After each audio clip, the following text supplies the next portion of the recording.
Hello, good day. My name is Tunde Balogun. I'm the lead pastor at the Kingsborough Church in London. And you're watching ConsumerHalla TV, which is a new initiation into the TV industry in Nigeria, the first of its kind in Nigeria. And I know that it's going to bring value and quality into the service industry. ConsumerHalla TV is here to offer value to service industry and to give a voice to consumers, bring awareness to the brand industry, and also bring education to what it is to have quality for what you paid for.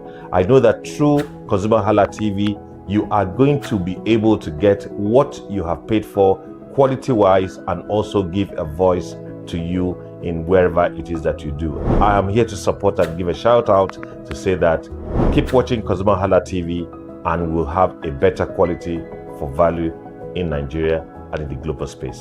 Please continue to watch ConsumerHalla TV because it is here to make things work better for you. It is on this note that I would like to say a big congratulations to the chairman and CEO of ConsumerHalla TV, Pastor Tunde Olufowora, and all the staffs of this great organization. Thank you for what you do. You are making things happen for us, and I pray that God bless you. Thank you.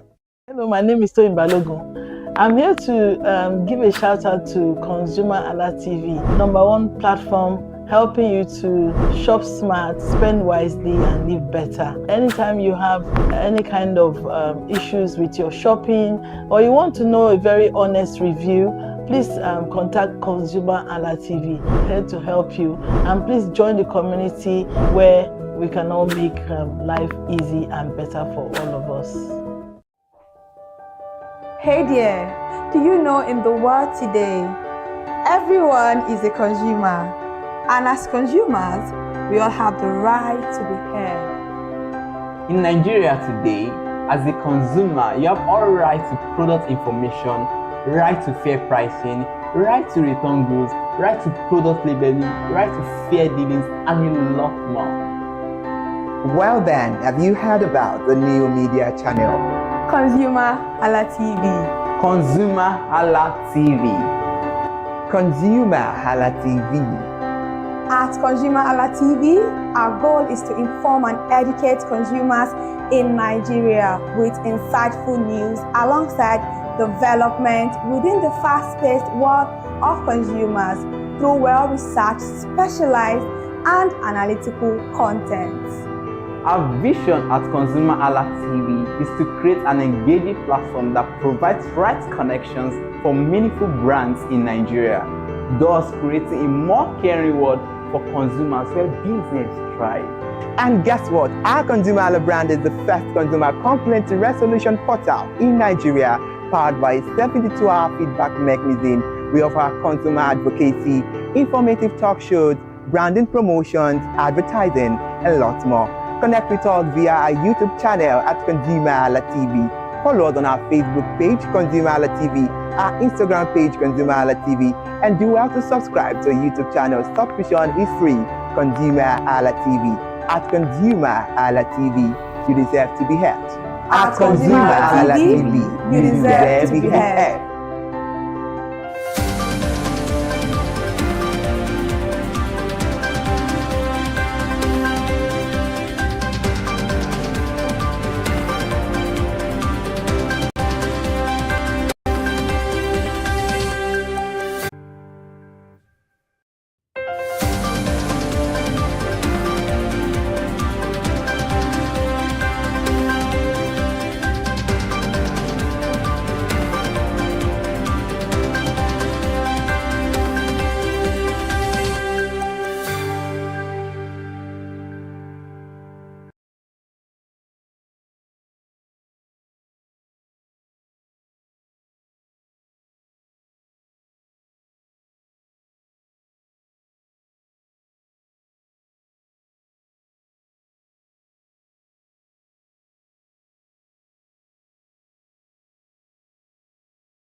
Hey there, do you know in the world today, everyone is a consumer, and as consumers, we all have the right to be heard. In Nigeria today, as a consumer, you have all right to product information, right to fair pricing, right to return goods, right to product labeling, right to fair dealings, and a lot more. Well then, have you heard about the new media channel? ConsumerHalla TV. ConsumerHallaTV. ConsumerHalla TV. At ConsumerHalla TV, our goal is to inform and educate consumers in Nigeria with insightful news alongside development within the fast-paced world of consumers through well-researched, specialized, and analytical content. Our vision at ConsumerHallaTV is to create an engaging platform that provides right connections for meaningful brands in Nigeria, thus creating a more caring world for consumers where business thrive. And guess what? Our ConsumerHalla brand is the first consumer complaint resolution portal in Nigeria, powered by a 72-hour feedback mechanism. We offer consumer advocacy, informative talk shows, branding promotions, advertising, and lots more. Connect with us via our YouTube channel at ConsumerHallaTV. Follow us on our Facebook page, ConsumerHallaTV, our Instagram page, ConsumerHallaTV, and do well to subscribe to our YouTube channel. Subscription is free. ConsumerHallaTV. At ConsumerHallaTV, you deserve to be heard. At ConsumerHallaTV, you deserve to be heard.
you so much for joining us on the news this morning. I am Ire Ayomikunle Ike.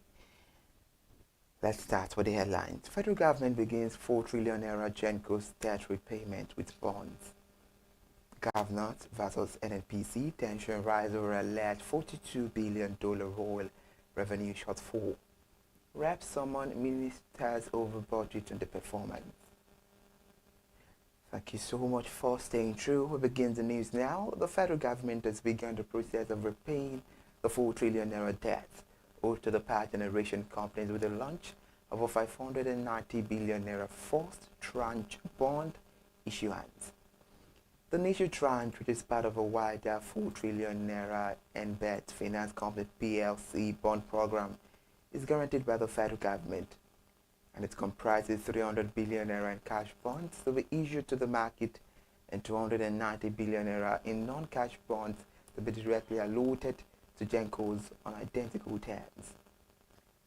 Newsmen made it known that the details were contained in the bond term sheet obtained by Newsmen yesterday, and it revealed that a series of the one bond will be issued between November and December 2025.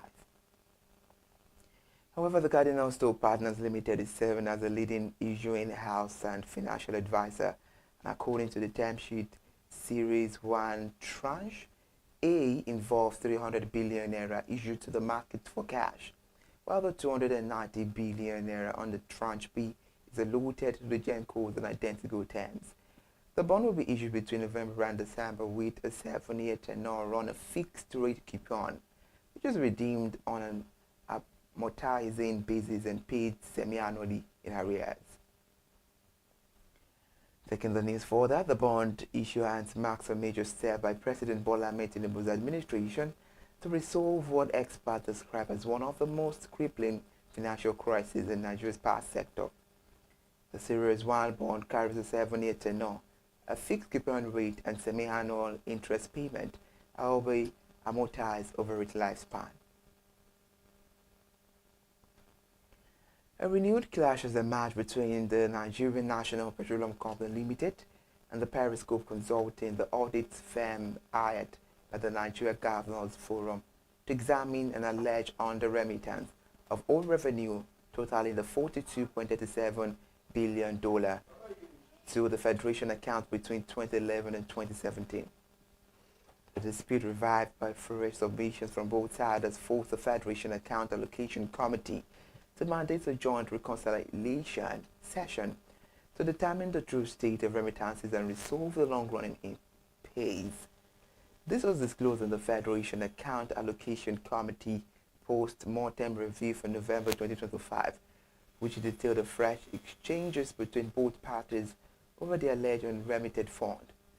The document was obtained by Newsmen yesterday. Meanwhile, recall that in October, the Newsman says an extension of the ongoing probe and reconciliation of payment made by the revenue-generating agencies, including the Nigerian National Petroleum Company Limited, to December 2024, following an unresolved discrepancies in remittances, as it also examined allegations that NNPC Limited failed to remit about 12.9 trillion naira in oil revenue to the Federation account during the 2011 and 2017 period.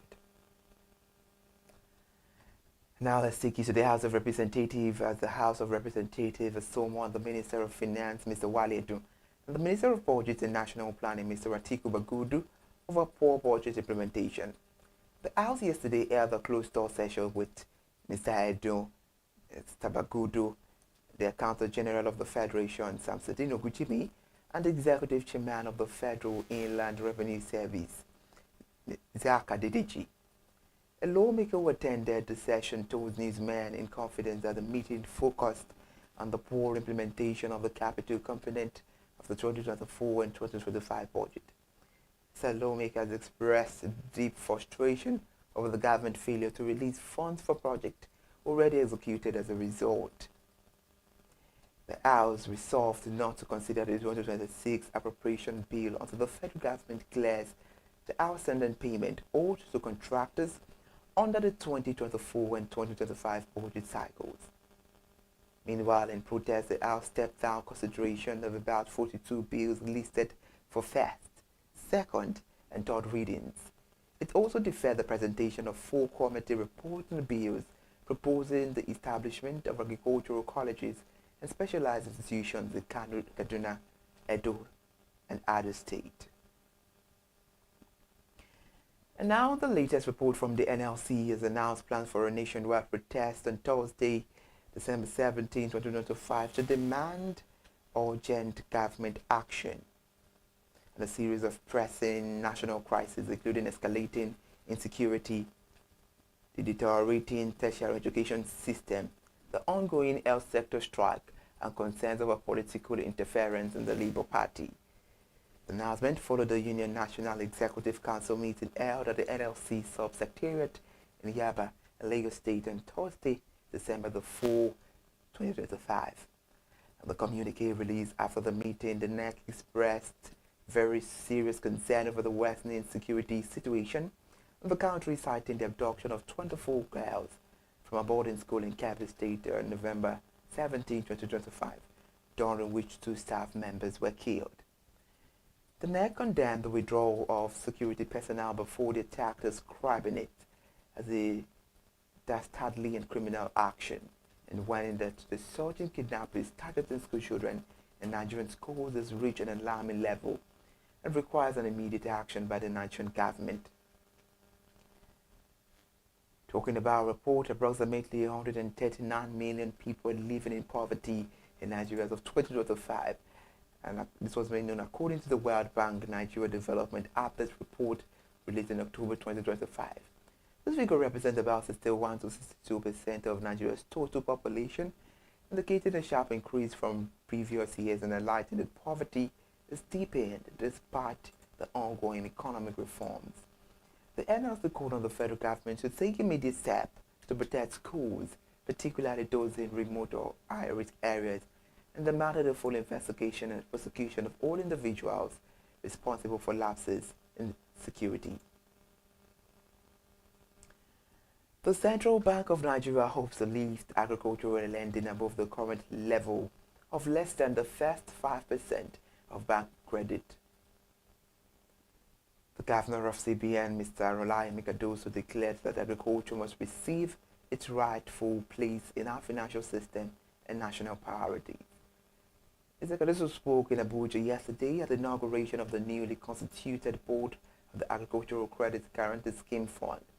He told the audience that the event marked a defining moment, a bold statement of intent that signals a new dawn for agriculture financing in Nigeria. Mr. Cardoso said agriculture remained the backbone of the economy, contributing more than 1/5 of GDP and employing most Nigerians, yet it receives only a small fraction of formal credit. Less than 5% of banks lending goes to the agriculture sector. According to him, this chronic underfunding has stifled productivity and expansion for millions of farmers. The statement says it is a reassessment of norms. We will no longer accept business as usual. Thank you so much for joining us on the news. Before we end the news, the Nigerian National Petroleum Company upstream subsidiary, NNPC Exploration and Production Limited, has recorded its highest daily crude oil production in more than 3 decades, hitting 355,000 barrels per day on the 4th of December 2025. The milestone confirmed in a statement issued yesterday by NNPC Limited Chief Corporate Communications Officer, and the order marks the company's biggest output since 1989, and it also signals a renewed momentum in Nigeria's upstream recovery effort. According to the statement, NNPC E&P Limited average daily output has surged by 52% in just 2 years, rising from 203,000 barrels per day in 2023 to 312,000 barrels per day in 2025. The performance the company attributed to strengthened operational system, disciplined asset management, and structured file development. Meanwhile, they said the milestone marks a significant step forward for Nigerian upstream sector, and it reflects the company's ongoing transformation anchored on efficiency and discipline. Meanwhile, the figures showed a genuine transformation average daily production. And I want to take you to Ibadan, where the Nigerian Civil Aviation Authority has refused to reopen the Ibadan airport, despite pleas from the Federal Airport Authority of Nigeria calling for the reopening of the aerodrome after confirming that by the level of work done at the airport, the flight operations could commence. Remember, in February, the NCAA announced that Ibadan Airport would be shut down for 6 months to enable the commencement of maintenance and upgrade works. Upon the announcement the airport was shut down, the state government commenced rehabilitation work on the aerodrome to meet the international standard. And about this news and more, we update you by 10. Thank you so much for joining us on the news this morning. I am Ire Ayomikule Eke. Bye for now.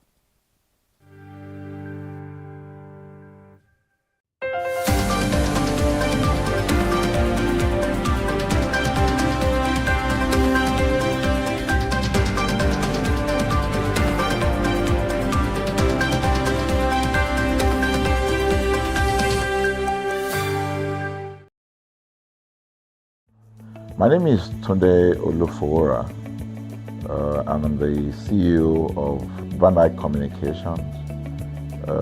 We are we call the publisher or the owner of the new initiative called ConsumerHallaTV. ConsumerHallaTV is actually Nigeria's first consumer-centered, or call it consumer-centric television platform that aims to bring voice to the over 220 million Nigerians.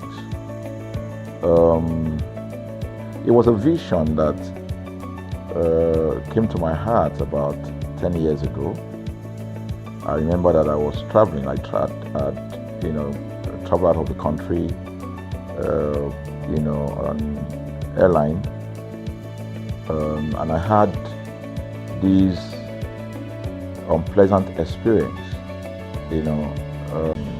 I wouldn't want to mention the name of the airline. And then it was to South Africa. And we landed in South Africa.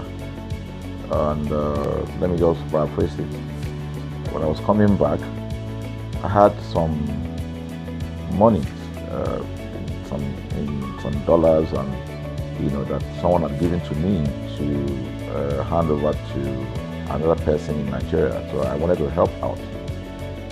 I didn't want to carry the cash on myself. So for whatever reason, I opted to. I had a small case, and I felt that it was safer for me to put the money in my luggage. So I put it in a safe place in my luggage, got everything intact, and I checked in my luggage. My arrival in Nigeria, I was standing and was waiting by the carousel just so that I could pick up my luggage, and then I was there for 1 hour and waiting for my luggage. I didn't know that my luggage already arrived, and it was one of the luggage that was moving around on the carousel. So after about 1 hour wait, I looked to my left and my right. Almost everybody had gone. I think there were just about 2 or 3 left. So I beckoned on the woman that was on my side, and I noticed she was really in tears. Madam, what happened? She said, her bag has just been torn and a lot of things stolen. So I said, well, I've also been waiting for my own. She said, you better go and check those luggages there. Maybe yours is one of them. And lo and behold, I went around there. Mine was one of them. By the time I got it, everything inside my luggage was gone. All the valuable things there were gone. To cut the long story short, we felt there was need for us to report the case, at least to the airline. It was in the night, about 8 o'clock or 9 o'clock. We went in to go and see the officer that was in charge. As soon as we got in there, the officer said, "Oh, so sorry, but you will have to go to our head office to lodge a complaint." Okay. So the next day we went to the Victoria Island and we lodged a complaint. And that was it.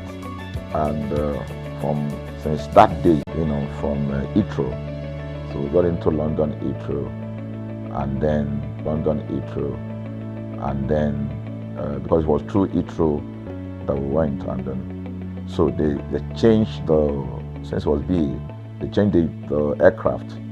This time around to a bigger one. I mean, clearly because there were more Nigerians, or more people that were planning to come to Nigeria, and then we boarded. Not quite 10 minutes into the flight, in the air, the aircraft started malfunctioning.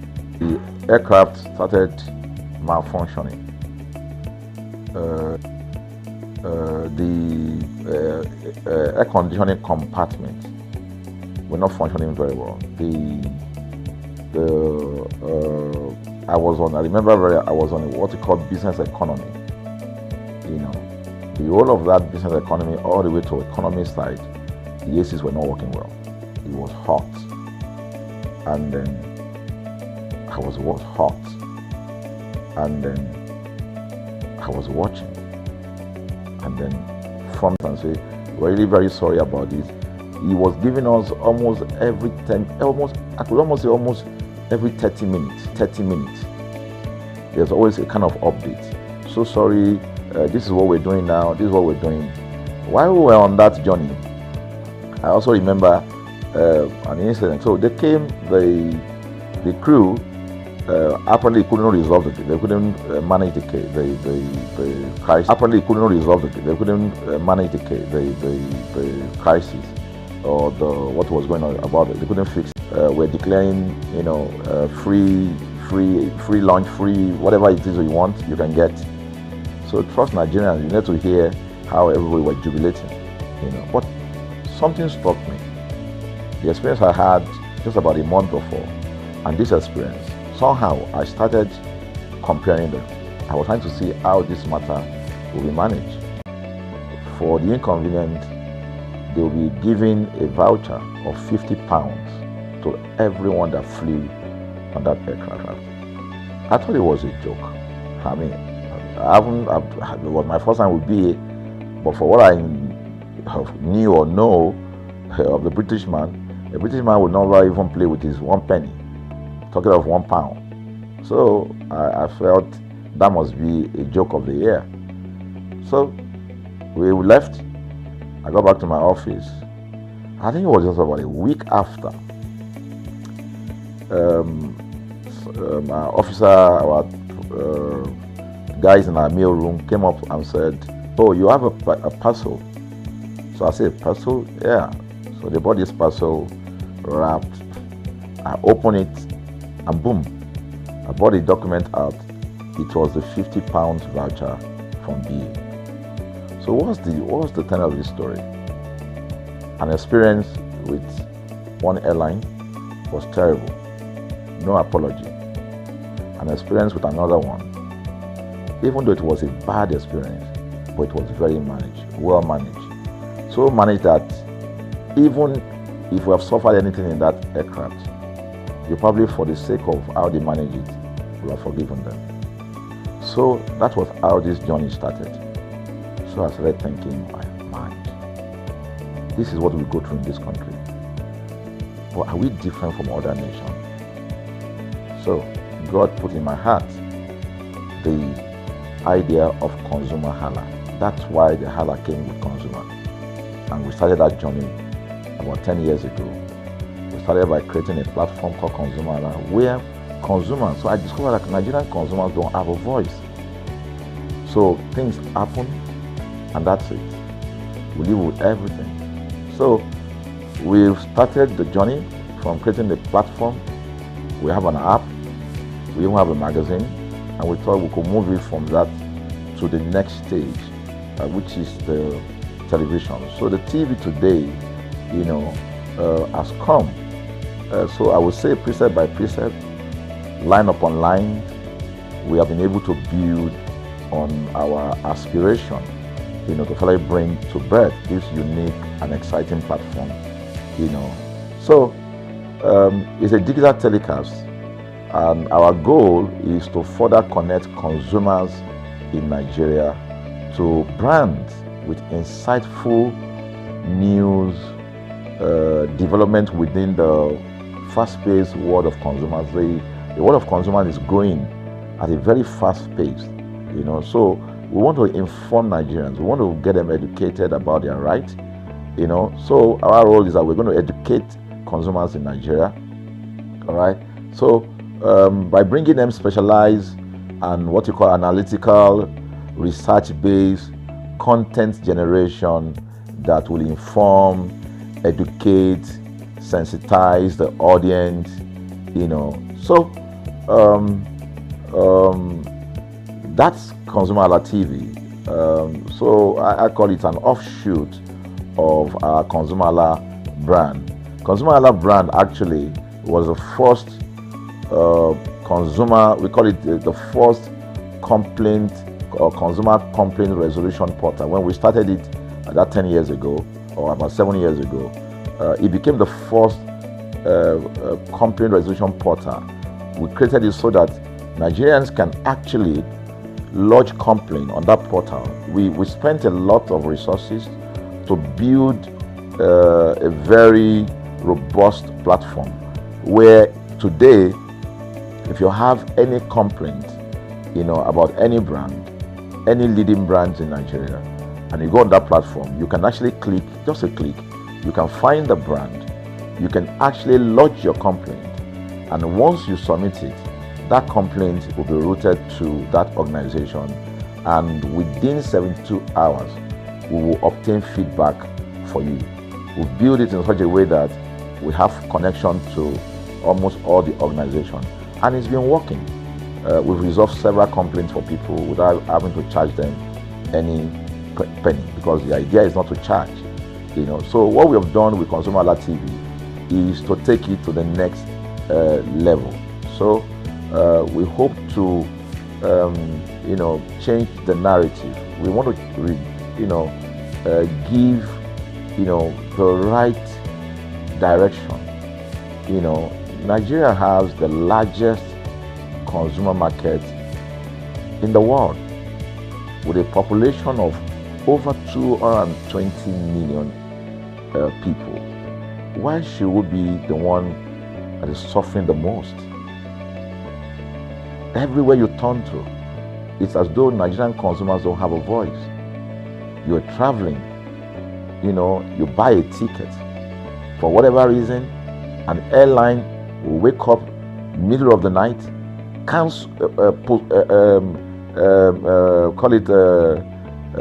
delay the flight for whatever reason, and then you'll be waiting at the airport for hours. You'll be there for 2 hours, 3 hours, no any explanation. Then while you're there, they can even wake up and say, oh, flight has been cancelled. So everybody carry their luggage and go home. Nothing happened. Of course, things are changing. We must commend government, because government is beginning to wake up, but there's still a lot to be done. And we believe that we can help to make, bring about those right changes. So we offer deliberately, part of what we do is that we also offer advocacy. All right, we're not just an advocacy organization, but we offer advocacy. We have a legal team. We have lawyers that are registered on our platform. All right, that can also take up cases. Okay, so and we've taken up many cases like that, and won those cases. So ConsumerHalla is a platform to help consumers to. We're not fighting brands, but rather we say we're bringing about an amicable, resolution of conflict, such that it will be beneficial to the consumers and also be beneficial to the brand. I remember the word of Jeff Bezos.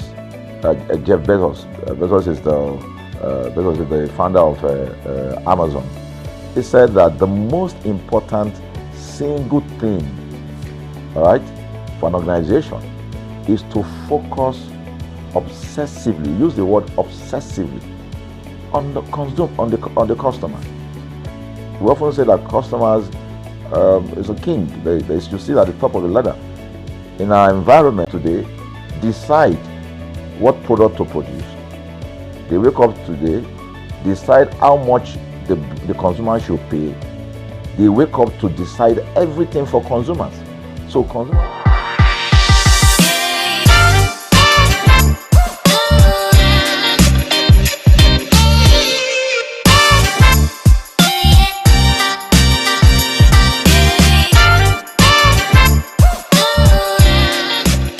Every journey has a price, and it is not different this December, dirty or not. Welcome back, consumers. It is my favorite time of the week, and you know what that means. It is Market Today on ConsumerHallaTV. Market Today is a show where we explore different markets for different commodities that the consumers cannot do without. Talk about cosmetics, talk about gadgets, talk about building materials, talk about every other commodity that the consumer cannot do without. Today we are at Build a Bottle Park at Ojota to ask about the recent hike or not in the transportation industry. My name is Owoke Peace, and this is Market Today on ConsumerHallaTV. Come with me, let's walk through Build a Motor Park.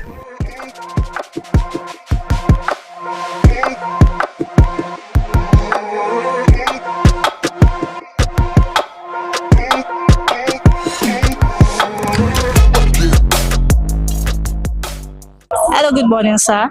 Good morning. How are you doing? I'm fine, thank you. How are you? I'm very well, by God's grace. Okay. So, sir, can you tell me your name? My name is Pastor Motayo Joseph Ikwubebe. Okay. Pastor Motayo, are you a driver in this Ojota Park? Yes, I am. Okay. So, are you traveling today? Hopefully, because I'm still loading now. So it's only the passenger that will decide. Okay. So, where are you traveling to today, and what route will you most likely pass through today? Precisely, I'm going to Okitikupa. So I will pass through Ijebu-Ode, Shagamu, J4, and so on and so forth. Okay. Till I get to Okitikupa. Okay, sir.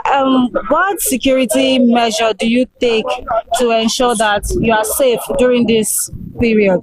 Yeah, in this country now, there is no security, but with God, all things are possible. Yes. So that's why I don't like travel in the midnight. So I travel in the daytime. So whatever is going to happen in the daytime, at least we can see one of each other. Yeah. So that is just mainly the issue. Don't travel at night. Okay, so now we're in December season. Yeah. It's Christmas. There's the dirty December festive period going on. How do you determine your price during this period? Yeah, presently we are not going to increase our price tariff because the fuel price is still stable for now. But anything beyond what is on ground now, definitely we are going to increase our tariff. Okay. So let me ask, how much is the TFare now? TFare presently is 9,100 naira. What is the 100 naira for? Well, it's for the receipt for the Lagos State. Oh, okay. Internal, tax revenue. So how many times in a day do you go to Okitipupa? Only once. Once in a day? Yeah. And then do you come back that day or the following day? Yeah. Okay, sir.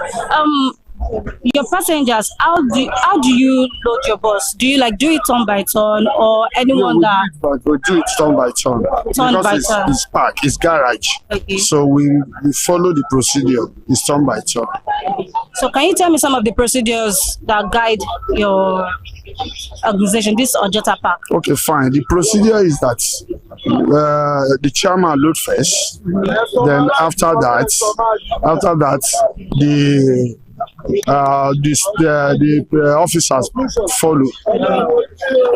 So what would you advise people that are traveling this season?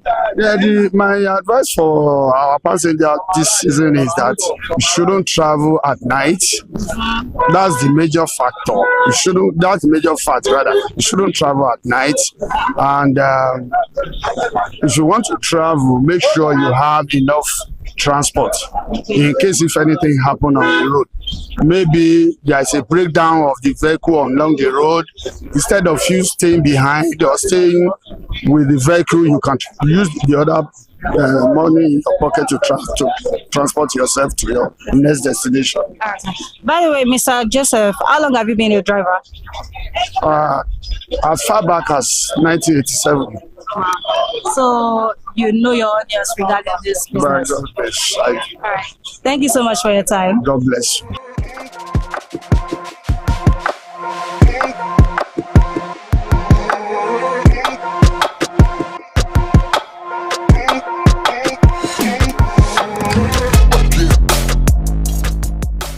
Hello, good morning, sir.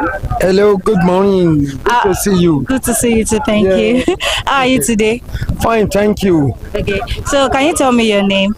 My name is Tijani, full name, but they used to call me TJ, for short. Okay. CJ, what do you do in Ojota Park? Yes, this is my place of working. And my place of working, Ado Oye Ekiti. This is my place. Yes, we do load Oye Ekiti, Ado. Okay. Yes. So what you typically do is you call passengers, you find passengers. That's the nature of my job. All I have to do out of the gate, look for passenger or bring them in there. Then at the end of it, we move the vehicle out of it. So how do you call passengers? How do you get passengers? And in a day, how many passengers do you think you can get for how many buses? You say, you know what? Yeah. It's just the grace of God. Okay. And we were out of the gate. We look for passengers. Okay. All we have to do, we look for we shout, Ado Oye Ekiti. Oh yeah, come on. Come please, the vehicle is about to leave. So the vehicle is about to leave. If any passenger that is coming, hello, where are you heading to? If he or she is going to my destination, yeah, I will bring he or she down to this place. Okay. Yes. So what is the current price of Ado Oye Ekiti, the current transport fare? Ado is 11,100. Then Ekiti. Ado Ekiti is 11,100. Okay. Then Oye is 12,600. Car is 12,600. Yes. Okay. So how much do you make per passenger? No, at the end of it, we work. At the end of it, if we stop the work, they will be the one, the person, part of the management, the person in charge will be the one to say, okay, come, we close for today. Or you take, and that's how we used to do it. Okay. So do you think this job as a bus guide, do you think it's profitable to you? No, we just do it, due to lack of job. We do it lack of job. We still manage it, whatever situation, still God Almighty. Okay, TJ, we are in the dirty December period, the festive period. It's Christmas, and people want to travel. People will be traveling, going back home to see their loved ones and their families. Yeah. So, do you think the fare, the transport fare, has increased, or is it the same price you've maintained since? No, I don't think last so. month I don't think so. See, when you listen, okay. You see, the person in charge will be the one. Okay. And they will be the one to decide the price, not me. Just like the way I described myself. Yeah. And I'll be the one for front over there. Yeah. To control passenger down to this place. Okay. I'll do everything possible to make sure I move buses out. Okay. Yes. Ado Oye Ekiti. Yeah, exactly. So I don't know anything price issue. Oh, okay. You see the Sienna there. That might affect how you do your job. We used to, Sienna and boss. We used to throw knuckle.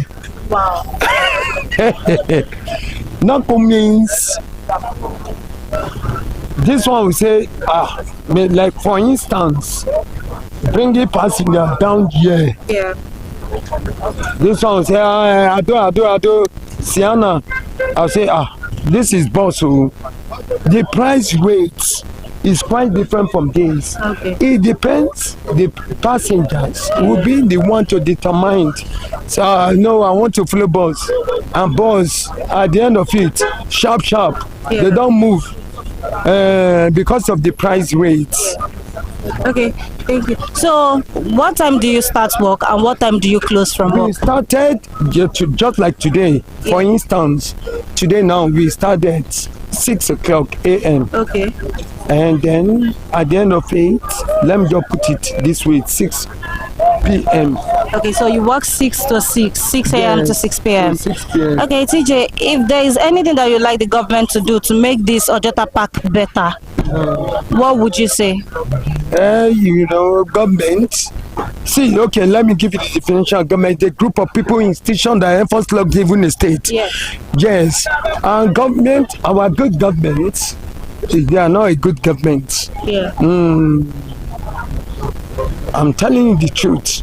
I hear you. They have to do something good, do something better for the people that is coming up. When you're to law school, people that you went to school. Take a look. See young guys and you too. They have to do something better.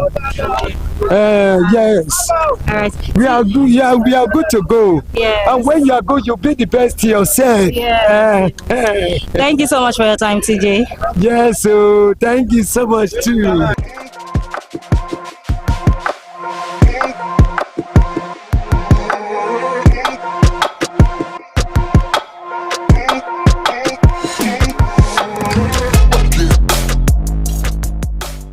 Good morning, sir. Good morning. How are you today? We thank God. Okay, sir.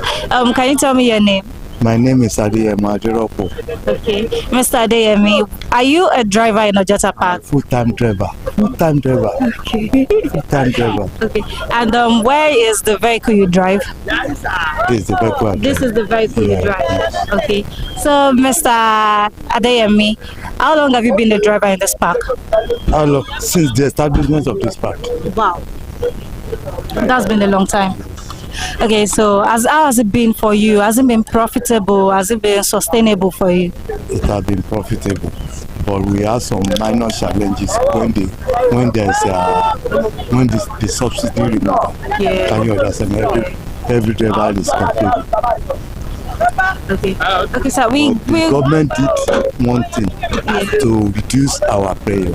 Can you understand? Yeah. Which is the introduction of the CNG, but not all the buses, Yeah. nor the car benefited. Oh, okay.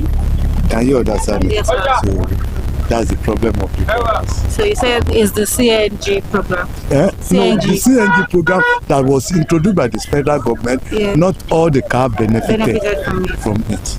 So you did not benefit. And myself, I did not benefit from it. Okay. So I don't. Can you understand? This Yes. government did not favor me. Yeah, I get you. Sir. Yeah. Okay. So where do you usually fly? What route do you usually fly? Where do you travel to? Our own session, can you understand? Yes, sir. Sometimes when you have some passenger, they can't board car with many people. Yes, sir. They want to go alone. Yeah. Can you understand me? Yes, sir. So we call it car drop. Oh, Can you okay. understand? Yeah. We fly it here in Lagos and in the whole of Southwest. Okay. So if I was a passenger and I wanted to go alone, oh, so how much do you price it? How much is the price? It depends on the kilometers. Cite an example.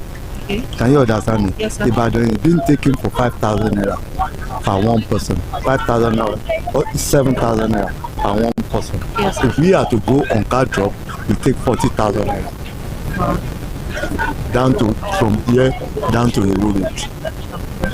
And when you get to Ibadan, do you find a way to get another passenger coming back? When we get, we have charging Yeah. based on drop. Yes. Can you understand Yes, it? sir. When we get to Ibadan, can you understand it? We can take something like 2,000 naira, 2,500 down to Lagos.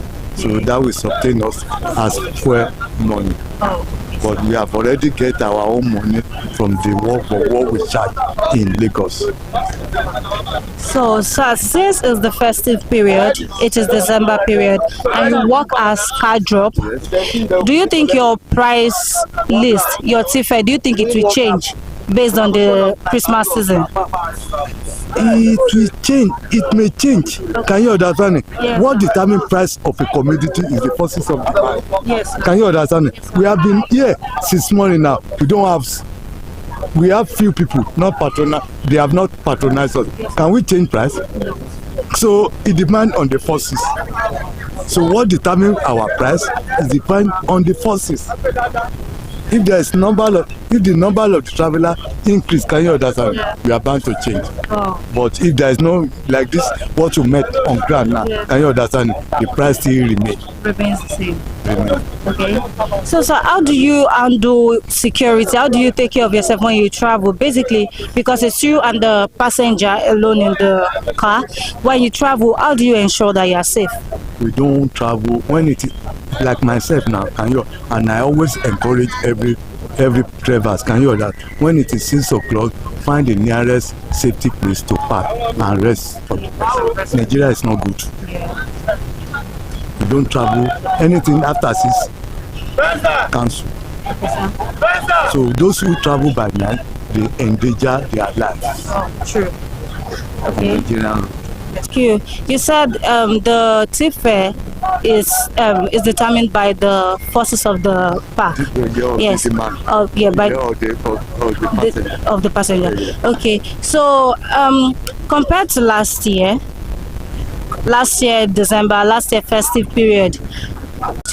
Cannot change now. There's no rushing. This thing have started 2 years ago. Oh. Last year, can you understand? Yes, you know sir. that this government introduced the CNG buses. Can you understand? Yeah. Because of the complaints of people. Yeah. Can you understand? Yes, They have to bring the CNG buses to every park in Lagos State. Can you understand? Yes, So the effort, can you understand? It's not so much. It's not so much. Yeah. So what you might, there's no, if you have 100,000 naira now, it's not enough for you to spend in 2 days. Where did you get the money? So there's nothing, can you understand? With the effort of it depends on the forces, but the park still remain the same amount of money. Okay. So if you add one more thing that you could say to the government, aside the CNG buses that the government has provided, yes. If you add one more thing that you could also say to the government to help you make this park a better space, to make your work more productive, what would you say?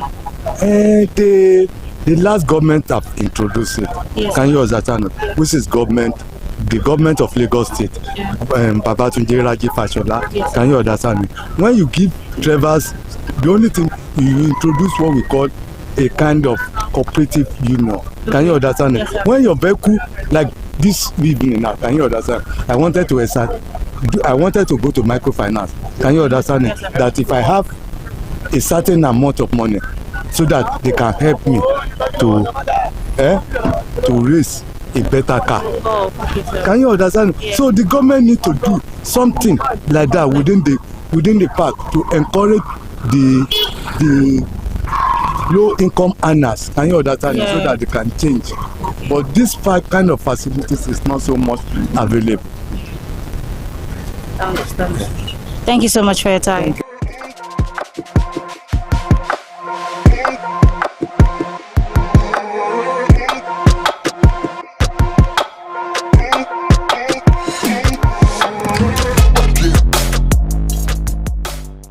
Good morning, sir. Yeah, good morning. How are you? I'm fine, thank you. How are you today?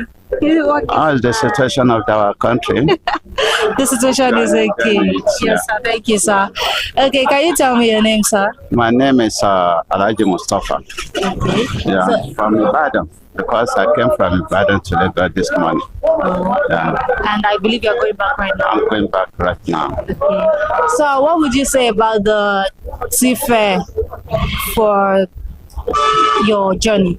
Yeah, my journey was okay from Ibadan to to Lagos. But the fare, I think the fare is constant because I came to Lagos maybe 2 months ago.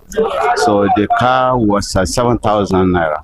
Today too, I met it the same price. So it is 7,000. So which means the price of the transport fare is constant. It's still stable. It's stable. So yeah, it's stable. That's what I can see there. Do you think that the fare, do you think it's okay, or you would like it to like go lower a bit? It is better to calm down a little bit. You know, the way the government or maybe the regulation system of the fuel subsidy is getting down a little bit. So which means the drivers or their union, they have to move on along the trend. So to study the situation of the country, the way things are going, so that thing can help the masses. That's the way they can help the masses, because we are the ones suffering a lot. But you know, when the government is doing their own side to make sure the situation is getting better, the other people like union, they should help the government to maybe when things are getting down, they should try to reduce the price of the something.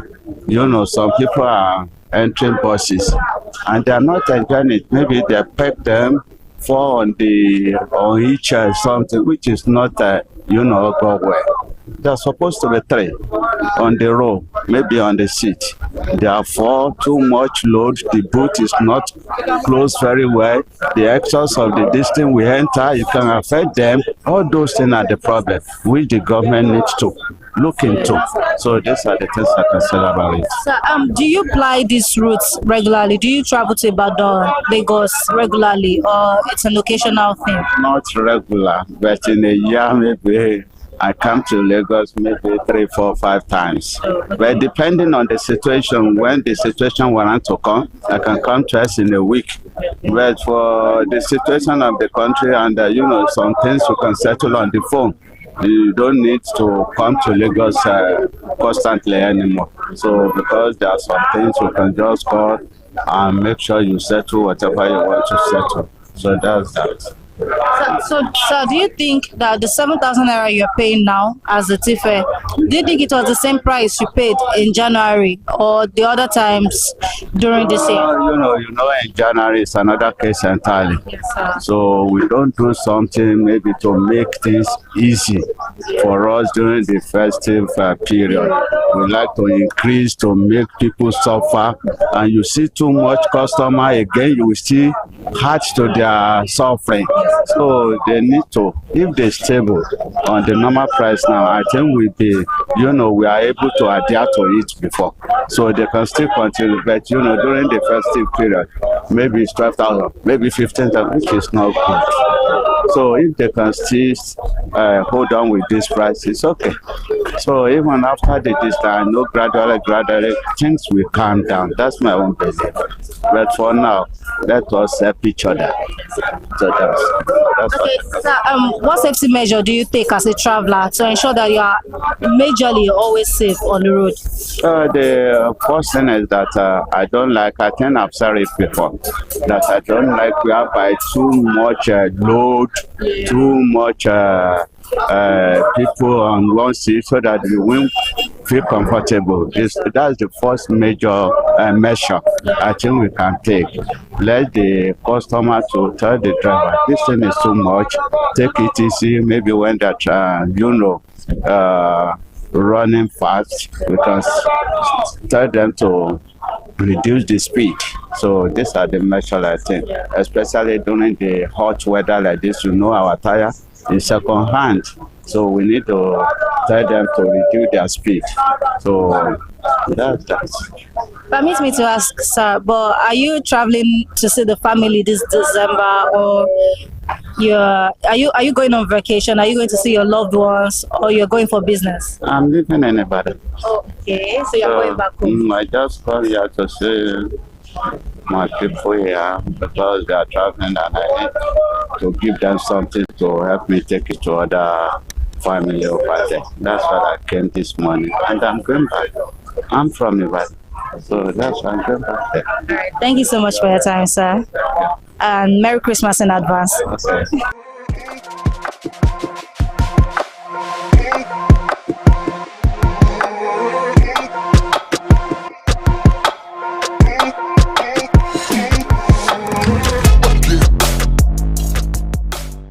You have heard it all. If you're a consumer and you're traveling this December, either to see your loved ones or to go on vacation, you will notice that there is little to no difference in the transportation fare in Biode Motor Park at Ojota. Today, we have taught Biode Motor Park Ojota, and we have heard from the passengers and from the drivers how the economy has affected the transport fares and what they expect the government to do about it. It is not the end, but until the next time, you can follow us on ConsumerHallaTV on Instagram, Facebook, TikTok, and Twitter. My name is Uwoke Peace, and this is Market Today on ConsumerHallaTV. Until the next marketplace, bye.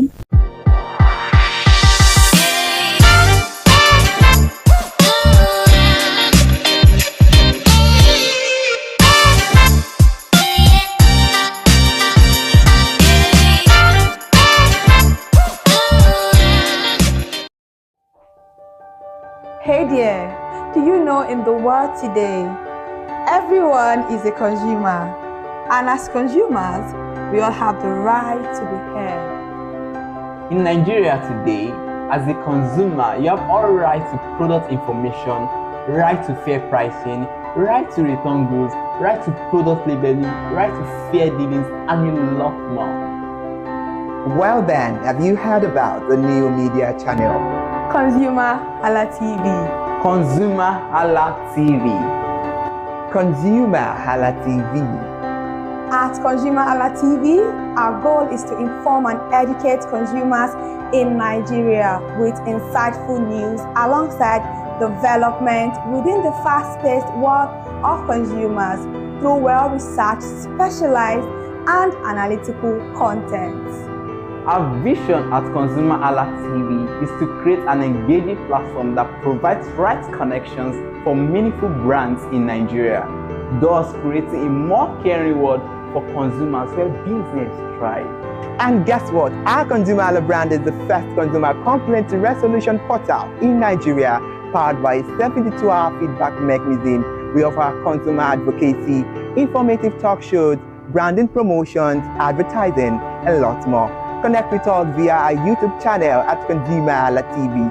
Follow us on our Facebook page, ConsumerHallaTV, our Instagram page, ConsumerHallaTV, and do well to subscribe to our YouTube channel. Subscription is free. ConsumerHallaTV.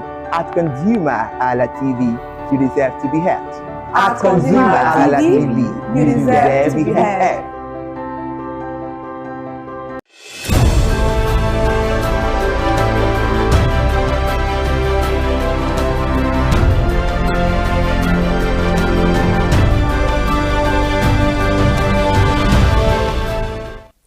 Good morning, Nigeria. Thank you so much for joining us on Perspective, the breakfast show on ConsumerHallaTV, where we talk about all pressing and burning issues making the rounds. I am Ire Ayo Mikule Eke, and today will be quite special because I'm not the only one on the conversation this morning. Kike, good morning. Good morning.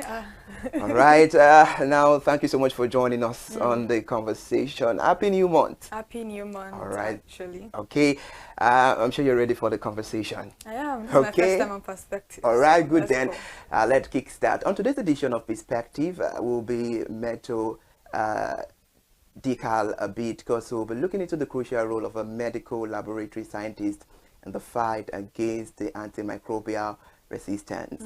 And the medical laboratory scientists are key players in fighting antimicrobial resistance, AMR, I beg your pardon. They use tests like microscopy, culture, and the susceptibility to test the identify pathogens, which are the bacterium, virus, or other microorganisms that can cause disease, and also to guide treatment and track the resistance patterns. This helps preserve the antibiotic effectiveness and protect the public health. Simple actions like seeking proper diagnosis and avoiding self-medication, which can make a big difference. And for more insight on the conversation this beautiful morning, we have Mr. Oluwafemi Peters Oladele, who will help us understand the importance of this conversation relating to our economy. It's a pleasure to have you, Mr. Peters. Thank you so much for joining us on the conversation. Thank you so much for having me. All right, then. You look dapper. Thank All right, are you ready for the conversation? Definitely. All right, good. Now let's get into it. What are the most common misconceptions about AMR, and how can we address them in Nigeria?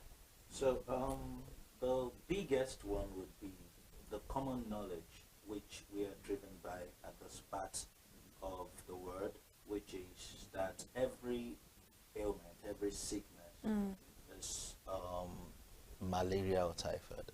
Yeah. So this belief has driven us to everyone being physicians of their own. You'll see a mother who sees a child, I have a headache, I feel hot, and just runs to the chemist, yeah. to not even the pharmacy. The chemist, that we call in Nigeria. A chemist, just a roadside shop to get medication, anti-malaria, antibiotics, to just get them treated. And once they feel that, okay, this person, the fever has broken, no more headache, they stop the medication. And according to World Health Organization, it is funny to say that wellness is, or well-being is not just absence of disease. It's not just when you don't feel well. It's the complete and wholesome physical, mental, and social well-being. There are some people, they don't feel hot, they don't have fever, but then they are sick. They are mentally sick. So if you not say that, okay, it's only when you have fever that you're sick, it's a fallacy. So the major misconception is the fact that we do not understand that well-being or wellness is far beyond just absence of these symptoms. Okay. There are many diseases that might have the same symptom. Take, for example, the common cold. Yeah. Influence caused by maybe influenza. And also look at, compare that with pneumonia. Bacterial pneumonia, though they do have the same catarrh, cough and all that, but then if you use antibiotics for what you can just treat with by just resting, because your body makeup has its own war machineries that fight these things, which are the white blood cells. So sometimes what we just need is rest, but then everything is malaria, typhoid. So I believe that with this understanding that not everything needs treatment first, and the right way, how do you know that your the cause of your car's fault if you don't take it to a mechanic to diagnose it? Exactly. So we just see ourselves just doing things just because we feel like it. I think we even take care of our cars more than we take care of ourselves, because we all know that you cannot just open your bonnet and start, going through it. But when it comes to our body, ourselves, which is actually the engine of life, we don't get to take care of it as much as we do other things in life. But before we continue on the conversation this morning, I want to actually understand what AMR is, what is antimicrobial resistance, what causes them, and the facts that many Nigerians may be familiar of, there is something that causes this particular thing, but they don't know what it is and how they can avoid it. Okay. In simple terms, let's take, for example, someone comes to you and gives you a slap through this door. The next day, the person comes through this door and gives you the same slap. The third day, the person comes through this door and gives you the same slap. What would be your response? You might want to close the door to prevent that kind of assault. So antimicrobial resistance, in simple terms, is when the drug, which is the antibiotics, we use for bacteria, because antibiotics is for bacteria. Okay. So when you use antibiotics for a viral infection, it won't work. So antimicrobial resistance is this: the bacteria that does antibiotics, as opposed to kill, they grow resistant. They create some kind of shell wall against the antibiotics that is being used. Okay. So that is the simple concept of what antimicrobial resistance is. So that is how this happens. So the general knowledge is this: we've seen that, you see people say that, okay, staph aureus, if you have this thing, staph aureus, you hear that this thing very commonly. And then when you see someone with maybe UTI, yes, when you see someone with maybe some people even STIs. I've seen a lady when I was doing my service. She just she told me that she was having some kind of feeling and she brought out an antibiotics, just the one that she has been using before, and she just takes one or two and she sees that she's feeling better. She leaves it. Yeah, they continue the medication. Yeah, they don't finish the medication. But then the thing is this: when you use antibiotics as prophylaxis, that is, you use it as a preventive measure. Or you continuously use it. Yes, it creates some kind of the bacteria. It kills some of them, while it immunizes some of them. Okay, it empowers them, so that when you use that drug subsequently, it won't work for that. For the one what you're targeting it for anymore. Yeah. So I get that. That means that it's in common terms, it has killed all the good bacteria that's supposed to protect you when you're using the particular drug. Yes, there is that. There is that. Okay. And there is the fact that when you're supposed to use, this is how it works. When you use a medication, it goes through processes. Okay. Your liver breaks it down, releases the active part of that drug into your system, and then it is transported to that target cell where you're going to, where it's needed. Okay. So what happens is that when you use that drug, and there's something we call bioavailability of the drug. So when you use that drug, it kills some of them, and that is why, and when it gets to a point, the availability of that drug in the system reduces. Okay. Which is why some people will tell you use this drug twice in a day. Oh, use it once a day. Yes, yes. So because it is believed that after like 9 hours or 12 hours, the concentration of that drug has reduced. Okay. So you need to replenish it. Okay. So that the effect of the drug would continue. And that is why they tell you that, okay, use this for 5 days. Exactly, in limited time, not stay on it for the rest of your life. So use this for 5 days, but then you see people say after 2 days they feel well and they stop it. Yeah, especially with malaria drugs. Nigerians, we do that a lot. All right, interesting. Mr. Oluwafemi, I love those analyses. They are LD and they are sharp. Now, let's look into this. How can the medical laboratory scientists collaborate with healthcare professionals to optimize antibiotic use and reduce AMR? Well, that's a very lovely question. I think we are doing better now compared to some 10 years ago, because medical practice now is working towards even personalized medicine. And what do I mean by that? We've come to understand the importance of collaboration in the healthcare space, in the medical space, where we see the importance of the doctor, with the importance of the pharmacist, the importance of the nurse, the importance of the medical laboratory scientist. Okay. Some years ago, we do not have that. I could remember when during my training as a medical laboratory scientist, I went to a doctor in our clinic then, and I told him that, see, I've done tests and I've seen that I have malaria. And the guy was like, who told you that? It's only it's testing that will tell you that you have malaria. I was like, what are you even saying? The only way you can confirm if you have an ailment is when you go through testing. And now, because you want to prove some kind of superiority complex, you're trying to talk me down. And at the end of that conversation, he was telling me that, do you know you can still go back and do medicine? I was like, that's even out of the point. But now we've come to understand the unique roles of each healthcare professional. So the role of the medical laboratory scientist is even beyond diagnosis. We even do surveillance. Because you cannot say that a drug is resistant except we tell you that it's resistant. because in a climb like ours, 2 weeks ago, I was in a conference, a summit, Impact Africa Summit. And then they asked a question like, okay, how do you know the effectiveness of the drug and all that?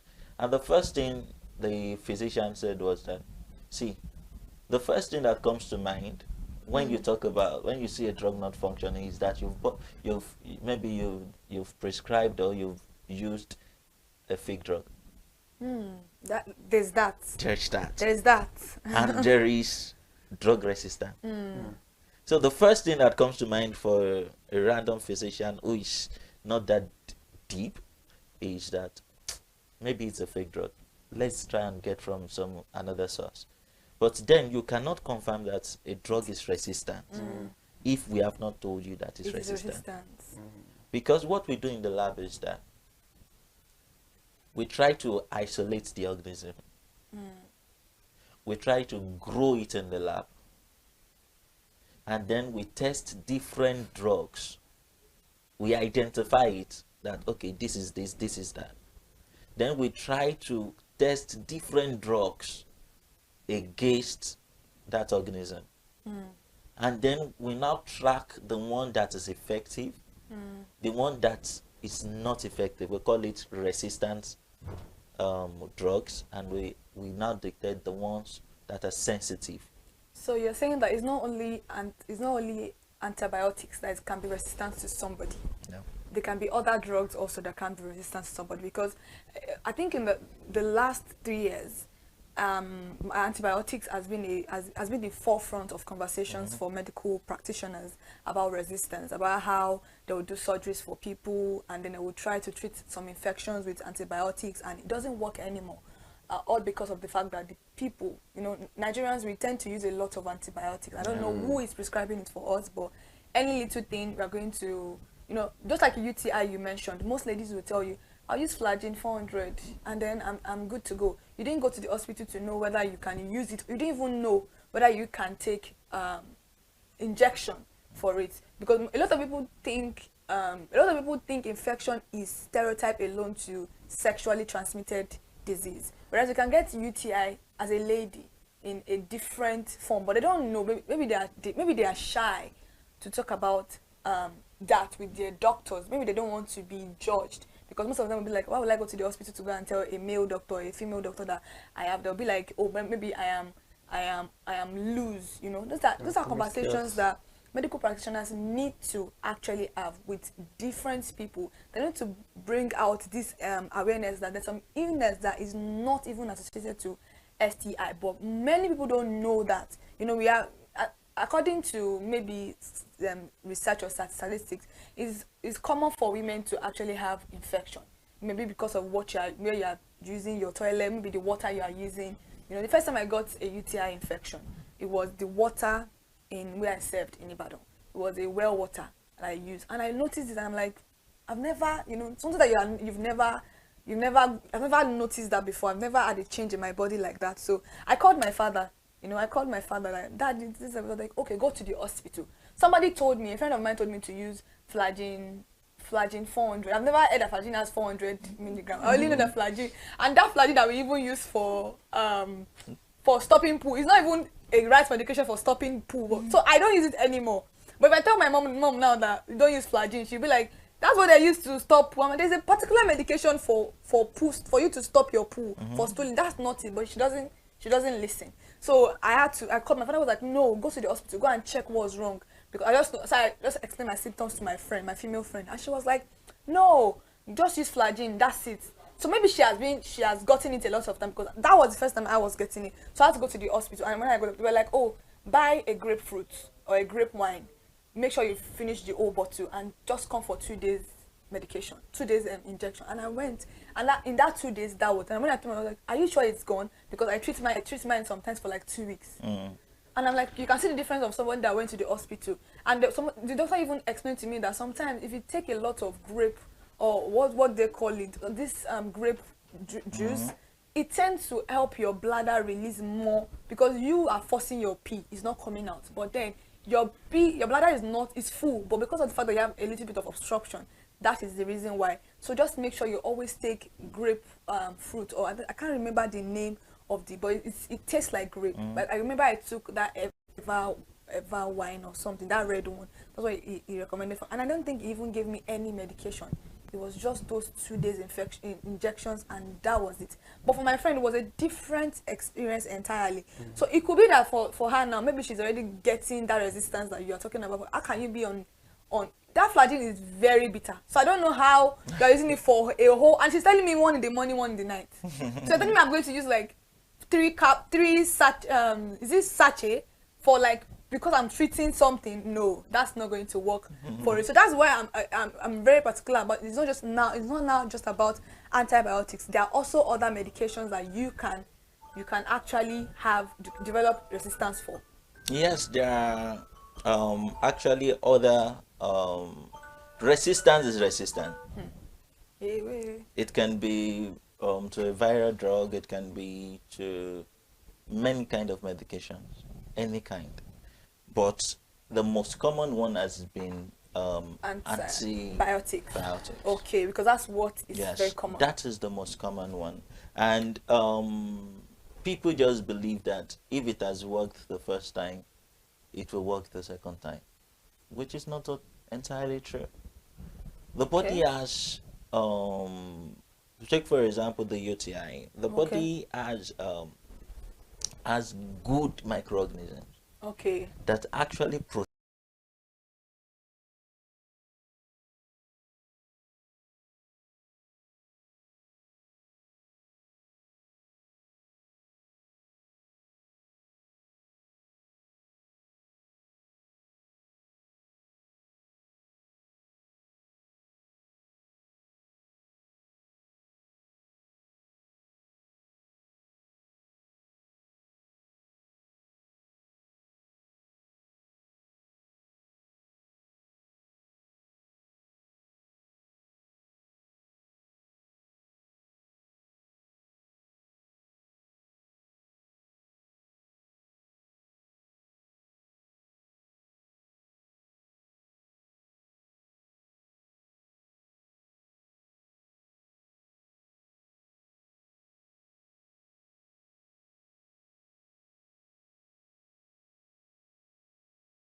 My name is Tunde Olufowora, and I'm the CEO of Brand Eye Communications. We are we call the publisher or the owner of the new initiative called ConsumerHallaTV. ConsumerHallaTV is actually Nigeria's first consumer-centered, or call it consumer-centric television platform that aims to bring voice to the over 220 million Nigerians. It was a vision that came to my heart about 10 years ago. I remember that I was traveling. I traveled out of the country, on airline, and I had this unpleasant experience. It was a trip to an African country from Nigeria, and I actually went with a local flight from Nigeria. I wouldn't want to mention the name of the airline, and then it was to South Africa, and we landed in South Africa, and let me just paraphrase it. When I was coming back, I had some money, some dollars, and that someone had given to me to hand over to another person in Nigeria. So I wanted to help out. I didn't want to carry the cash on myself. So for whatever reason, I opted to. I had a small case, and I felt that it was safer for me to put the money in my luggage. So I put it in a safe place in my luggage, got everything intact, and I checked in my luggage. My arrival in Nigeria, I was standing and was waiting by the carousel just so that I could pick up my luggage, and then I was there for 1 hour and waiting for my luggage. I didn't know that my luggage already arrived, and it was one of the luggage that was moving around on the carousel. So after about 1 hour wait, I looked to my left and my right. Almost everybody had gone. I think there were just about 2 or 3 left. So I beckoned on the woman that was on my side, and I noticed she was really in tears. Madam, what happened? She said, her bag has just been torn and a lot of things stolen. So I said, well, I've also been waiting for my own. She said, you better go and check those luggages there. Maybe yours is one of them. And lo and behold, I went around there. Mine was one of them. By the time I got it, everything inside my luggage was gone. All the valuable things there were gone. To cut the long story short, we felt there was need for us to report the case, at least to the airline. It was in the night, about 8 o'clock or 9 o'clock. We went in to go and see the officer that was in charge. As soon as we got in there, the officer said, "Oh, so sorry, but you will have to go to our head office in somewhere in Victoria Island, to lodge a complaint." Okay. So the next day we went to the Victoria Island and we lodged a complaint, and that was it. And since that day, I'm talking a story of over 10 years ago, I didn't get a call, not even a call from that airline to talk to me about what happened to my luggage. Now, about a month after that trip, I had another opportunity to travel out of the country. This time around it was to US, and it was an official assignment. And I flew on, I will mention the airline this time around. I flew on a BA. I really didn't like BA. I usually go with Virgin Atlantic and things like that. But my protocol officer convinced me and said, "Okay, you will love BA. Why don't you go on BA?" Anyway, so I went on BA to US. And of course, when I returned from US to Nigeria, we had to do, of course, there will be like a connecting flight, from Heathrow. So we got into London Heathrow, and then because it was through Heathrow that we went, and then so they changed since it was BA, they changed the aircraft this time around to a bigger one. I mean, clearly because there were more Nigerians, or more people that were planning to come to Nigeria, and then we boarded. Not quite 10 minutes into the flight, in the air, the aircraft started malfunctioning. The air conditioning compartment were not functioning very well. I was on what you call business economy. You know, the whole of that business economy all the way to economy side, the ACs were not working well. It was hot, and then I was watching, and then from that moment till we got to Nigeria. From that moment till we got to, I'm just trying to paraphrase. From that moment till we got to Nigeria, I could remember very well how many times the pilot, broke into conversation and had to apologize and say, "We're really very sorry about this." He was giving us almost every 30 minutes.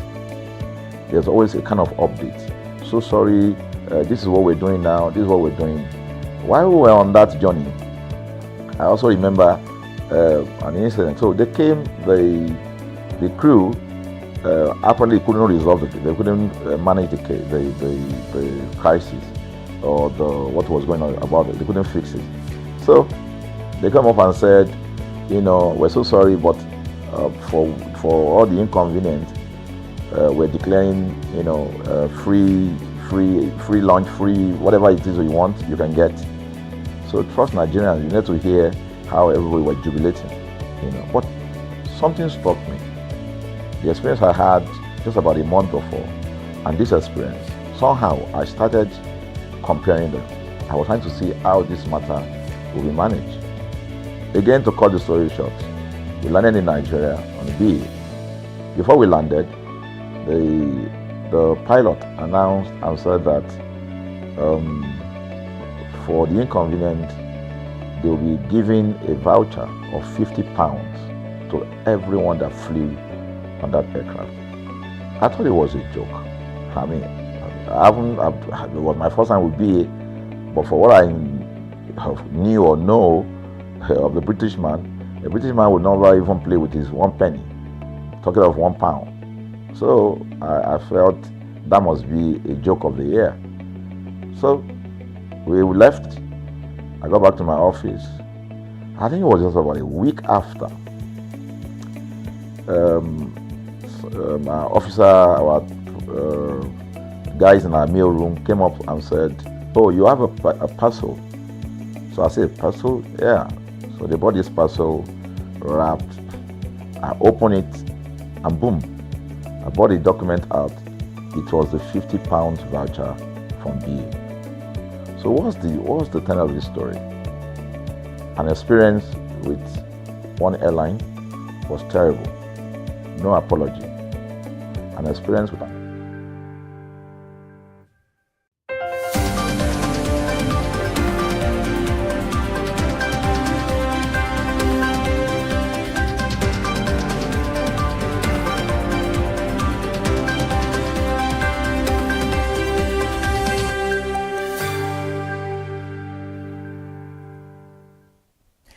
The time is 10 o'clock. Good morning and thank you so much for joining us on the news at 10.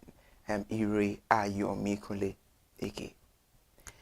The federal government has begun the process of repaying the 4 trillion naira debt owed to power generation companies with the launch of a 590 billion naira first tranche bond issuance. The initial tranche, which was part of a wider 4 trillion naira embed finance company PLC bond program, is guaranteed by the federal government. It comprises 300 billion naira in cash bonds to be issued to the market and 290 billion naira in non-cash bonds to be directly allotted to GenCos on identical terms. Newsman said the bond term sheet obtained revealed that a series of the one bond will be issued between November and December 2025. Meanwhile, the Cardinal Stone Partners Limited is serving as the lead issuing house and financial advisor. According to the term sheet, Series 1 Tranche A involves 300 billion naira issued to the market for cash, while 290 billion naira under Tranche B is allotted to the Gencos on identical terms. The bond will be issued between November and December with a 7-year tenure on a fixed rate coupon, redeemed on amortizing basis and paid semi-annually in arrears.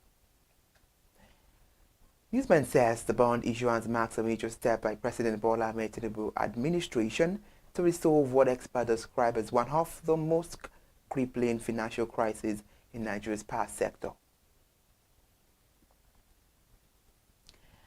Away from that, a renewed clashes emerged between the Nigerian National Petroleum Company Limited and Periscope Consulting, the audit firm hired by the Nigerian Governors Forum to examine an alleged under-remittance of the oil revenue totaling 42.37 billion naira, approximately about 12.91 trillion naira,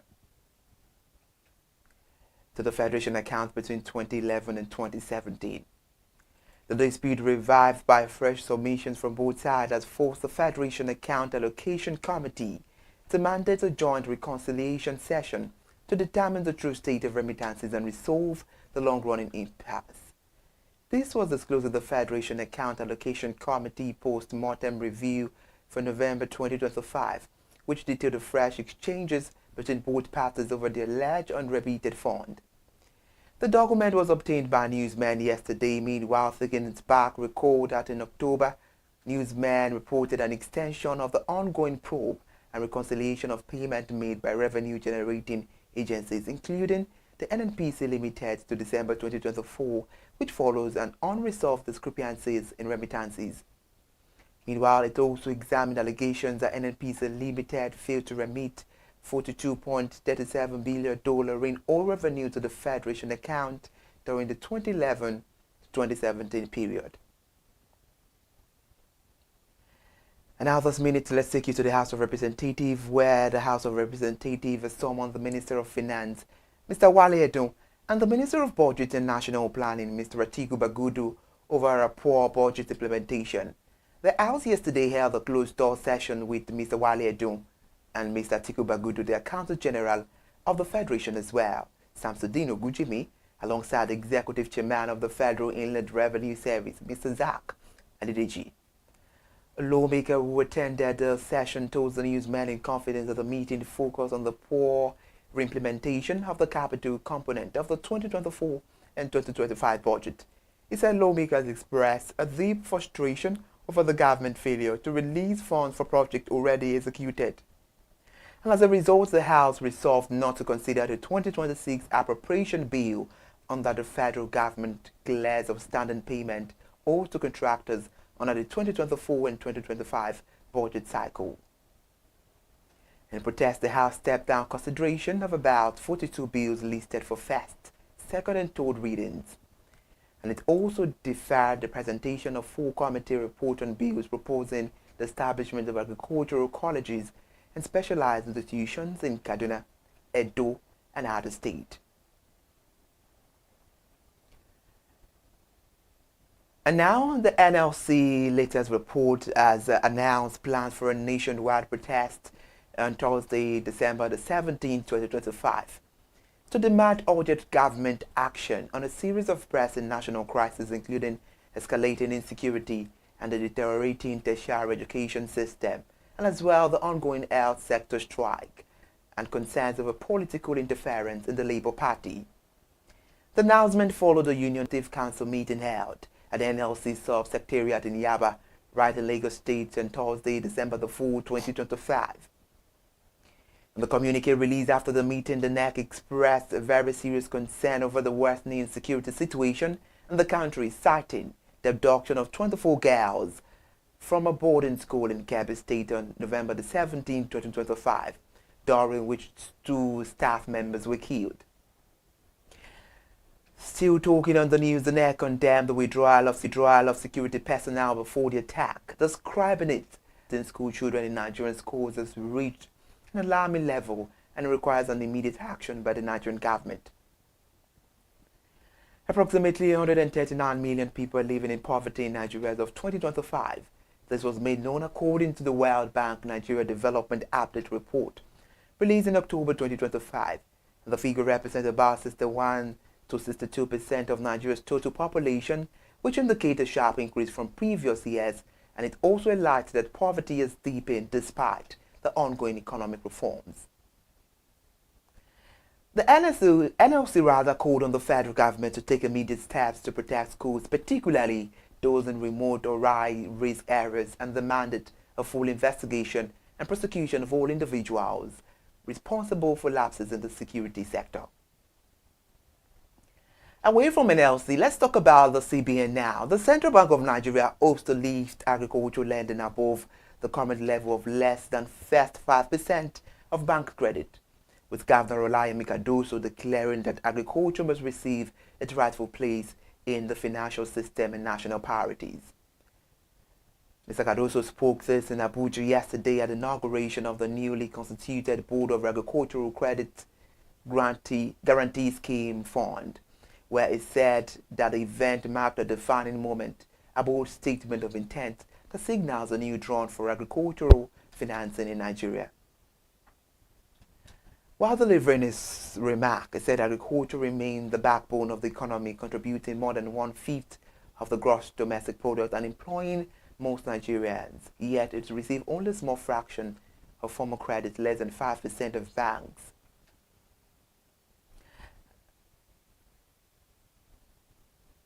And now the Nigerian National Petroleum Company upstream subsidiary NNPC Exploration and Production Limited has recorded its highest daily crude oil production in more than 3 decades, hitting 355,000 barrels per day on the 4th of December 2025, rising from 203,000 barrels per day, in 2023 to 312,000 barrels per day in 2025. A performance the company attributed to strengthened operational system, disciplined asset management, and structured field development. If you're just joining us on the news, this is ConsumerHallaTV News at 10. And now let's move to Ibadan, the Oyo State capital, where the Nigerian Civil Aviation Authority has refused to reopen the Ibadan airport despite pleas from the Federal Airport Authority of Nigeria calling for the reopening of the aerodrome, after confirming that by the level of work done at the airport, flight operations can commence. Newsman says in February, the NCAA announced that the Ibadan airport would be shut down for 6 months to enable the commencement of maintenance and upgrade works. And upon the announcement, the airport was shut down and the state government commenced rehabilitation work on the aerodrome to meet international standard. Newsmen gathered that upgrade works were not the only reason for the closure order, but also gaps discovered by the regulators. Still talking on the news, in September, the Oyo State government held an official flag-off of a 41 billion naira upgrade of the airport, which was named Samuel Ladoke Akintola Airport, in a major push for international status. Furthermore, in response to this, filing a letter dated November 18 and obtained by our newsmen appealed to the NCAA to reopen the airport after some of the gaps raised in its earlier complaint letter had been closed. Away from Ibadan now, in Lagos State here, the Lagos State Governor Babajide Sanwo-Olu has inaugurated a 29,000 square meter TY Logistic Park FZE, a Grade A contract logistic facility described as the first of its kind in West Africa. The launch held inside the Alaro Free Zone within the Lekki Corridor on Monday marks another major step in Lagos' ambition to build Africa's most advanced industrial and logistic ecosystem. The facility, located a short distance from the Lekki Deep Sea Port and minutes away from the planned international airport, which is designed to international specifications and offers more than 45,000 pallet positions. Mr. Governor Babajide Sanwo-Olu in a statement says we're officially launching the TY Logistics Park FZE in Alaro, a project that will shape the future of logistics in Lagos State and position Nigeria's leading industrial hub. And away from Lagos State now, Nigeria is one of the beneficiary countries of $80 billion in clean technology investment by Chinese firms over the past year as they sought the EU markets to absorb a supply glut. This was made known according to a report by Australian research group Climate Energy Finance that was released on Sunday. The report said that many countries also deepened their clean tech cooperation with China in the wake of the US President Donald Trump tariffs, bringing China total overseas direct investment in green technology to more than $180 billion since the start in the year 2023. Chinese firms dominate supply chains for clean technologies such as critical minerals processing, solar panels, and batteries, and the Chinese foreign investment in clean energy infrastructure helps create markets for such products. Meanwhile, Caroline Wang said China got a supply glut when it comes to green technology like solar panels and battery because of a structural supply-demand mismatch, so they need overseas markets to absorb their product. Away from the foreign scene now, back home, the Federal Ministry of Arts, Culture, Tourism and Creative Economy announces the approval of the reinstatement of the Presidential Council on Tourism by the Federal Executive Council, underscoring President Bola Ahmed Tinubu's commitment to strengthen the tourism, culture and the creative economy under the renewed agenda. The reinstated council restores a high-level national platform dedicated to providing a strategic leadership for tourism development. And its members include the presidency, the vice president, the secretary to the government of the federation, and governors from key tourism states, ensuring a stronger coordination, unified planning, and a more cohesive national approach to tourism growth. And following the approval, the minister Anatu Musa Musawa expressed gratitude to President Bola Ahmed Tinubu for his consistent support to the ministry. She emphasized that tourism and the creative economy are vital pillars for Nigeria's economic diversification, and the reinstatement of the council represents a major milestone in building stronger institutional structures for sectoral advancement. The council will thereby provide a strategic direction for national programs that create opportunities for youth, strengthen the community development, and elevate Nigeria's global cultural presence. For more updates, let's meet again on the Midday News by 12. Thank you so much for joining us. I am Iri Ayomikunle, aka Stay industrious and enjoy the rest of your day.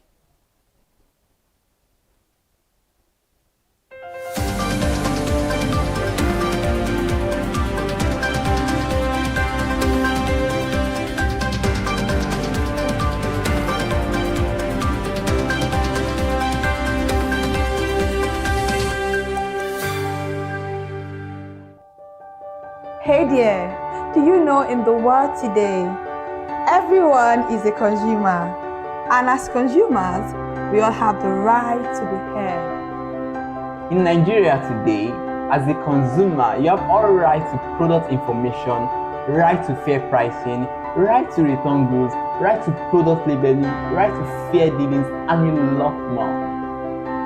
Well then, have you heard about the new media channel? ConsumerHallaTV. ConsumerHallaTV. ConsumerHallaTV.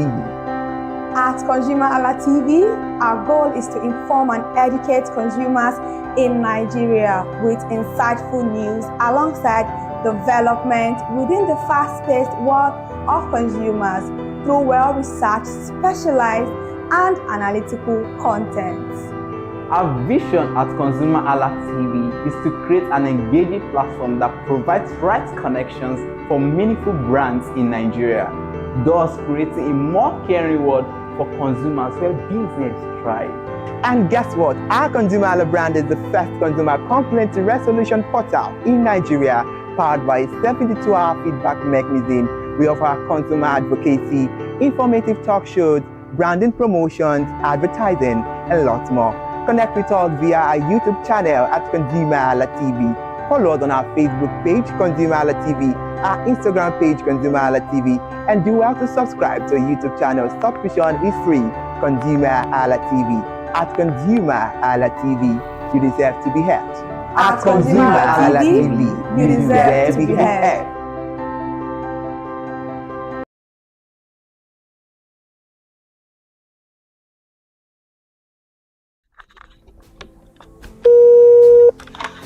Hello consumers, you have the right to be heard, absolutely. So join us on the conversation, share your brand experience, where you tell us all your experiences about brand on the outer world via our YouTube channel every Wednesday from the hour of 4:20 to 5:20. You can watch us via our YouTube channel, ConsumerHallaTV, and subscription is free. Follow us on all our social media platforms, ConsumerHallaTV. Share your brand experience. It's about storytelling. It's about experiences. Hello consumers, you're welcome to another exciting episode of Consumer Voice on ConsumerHallaTV. I am Matilda Omenai. As you already know, Consumer Voice is a show where we'll be visiting different places in Lagos to check out people's preferences, hear what the consumers have to say about different leading brands that they make use of. Hello, it's your boy here, Iremofeko Foworola, and you know what? They call me the AWUF General Overseer. Every day is a blessing and it is meant to be enjoyed maximally with AWUF packages that put a smile on our faces. And guess what? That is why this show AWUF is for you. You can get to know about trendy market slashes, promos, offers and juicy deals that put a smile on your faces, and you can always enjoy them maximally. And you know one thing that is so interesting about this show? It is a blend of English and Pidgin. As I dey run you English, now I go dey marry am with Pidgin, make am spicy. So catch me every time on the show to enjoy more about trendy AWUF packages. Public service announcement. Hello consumers, I am Kikelomo Ajibola and welcome to the Scam Alert segment on ConsumerHallaTV. Scam Alert educates viewers about various scams affecting consumers. We learn tips on how to identify fraudulent activities and provide advice on protecting our personal information. We aim to raise awareness and empower viewers to avoid falling victim to scams. We cover various topics such as phishing, identity theft, fraudulent investment schemes, and many more. You want to catch up on how these scammers invade our lives? Join us every Tuesday by 12:30 p.m. for Scam Alert on our YouTube channel at ConsumerHallaTV. Subscription is absolutely free. And in case you're not following us across all our social media platforms, follow us on Instagram, Facebook, X, TikTok at ConsumerHallaTV. Don't say I didn't do anything for you this 2020. Bye. Welcome to In the Marketplace. We are taking you on a journey behind the scene of Nigeria's most vibrant market. From the sight and sound of the market to the stories of the people who makes it thrive. We will be sharing the untold stories that brings this market to life. Join us as we explore the history, challenges, and triumphs of the market vendors. We will dive into the daily lives of the people who call markets home and uncover the secret that makes this market special. You will get to see the passion, energy, and dedication that goes into making this market success. Tune in to the In the Marketplace on ConsumerHallaTV on Thursday by 11 a.m. to experience the sight and sound. Don't forget to follow us on all our social media and on ConsumerHallaTV. I am Elizabeth Abefe. Hello fellow consumers, are you looking for a program where we give analysis about brand and a program where we project the voice of the consumer? Join my team and I on Consumer Analytics and Resolution Box by calling on the program to get your issues resolved. And in case you are wondering where Consumer Analytics and Resolution Box will be showing, please join us on our YouTube channel at ConsumerHallaTV. Subscription is free by 2 p.m. to 4 o'clock p.m. every Monday and Wednesdays. Consumer Analytics and Resolution Box will be airing and will be here to provide you any information on brands and also issues that you have pending for us to resolve. Also follow us across all our other social media platforms, Instagram, Facebook, X, TikTok at ConsumerHallaTV. And that is why at ConsumerHallaTV, you deserve to be heard. Hi everyone, I am Iri Ayomikunle Eke. Join me live on Perspective every Mondays to Friday from the hour of 9 to 10, where we have meaningful and engaging conversations about all the burning and pressing issues making the round. Issues related to our economy and consumers. It's conversing, it's relatable, it's beyond interview. We have expert analysts who gives updated analysis about all aspects of a conversation. Join the moving train by subscribing to our YouTube channel, ConsumerHallaTV, and do well to follow us on all our social media platforms, ConsumerHallaTV. Stay informed, Thank you. I am Matilda Omenai. As you already know, Market Today is the show where we visit different markets across Nigeria, Lagos, to check out the prices of different things, ranging from household items to foodstuffs to cosmetics, electronics, every other thing. In a world of hustle and bustle, entertainment keeps us alive, and that is why at ConsumerHallaTV, we ensure you enjoy all around 360-degree entertainment program. Screen Time is the show for you, where you enjoy top 5 countdown, celebrity of the week, exclusive interview, and other segments. Don't mind, it's just a jealous person. Oh, It's new movie release, update, and screen time. I'm going to enjoy myself because this is my favorite time on the program. I get to recommend good movie for you, and I'm also waiting for you to recommend movies to me also in the comment section. Screen time is not just all about entertainment, it is relaxing and also educational. So that is why we are bringing to you Screen Time on ConsumerHallaTV. And in case you're wondering where to join us every Mondays by 5 o'clock p.m.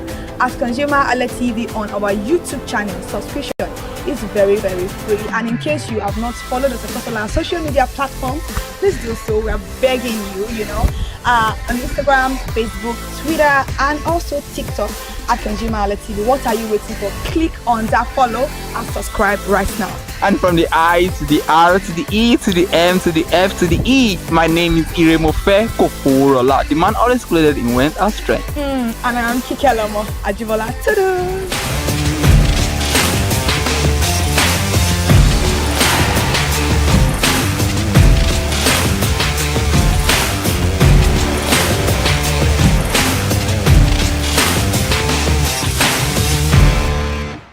Hello, consumers. I know that feelings whereby you have. Good morning, sir. Hello, good morning. How are you? I am doing fine. Okay, so what is your name? My name is Olawale. Okay, so do you use pain relief balm? Yes, I do. Which brand? I use Deep Relief. For how long have you been using Deep Relief? For a long time, let's say like 5 years. Wow. Okay, so which other pain relief balm do you know of? Oh, I know of Aboniki, and then I know of Rob and the likes, yeah. Okay, so why then do you prefer Deep Balm? I think it's actually effective for me. I've been using it for a while, and some of my friends use it as well because we are into sports. So it's like a recommendation kind of thing. Yeah. So what benefits do you look out for whenever you want to purchase a balm? What benefits do you know that, okay, this thing can do for me? Okay, I more of use recommendations for my friends. If they say it works for them, then definitely it's going to work for me as well. Then if it is effective, I try it, and if it's effective, then I use it more often again. Okay, give me one scenario whereby maybe you had a little cut or injury or swollen feet, and this Deep Balm helped you. Just give me credit. Tell me. Okay, it was going to be one of the times when I tripped and then I injured my ankle. Then I used ice for a while, but it did not work. It did not subside. Then I used this Deep Relief balm. Then it actually worked. Within the 3 days, I was actually effective. Yeah. Okay, so what is that ingredient? Whenever you want to buy a balm, what is that ingredient a balm must have for you to go for it? Must it be natural, or must it have alba, or must it have menthol in it? I think I prefer the mentholated ones because it tends to heal faster. Yeah. So on a scale of 1 to 10, how well will you rate this your Deep Balm? I would say a good 8.5. 8.5? Yeah. Okay, so if there is one thing you would like this brand to improve on, what would that be? I would say their advertisement, because they are not really well known. So I would say they should improve more on their advertisement because it works very well. Yeah. Okay, how expensive is it? Not that expensive. I think around 3,000 naira. I can get a small one. Yeah. And it will last you for how many? Because I'm into sport, it lasts me for around 1 month or so. Wow. Yeah. I don't use that often, except when I'm injured or something. Thank you very much, sir.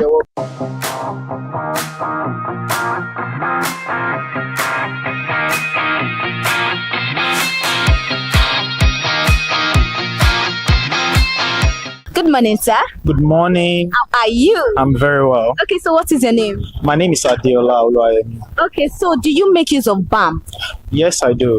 Which brand do you go for? I use Rob. Which other pain relief balm do you know of apart from Rob? There is Advocacy, and there is Red Balm. Okay. I think those are the two that I'm very conversant with. Okay, so why then do you now prefer Rob? Because Rob is handy and it's easily accessible. You see it everywhere. So that's the major reason why I use Rob. Okay, so what benefits does this Rob do to you? Why do you stick it to it? It helps relieves pain, and it's the viscosity on your body. So majorly because it relieves pain actually. Okay, so can you create a scenario whereby maybe you had a really very bad pain and you make use of this and this came well, it went, the pain relieved you? There are many scenarios. While playing ball or playing with my children, and I mistakenly injure my leg or something. So it's the one that is easily accessible, and as soon as you get it, just rub it. Not deep like that, but just rub it smoothly and everything will be fine. So how long does it perform the magic? Within the space of 10-15 minutes, you feel the relief. Okay, so what ingredients must a balm have for you to get it? Must it be alba? Must it have menthol? The menthol majorly, menthol, and I think most of them, they use shea butter for it. So those are the major ingredients. The menthol specifically. So on a scale of 1 to 10, how well will you rate this Rob? I'll give them 8. 8? Why 8? I was thinking you're going to give them a 10. 10 belongs to God. Okay. Okay, so is there anything you like this brand to improve on? Or they are cool? They are cool. They are cool like that. How expensive is Rob Balm? I think he's moderate and it's not too expensive. It's affordable. Okay, thank you very much, sir.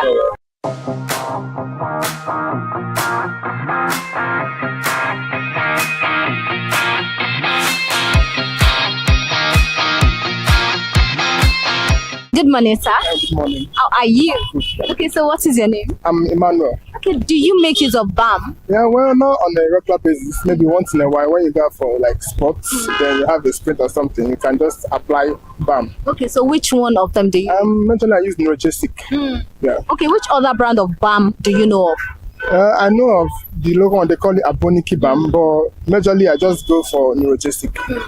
So why do you prefer this thing? Neurogestic is they normally prescribe it medically. Yeah, you know the physicians, they prescribe Neurogestic. So it's more like something more of for like medically. Yeah, so that's why I go for Neurogestic. So for how long have you been using it? I would say since I ever started doing sports, of course, you get spent let me say 4 or 5 years now. Yeah, I do Neurogestic. Okay, so what incident happened for them to recommend that to you? Okay, there's this one time I was playing volleyball, so it's majorly an arm sprint. So when I wanted to smash the ball side, my hand kind of juries kind of shifted. So that's how they prescribed Neurogestic. Yeah. So how does it perform the magic? It does well actually. Yeah, when you just apply it, it reduces the pain. Yeah, that's just it. So how often do you make use of it? It's not much, but at least in a month I use it like 4 to 5 times. Yes. So on a scale of 1 to 10, how well will you rate this balm? 8. 8? Why 8? I was expecting a 10. No, I wouldn't say 10 because it's not like it fixes everything immediately. Yeah, but when you just keep using it, just does it. So that's why I give it 8. So if there's anything you like this product, yes, to improve on, what would that be? Well, I think they're actually doing the most. They have extra now. They have Neurogestic extra. Okay. Yeah, so I don't think there's anything they will improve on. They are perfectly fine. Yes, yeah. Okay, so what ingredients do you think your balm must have for you to get leak to it? Must it be mentholated? Must it be alba? Or must it be natural ingredients? What ingredients? I won't say, well, people trust natural more. So for me, methylated is fine. So that should just be it. I don't know the particular ingredients, but yeah, methylated should be very fine. Why do you now prefer methylated? When they say herbal, if you say natural ingredients, you can't like 100% trust something that is natural. So that one should just do it. The methylated part should do it. Thank you very much, sir.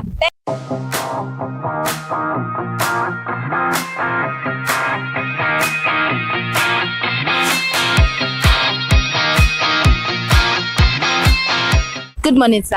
Hi, good morning. How are you? I'm okay. Okay, so what is your name? Color. So do you make use of pain relief balm? Yes, I do. Which brand? Rob. Which other brand do you know apart from Rob?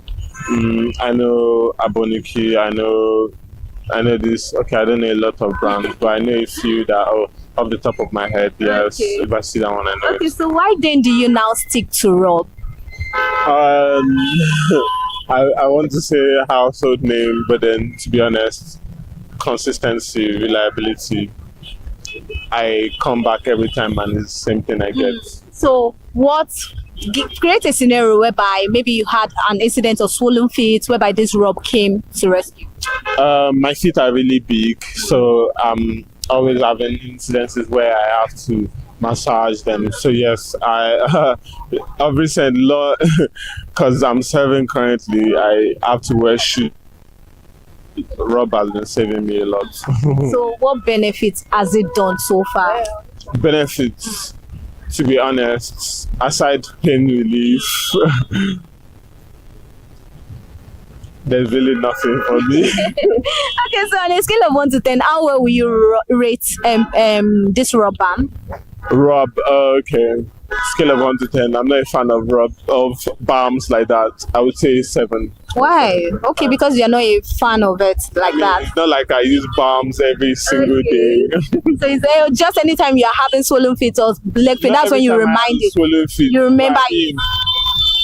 Sometimes, and maybe when I go to the gym or something, stuff like that. Okay. But now I'm just carrying Rob around. Okay, so what ingredients attached to you? What ingredient do you think your balm must have for you to stick to it? Maybe the menthol. Why menthol?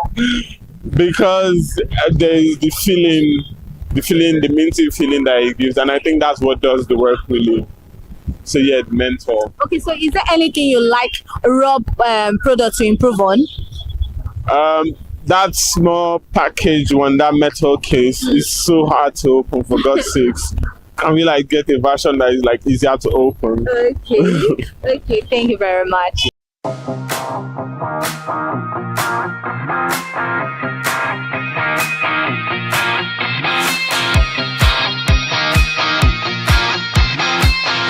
Good morning, Ma. Good morning. How are you? I'm fine. I'm fine. So what is your name? My name is Amaka. Okay, so do you make use of pain relief balm? Yes. Which brand? I use Advocacy balm. Advocacy. Which other pain relief balm do you know of apart from Advocacy? I use Rob as well. So why then do you stick to Advocacy? Advocacy one is very, very effective. We use Advocacy. You can't use it to compare to Rob because Advocacy is very, very pepperish, and also it works effectively. Because if you use Advocacy, the day I used Advocacy, my body was red that very day. I nearly rubbed bad because the pepper was much. So Advocacy is very, very effective. And I recommend anybody that is having severe pain and want the pain to relieve very fast, just use Advocacy. I'm sure, I bet you love it. Okay. Can you create a scenario whereby maybe you had a swollen feet or swollen thing and this Advocacy saved the day? That day it was my leg. After much stress from work, to move my leg, it was very, very difficult.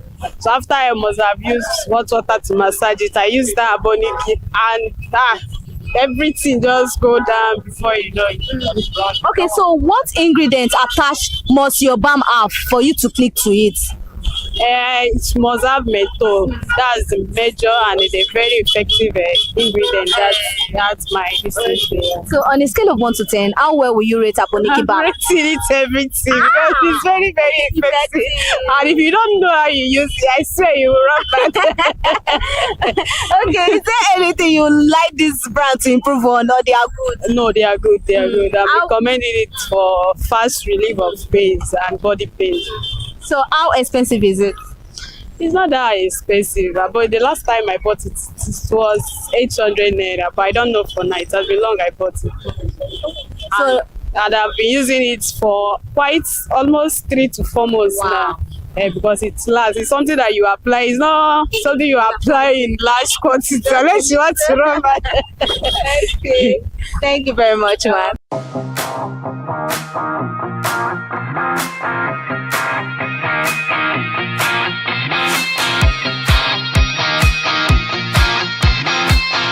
Good morning, ma. Good morning. How are you? I'm fine. You look good. Thank you. And you too. Thank you. What is your name? Irene. Okay, so do you make use of pain relief balm? Yeah, very well. Which one do you use? I do use Aboniki. So apart from Aboniki, which other pain relief balm do you know of? I know of Rob. Then just Rob and Aboniki. Those are the most popular balm. Okay, so why then do you stick to Aboniki balm?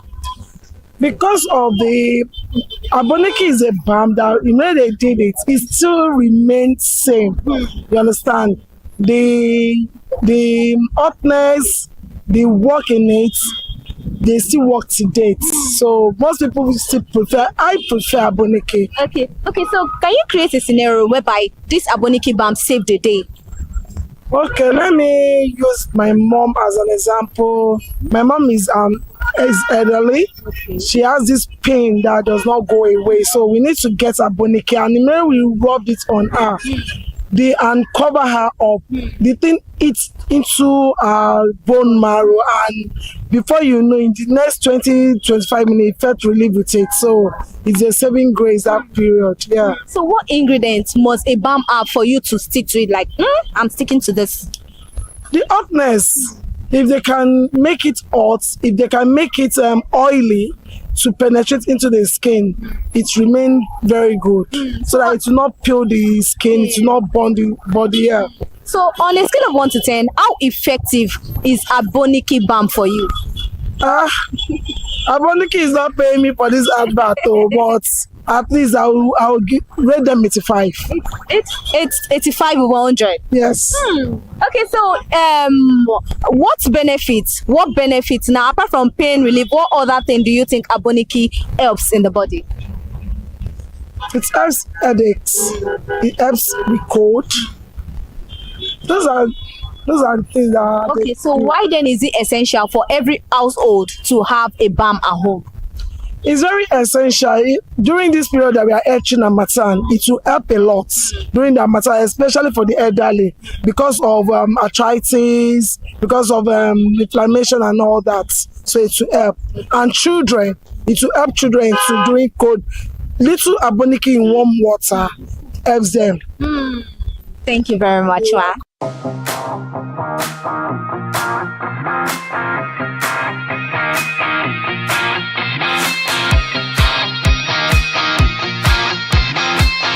Good morning, sir. Good morning. How are you? Very well. Okay, so what is your name? My name is Olasukon. Okay, so do you make use of pain relief balm? Yes. Which one do you go for? Aboniki. Why Aboniki? Because my wife loved it, and then she introduced it to me. Then I also try to use it. Okay, so which other pain relief balm do you know of apart from Aboniki? Okay, Rob. That's all. Okay, so what benefits does this Aboniki does to you? Apart from giving us fast relief from any pain that we, then when you use it for cold times, it's also good. So create a scenario whereby Aboniki has saved the day for you, where maybe you had like an injury or you were feeling cold and all of that. Okay, I was having kata. So my wife now said, honey, why don't you use this thing? I said, use what? Said Aboniki, and she now gave it to me. So when I use it, at first I was like, this is what you are talking about. It's not. But after some minutes, I now started feeling the heat. In fact, I ran from my room to the sitting room, back to the room. I was asking her, what is this? So that was how it happened. Okay, so on a scale of 1 to 10, how well will you rate this Aboniki balm? I can give it, let me say, 8. 8 over 10. Yes, 8 over 10. Okay, so what ingredients attached to it that makes you stick to Aboniki? Okay, I mean the mentor. I love the mentor. Then the let me say the what's it called? Is it the natural? The natural something. Yes. So and that's all. Okay, thank you very much, sir.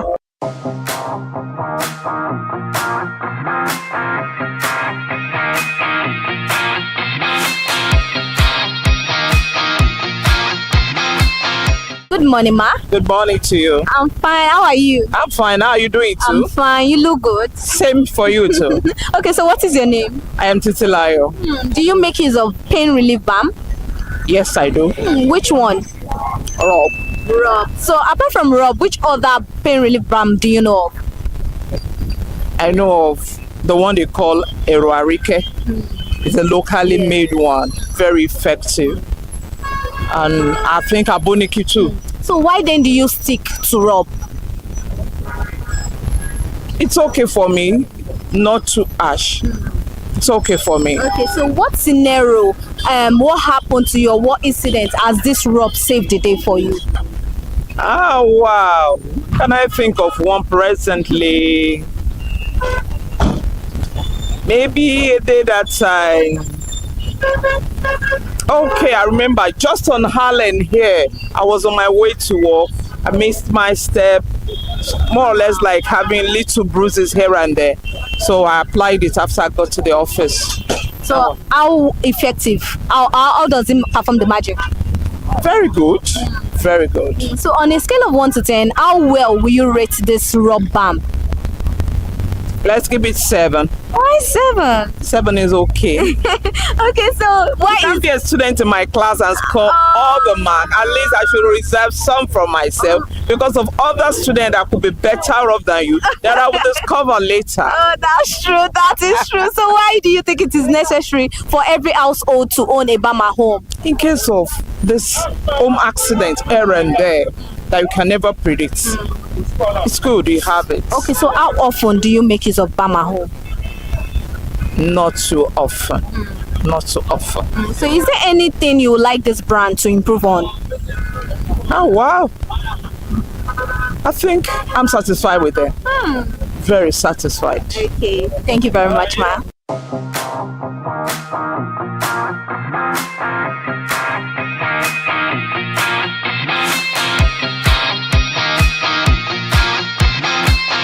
Good morning, sir. Good morning. How are you? I'm good. Okay, so what is your name? My name is Sabo. Okay, so do you make use of pain relief balm? Sure. Which one do you go for? Rob.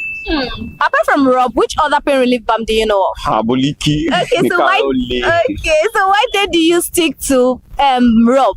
Well, I feel Rob has been around before most of the relieving balm we have around. So basically, they'll tell you, Lolo Rob, go and use Rob. They won't tell you balm. So yeah. Okay, so create a scenario whereby this balm have saved the day for you. Okay, now imagine you're having kata and you have to lick balm. You have to lick Haboliki or you have to put it in your nose. Just to relieve it here. Something like that. Okay. Okay, so what other thing apart from swollen leg, body ache do you use your balm for? I don't know, but I lick balm to clear my sore throat.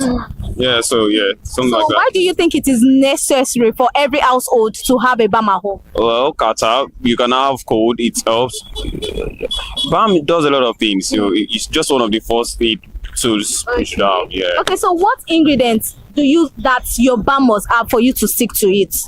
What ingredients? Is it menthol? Is it herbal? What ingredients must this balm have for you to keep going back to it? That okay, this is why I'm sticking to this particular balm. Well, menthol, mint. Yeah, so basically. Why menthol? Come again with the question. I said, what ingredients must a balm have for you to stick to it? Is it the herbal? Is it because of the originality or the menthol it has? You mean my personal one? Yes. Well, it's the originality, I would say. As far as the quality is there, we're good to go. Okay, so on a scale of 1 to 10, how well will you rate Rob brand? 7 over 10. Why 7? Everything you use reduces over time. I mean, in the long period of time, it's not, you can't compare the quality now to 5-10 years ago. So yes, that it is. Okay, so if there's anything this Rob balm should improve on, what would that be? The quality. Why quality? Yeah, just like I said, the quality has reduced for the past 5-10 years ago. So we want that authentic Haboliki, but that when you apply a little, then 2-3 hours you're still feeling something. Imagine you use Damato on your bowel head when you just have that shaving. So something like that. Yeah. So how often do you make use of your balm? Well, I used it today. I licked it today, this morning. Do you still have sore throat? Not really for surgery. I just, I used it for my lip and just something like that. And there's a time I mixed with my Vaseline for hair and all of that. So Okay. it works a lot of way for me. Good. Okay. Thank you very much, sir.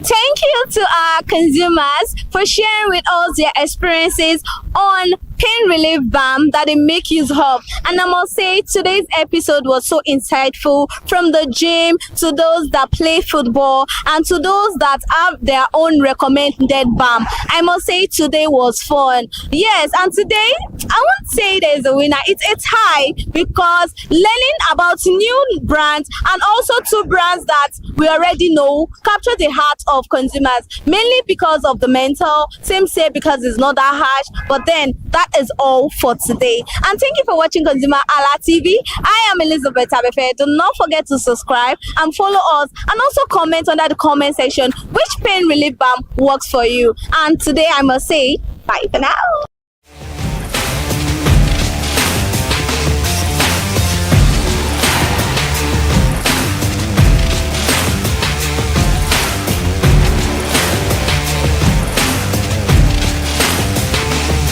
Hi people, my name is Mo Fakorede and I am a filmmaker and a film director, and you're watching ConsumerHalla TV. ConsumerHalla TV is everything consumer advocacy, consumer rights, everything that has to do with consumers. On this TV, you'll watch, you'll learn, you'll be educated, and you'll be entertained. Keep watching ConsumerHalla TV. My name is Olubukola Ozone, a photographer and a social media enthusiast. You're watching ConsumerHalla TV. It's a consumer advocacy TV. If you have a problem, anything, any consumer related problem, just holla at them, just like their name implies, and they're going to get it sorted for you. Keep watching, stay tuned. Thank you very much. Hi guys, my name is Joba Jalabi. I'm a marketing communications professional. I currently lead marketing at Flash Change, a fintech startup. Keep watching ConsumerHalla TV, a consumer advocacy channel. Hello, my name is Sharon Rotimi. I'm an actor and I am on ConsumerHalla TV. Now, ConsumerHalla TV is a consumer advocacy channel. So if you have any issues, consumer-related issues with brands and services, you can reach out to them and they will be sure to handle it or to cater to you. Thank you so much. Hi guys, my name is Iyebiye Adeton. I'm a film poster designer and illustrator. This is ConsumerHalla TV. It's a consumer advocacy channel. We show content on consumers-based news, entertainment, and all of that. So I urge you guys to stay tuned to ConsumerHalla TV. My name is Anoluwapo Alao, a sales consultant for Star Times Nigeria. This is a ConsumerHalla TV, where they discuss anything consumer needs and get knowledge about anything about consumer. So keep watching Hi, my name is Adebola Ogushino. I'm a filmmaker and you're watching ConsumerHalla TV. Any consumer related issues, they've got you. Hi, my name is Stephen Olorunshisi. I'm a strategy and sales professional, currently working with Obey, and you're watching ConsumerHalla TV. I mean, this is one of the channels that you don't want to but stay on. Consumer advocacy, brand promotion, everything consumer, what you need to learn for your business to grow. This is a channel where you learn, where you experience entertainment too, yeah. But it's good for businesses, for brands, and for an entrepreneur. If you want to know more about businesses, want to know more about brands, please stay watching. All right, thank you so much, ConsumerHalla TV. Keep watching. Hello, good day. My name is Tunde Balogun. I'm the lead pastor at the Kingsborough Church in London. And you're watching ConsumerHalla TV, which is a new initiation into the TV industry in Nigeria, the first of its kind in Nigeria. And I know that it's going to bring value and quality into the service industry. ConsumerHalla TV is here to offer value to service industry and to give a voice to consumers, bring awareness to the brand industry, and also bring education to what it is to have quality for what you paid for. I know that through ConsumerHallaTV, you are going to be able to get what you have paid for quality-wise and also give a voice to you in wherever it is that you do. I am here to support and give a shout out to say that keep watching ConsumerHallaTV and we'll have a better quality for value in Nigeria and in the global space. Please continue to watch ConsumerHallaTV because it is here to make things work better for you. It is on this note that I would like to say a big congratulations to the chairman and CEO of ConsumerHallaTV, Pastor Tunde Olufowora, and all the staffs of this great organization. Thank you for what you do. You are making things happen for us, and I pray that God bless you. Thank you. Hello, my name is Toyin Balogun. I'm here to give a shout out to ConsumerHallaTV, #1 platform helping you to shop smart, spend wisely, and live better. Anytime you have any kind of issues with your shopping or you want to know a very honest review, please contact ConsumerHallaTV, here to help you. And please join the community where we can all make life easy and better for all of us. Hey there, do you know in the world today, everyone is a consumer, and as consumers, we all have the right to be heard. In Nigeria today, as a consumer, you have all right to product information, right to fair pricing, right to return goods, right to product labeling, right to fair dealings, and a lot more. Well then, have you heard about the new media channel? ConsumerHallaTV. ConsumerHallaTV. ConsumerHallaTV. At ConsumerHallaTV, our goal is to inform and educate consumers in Nigeria with insightful news alongside development within the fast-paced world of consumers through well-researched, specialized, and analytical content. Our vision at ConsumerHallaTV is to create an engaging platform that provides right connections for meaningful brands in Nigeria, thus creating a more caring world for consumers where business thrive. And guess what? Our ConsumerHalla brand is the first consumer complaint resolution portal in Nigeria, powered by a 72-hour feedback mechanism. We offer consumer advocacy, informative talk shows, branding promotions, advertising, and lots more. Connect with us via our YouTube channel at ConsumerHallaTV. Follow us on our Facebook page, ConsumerHallaTV, our Instagram page, ConsumerHallaTV, and do well to subscribe to our YouTube channel. Subscription is free. ConsumerHallaTV. At ConsumerHallaTV, you deserve to be heard. At ConsumerHallaTV, you deserve to be heard. Hello consumers, you have the right to be heard, absolutely. So join us on the conversation, share your brand experience, where you tell us all your experiences about brands on the outer world via our YouTube channel every Wednesday from the hour of 4:20 to 5:20. You can watch us via our YouTube channel, ConsumerHallaTV, and subscription is free. Follow us on all our social media platforms, ConsumerHallaTV. Share your brand experience. It's about storytelling. It's about experiences. Hello consumers, you're welcome to another exciting episode of Consumer Voice on ConsumerHallaTV. I am Matilda Omenai. As you already know, Consumer Voice is a show where we'll be visiting different places in Lagos to check out people's preferences, hear what the consumers have to say about different leading brands that they make use of. Hello, it's your boy here, Iremofeko Foworola, and you know what? They call me the AWUF General Overseer. Every day is a blessing and it is meant to be enjoyed maximally with AWUF packages that put a smile on our faces. And guess what? That is why this show AWUF is for you. You can get to know about trendy market slashes, promos, offers, and juicy deals that put a smile on your faces, and you can always enjoy them maximally. And you know one thing that is so interesting about this show? It is a blend of English and Pidgin. As I dey run you English, now I go dey marry am with Pidgin, make am spicy. So catch me every time on the show to enjoy more about trendy AWUF packages. Public service announcement. Hello consumers, I am Kikelomo Ajibola and welcome to the Scam Alert segment on ConsumerHallaTV. ConsumerHalla educates viewers about various scams affecting consumers. We learn tips on how to identify fraudulent activities and provide advice on protecting our personal information. We aim to raise awareness and empower viewers to avoid falling victim to scams. We cover various topics such as phishing, identity theft, fraudulent investment schemes, and many more. You want to catch up on how these scammers invade our lives? Join us every Tuesday by 12:30 p.m. for Scam Alert on our YouTube channel at ConsumerHallaTV. Subscription is absolutely free. And in case you're not following us across all our social media platforms, follow us on Instagram, Facebook, X, TikTok at ConsumerHallaTV. Don't say I didn't do anything for you this 2025.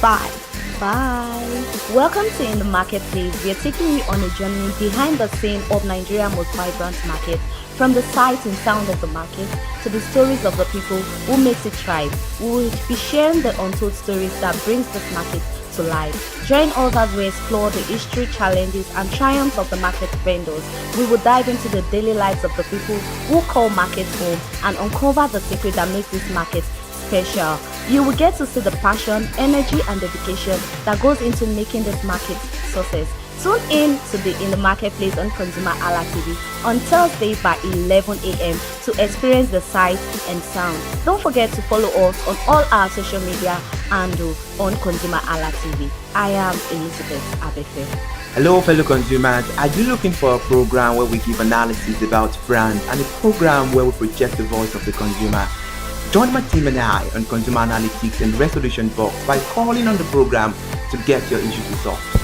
And in case you are wondering where Consumer Analytics and Resolution Box will be showing, please join us on our YouTube channel at ConsumerHallaTV.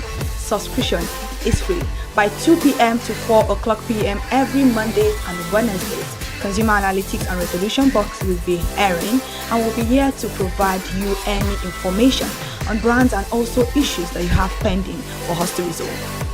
Also follow us across all our other social media platforms, Instagram, Facebook, X, TikTok at ConsumerHallaTV. And that is why at ConsumerHallaTV, you deserve to be heard.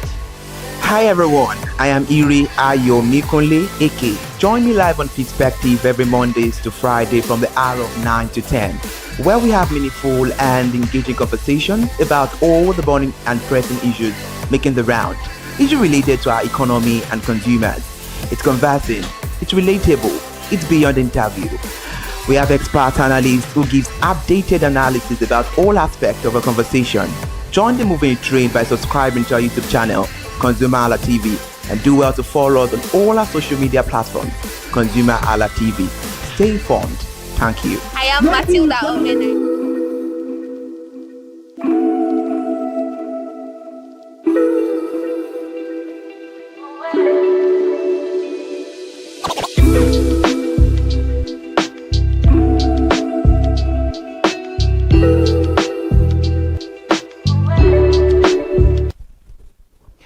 Good morning, Nigeria, fellow consumers. A beautiful morning to you all. Thank you so much for joining us. Welcome to Consumer Watchdog on ConsumerHalla TV. On the program, we dissect and we break down consumer right, consumer protection, and consumer safety.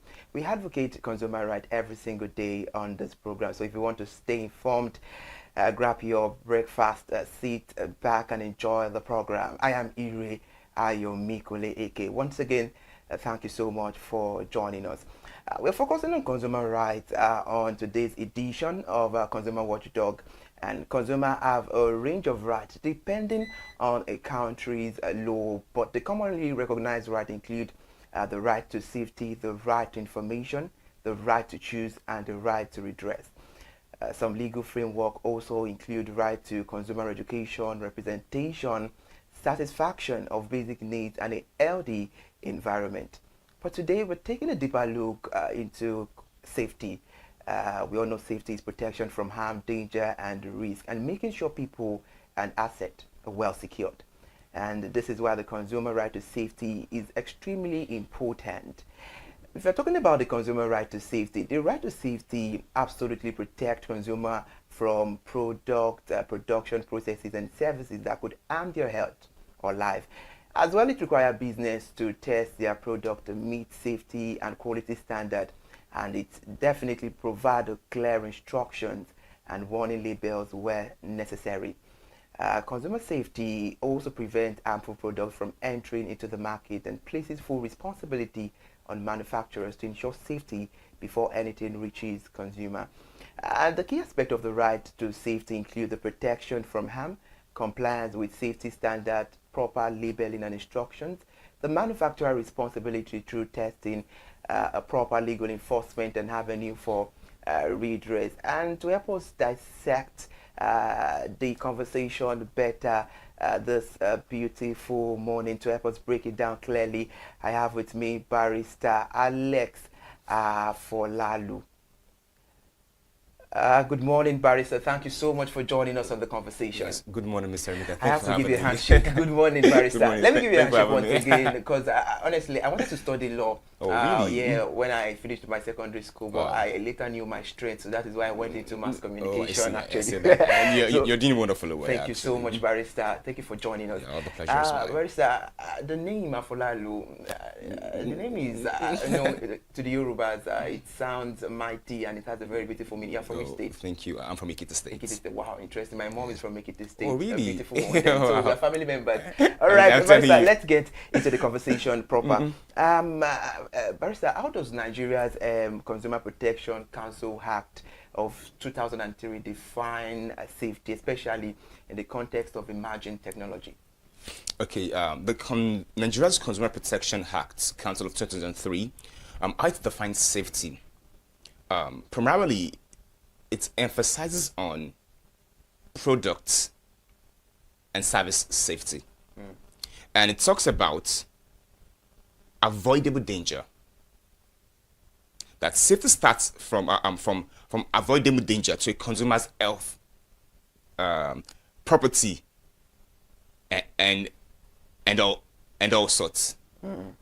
As a way that when you're releasing a product or service into the market, it must be the case that the product or service must actually ensure that there is actually avoidable danger when a consumer is actually using that product in the course, in the ordinary course of life.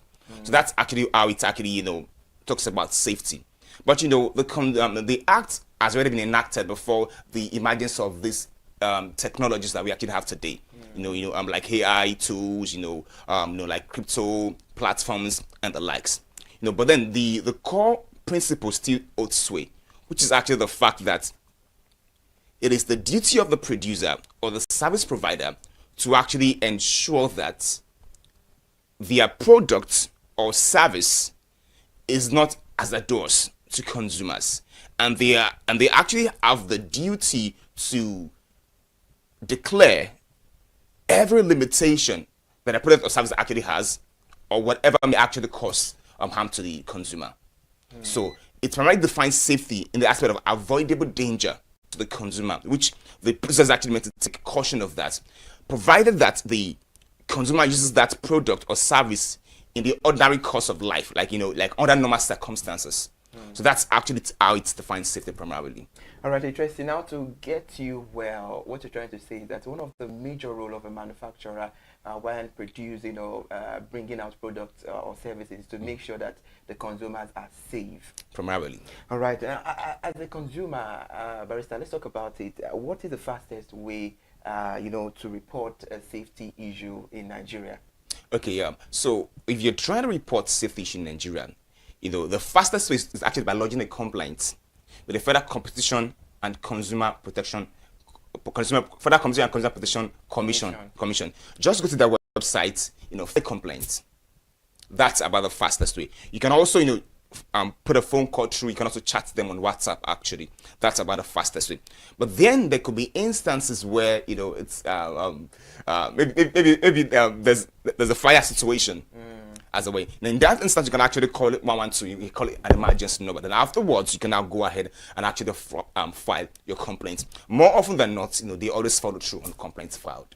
All right, Barrister, let us be realistic here. We've seen a whole lot of situations whereby a lot of consumers, they've come across videos like that on the media, whereby they will come saying when they were in issue, they had to call all these FCCPC, they called all the rights commissions, but they were not yielded to their call. And if at all they attend to where the emergency situation is, they come late. What are the factors making the FCCPC and all other commissions related to consumer lacking behind in the aspect of making sure they get to the consumer at the time when the consumer needs their help? Well, we must actually come to the realization of the fact that the job of the FCCPC is not that of emergency, in honesty. Now, when you file a complaint, the first thing they will do is investigate the complaint you filed. It's going to take a process, primarily. Actually, now, I mentioned something earlier that in the event where it is actually an emergency situation, what you want to do is to reach out to an emergency agency, an agency that can actually respond to you swiftly. Now, let's say a fire got out in a particular building by the use of a particular product. That's not the time to reach out to FCCPC. You want to recall the fire service, and you want to gather evidence of the fire gotten out. Then afterwards, you can now go ahead to file a complaint against that product, against that service, or against that complaint as a way, So it is important for us to actually put our priorities in order as a way, So when you file a complaint, it's just a matter of time. I've never had the opportunity of filing a complaint before, but I can tell you categorically that more often than not, they will actually get back to you. All right, interesting. Barrister, when we're talking about consumers, we're talking about what they consume is a two side of a coin. Okay, beautiful. Either it's product or services. Yeah. And now we're still talking about safety, but let's look at safety in a different angle. Talking about services this time around. On November 18, there was a news that went viral, and it was reported that the social media activist, a very dark man and comedian, Mr. Jollof, may face criminal prosecution after a clash abroad United Nigeria Airlines flight on Monday, November 17. And there was commotion on their Sabah Lagos flight after an argument escalated, which definitely led into a physical fight. And there was a viral video that showed crew members and passengers rushing to intervene as both men exchange blows and the altercations in the plane. I'm very sure you came across that video, and Very Dark Man himself confirmed the video on Facebook, because there were a lot of speculation, maybe it's AI or something, and Mr. Jollof himself came out to tender an apology. Yes. Now, let's still on safety, especially the legal angle here. Under Nigerian law, can disruptive passengers be persecuted, and what specific legal sections can be applied in the case of VDM and Mr. Jollof? Okay, yeah, that's a very robust question. And I must actually say that when it comes to safety in Nigeria, we have a robust legal framework that actually protects consumer in every aspect. Whether we are looking at products or we're looking at services, or whether we're looking at health and safety, the consumers are protected, in different ways primarily. So with respect to the case of VDM and Mr. Jollof, let's start with the Civil Aviation Act of 2022. Now, Section 85, subsection 1 of that act actually talks about interference. When a passenger interferes, with a crew member or or other flight attendants in such a way that they'll be unable to carry out their duty, it constitutes an offense. Now, Section 85, subsection 2 goes on to state that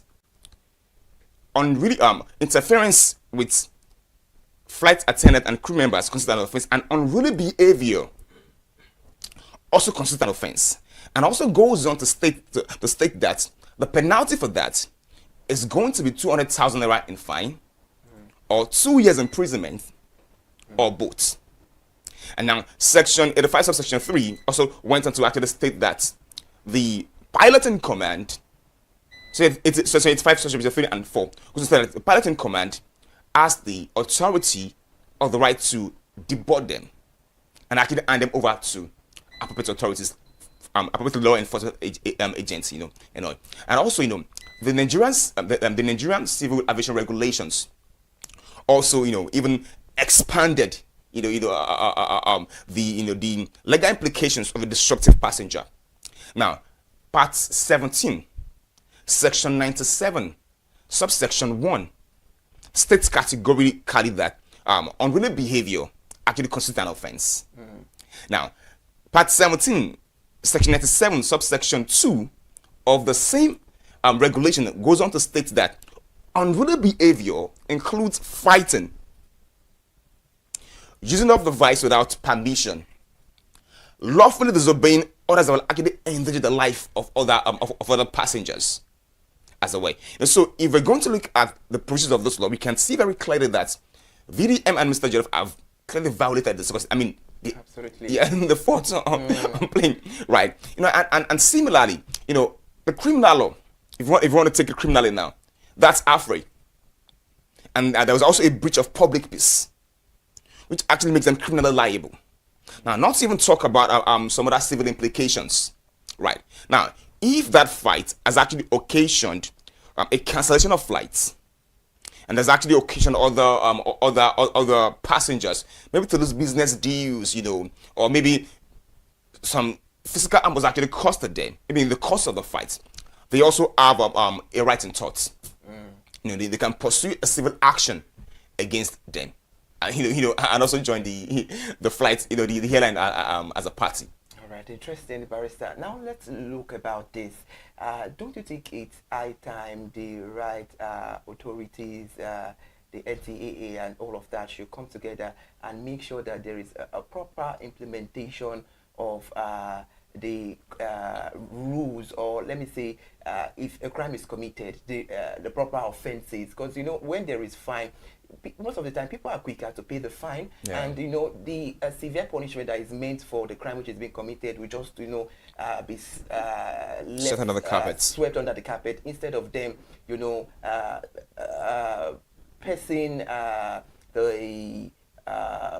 instead of them making sure that they go through the punishment. Don't you think it's high time for the right authorities to make sure that, okay, when you commit this offense, no, you're not paying fine, you pass through this punishment, this is your punishment, this is your punishment? Because, you know, we've seen a lot of cases. We had the issue of Quam 1, Quam 2, and there was the Quam 3 too. I guess that was with Enugu and all of that. And now it's now becoming a recurring issue that is happening every now and then. So don't you think it's the right time that the right authorities make sure that when you commit an offense, the next thing is you have to do is you have to be punished, no any sort of paying fine at all?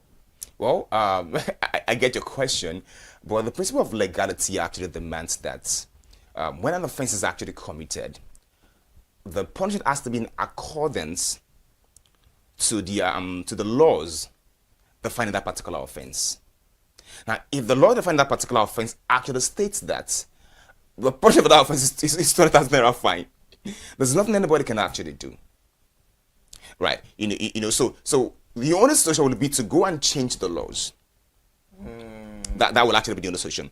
But be that as it may, the laws has made enough provision to deter future offenders by punishing the current offenders.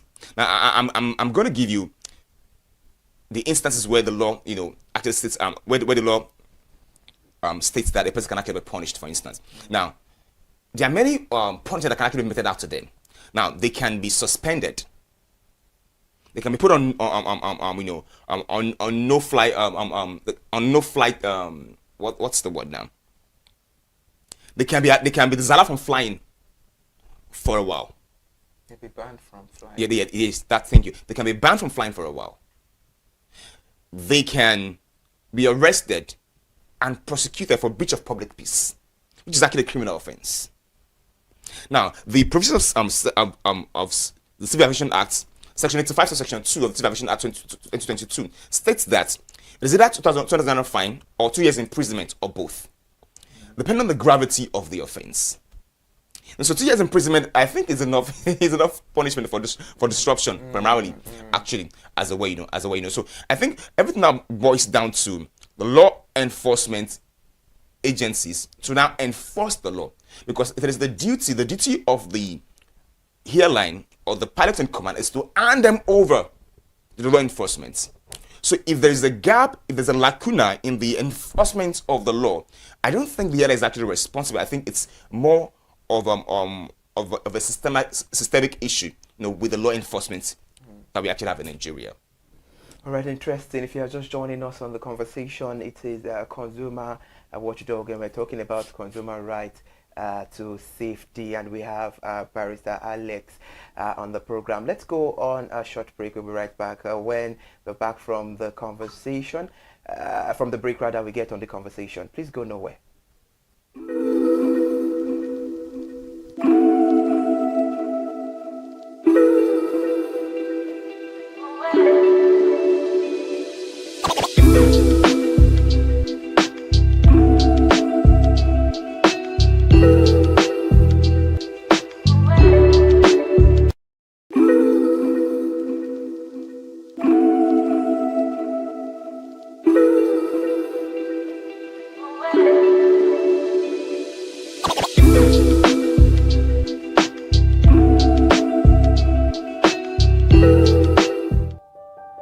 Hey there, do you know in the world today, everyone is a consumer, and as consumers, we all have the right to be heard. In Nigeria today, as a consumer, you have all right to product information, right to fair pricing, right to return goods, right to product labeling, right to fair dealings, and a lot more. Well then, have you heard about the new media channel? ConsumerHalla TV. ConsumerHalla TV. ConsumerHalla TV. At ConsumerHalla TV, our goal is to inform and educate consumers in Nigeria with insightful news alongside development within the fast-paced world of consumers through well-researched, specialized, and analytical content. Our vision at ConsumerHalla TV is to create an engaging platform that provides right connections for meaningful brands in Nigeria, thus creating a more caring world for consumers where business thrive. And guess what? Our ConsumerHalla brand is the first consumer complaint resolution portal in Nigeria, powered by a 72-hour feedback mechanism. We offer consumer advocacy, informative talk shows, branding promotions, advertising, and lots more. Connect with us via our YouTube channel at ConsumerHalla TV. Follow us on our Facebook page, ConsumerHalla TV, our Instagram page, ConsumerHalla TV, and do well to subscribe to our YouTube channel. Subscription is free, ConsumerHalla TV. At ConsumerHalla TV, you deserve to be heard. At ConsumerHalla TV, you deserve to be heard.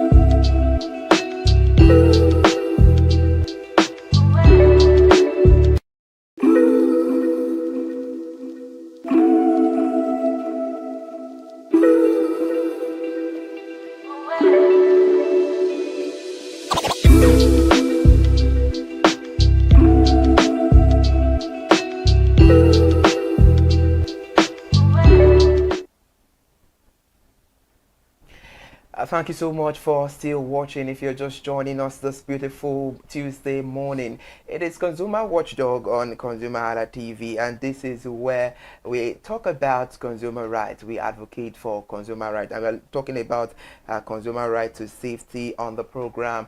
And on the conversation, I have Barrister Alex Afolalu. Barrister, now let's get on the conversation. We're still talking about consumer safety, but we are looking at it from the perspective of the altercation that happened between VDM and Mr. Jollof. Now, let's talk about passengers' right. As a co-passenger, can someone claim compensation for emotional distress, inconvenience, or medical bills? for example, the altercation that happened between VDM and Mr. Jollof, had it been there is a sick patient there, can that patient definitely, seek and inconvenient or, claim compensation for emotional distress? Okay. The provisions of the Civil Aviation Act of 2022 makes room for compensation, right? But then compensation, a passenger cannot just be compensated because he was emotionally distressed, or because the claim was emotionally distressed. Okay, in the case whereby maybe it has to do with medical conditions and was given an appropriate time, or he or she was given an appropriate time, that okay, and he has done all his calculations that okay, I will land there, okay, go see my doctor and all of that, okay, and this issue happened. Okay. So are you saying he or she does not have a right to? Okay. So what I'm actually saying is this: that in the event where the passenger, where the fight or whatever actually happened, actually occasioned a delay, like a flight delay, and as a result, it's actually occasioned a loss. Maybe it's maybe in a business deal or in something. Now, that passenger has a right to compensation. Now, if he can actually prove that a loss actually occurred as a result of the delay in flight, and the delay actually occurred as a result of the flight that actually happened, now you can actually go on to get compensation. Now, the second thing is with respect to emotional distress, you must be able to prove that emotional distress. The court is not Father Christmas. We need to be clear on that, right? So you must be able to prove that emotional distress. You must be able to tender, your psychological evaluation, your therapy bills. You must be able to show the court proof of that emotional distress. And if you have suffered any loss, let's say you have to book extra days in your hotel or extra transportation costs and all of those things, you must be able to show and prove this loss that you've actually suffered. So the burden is on the person claiming the loss to actually prove the loss he or she has suffered. So if you are unable to prove this loss, there may be very little that very little you can actually do in such circumstance. So as long as you are able to prove the loss, definitely you can actually get compensation for the loss you've actually suffered. All right, interesting, Barrister Alex. The conversation is getting more beautiful. Let's talk about it. Can the airline remove any disruptive passenger, maybe in a fight scene, just like what happened between VDM and Mr. Jollof?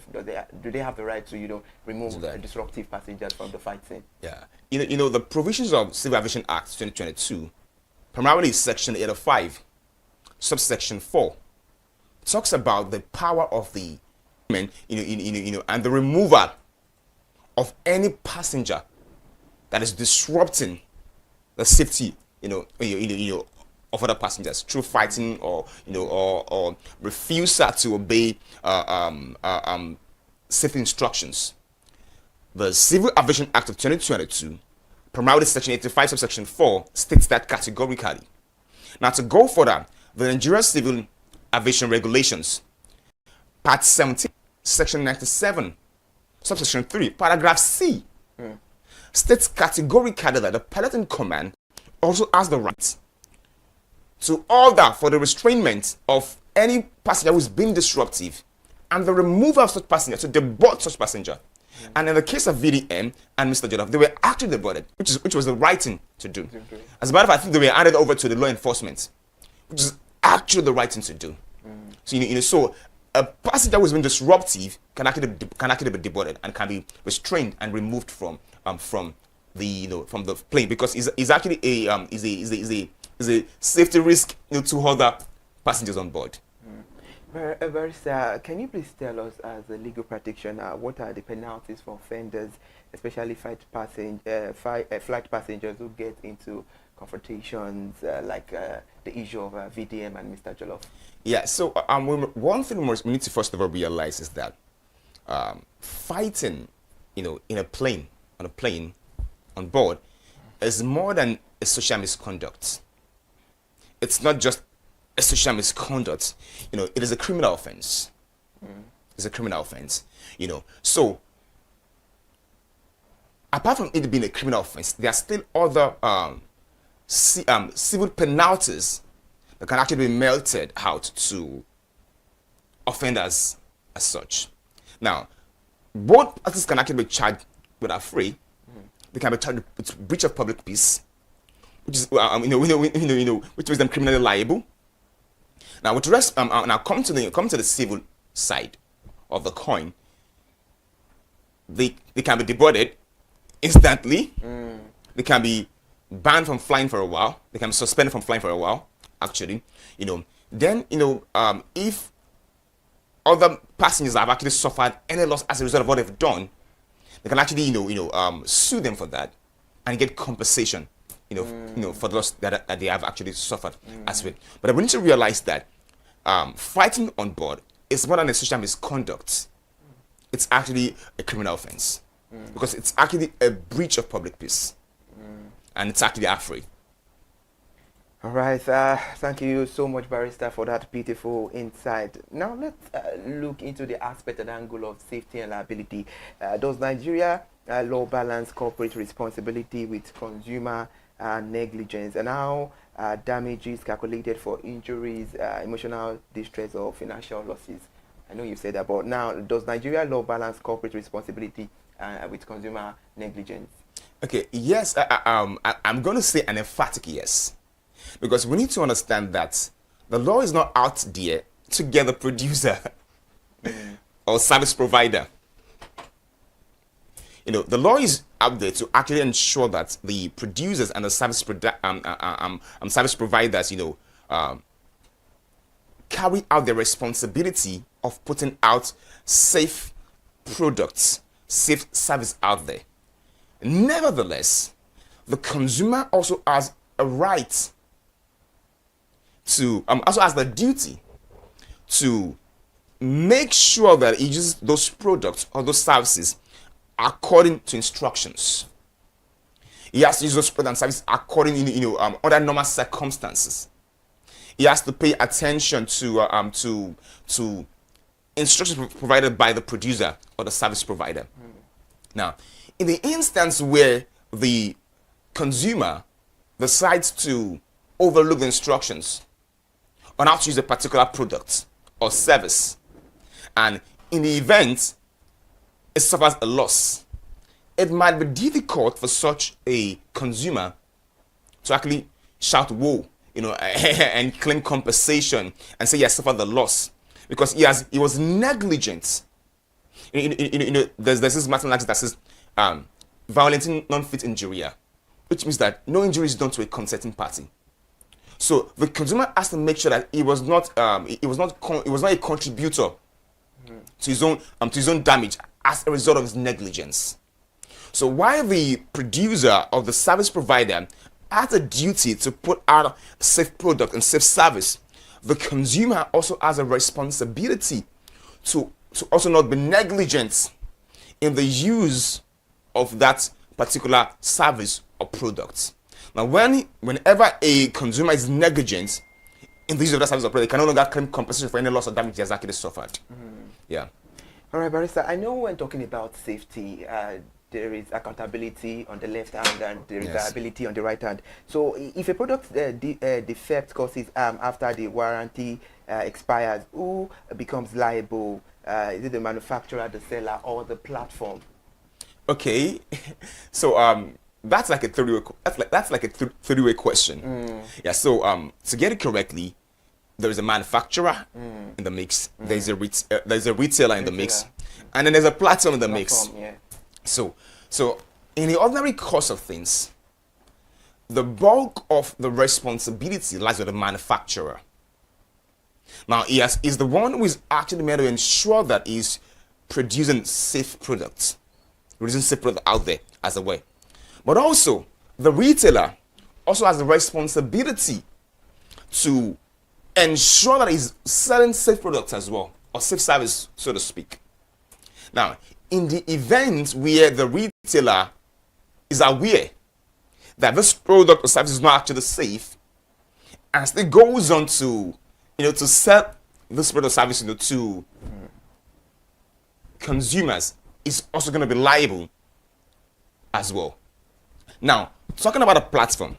Now, let's say for Jumia, for instance. Now, okay, let me not mention any particular platform in particular, but let's say a platform where people can actually go buy and sell, for instance, it could be a crypto exchange, it could be whatever. And a product or service is not safe. Once a consumer has informed the platform that, sir, this product or service is not actually safe, they have the responsibility to remove that product or service from that platform. And if they fail to do so, after being notified that this product or service is not actually safe, and consumers to go on to purchase that product or service from the platform, they will also be liable as well too. So what I can actually advise is that the consumer who has who has suffered loss or damage should just sue the manufacturer, the retailer, and the platform altogether. And so it's not going to be left to the court, depending on the circumstances of each case, to apportion the level of each party's responsibility to them, primarily. But the bulk of the responsibility of liability rests with the manufacturer. But if the retailer fails to do due diligence on the product or service he or she is selling, it also becomes liable. Now, if the platform also turns a deaf ear on the complaints of the consumers regarding a particular product or service, they also become liable as well. Yeah, so it's primarily a three-way street. Brother Alex, let's now talk about the primary role of agencies like the Consumer Product Safety Commission or the Federal Trade Commission in proactive safety enforcement versus reacting after incidents. What is their primary role when the safety of consumer is at stake? Yeah, so the thing was the first one was actually realized is the fact that their role is first of all preventive. It's not all reactive. It should not be when a damage has actually been done. That is when they're now trying to react to the damage, right? So their first responsibility is to actually prevent such damage from actually occurring in the first instance. And how do they do this? By setting safety standards for certain products and services. It is their responsibility to set safety standards for certain products and services. They also have to conduct market inspection and surveillance. They have to review product designs and labels. They even have to review advertising claims. So if a product is claiming A and A, B, C, D, E, F, G, and it can only do A, B, they would have been able to correct that. Correct the manufacturers before they even get to the markets, and as such, the consumers don't get burned. In the course of purchase.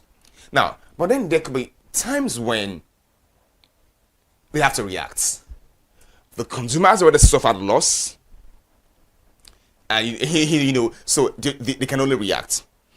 So in this instance, they can impose fine on the manufacturer. They can actually impose impose fine. They could actually file a lawsuit against the manufacturer. And they can investigate the company's practices and services.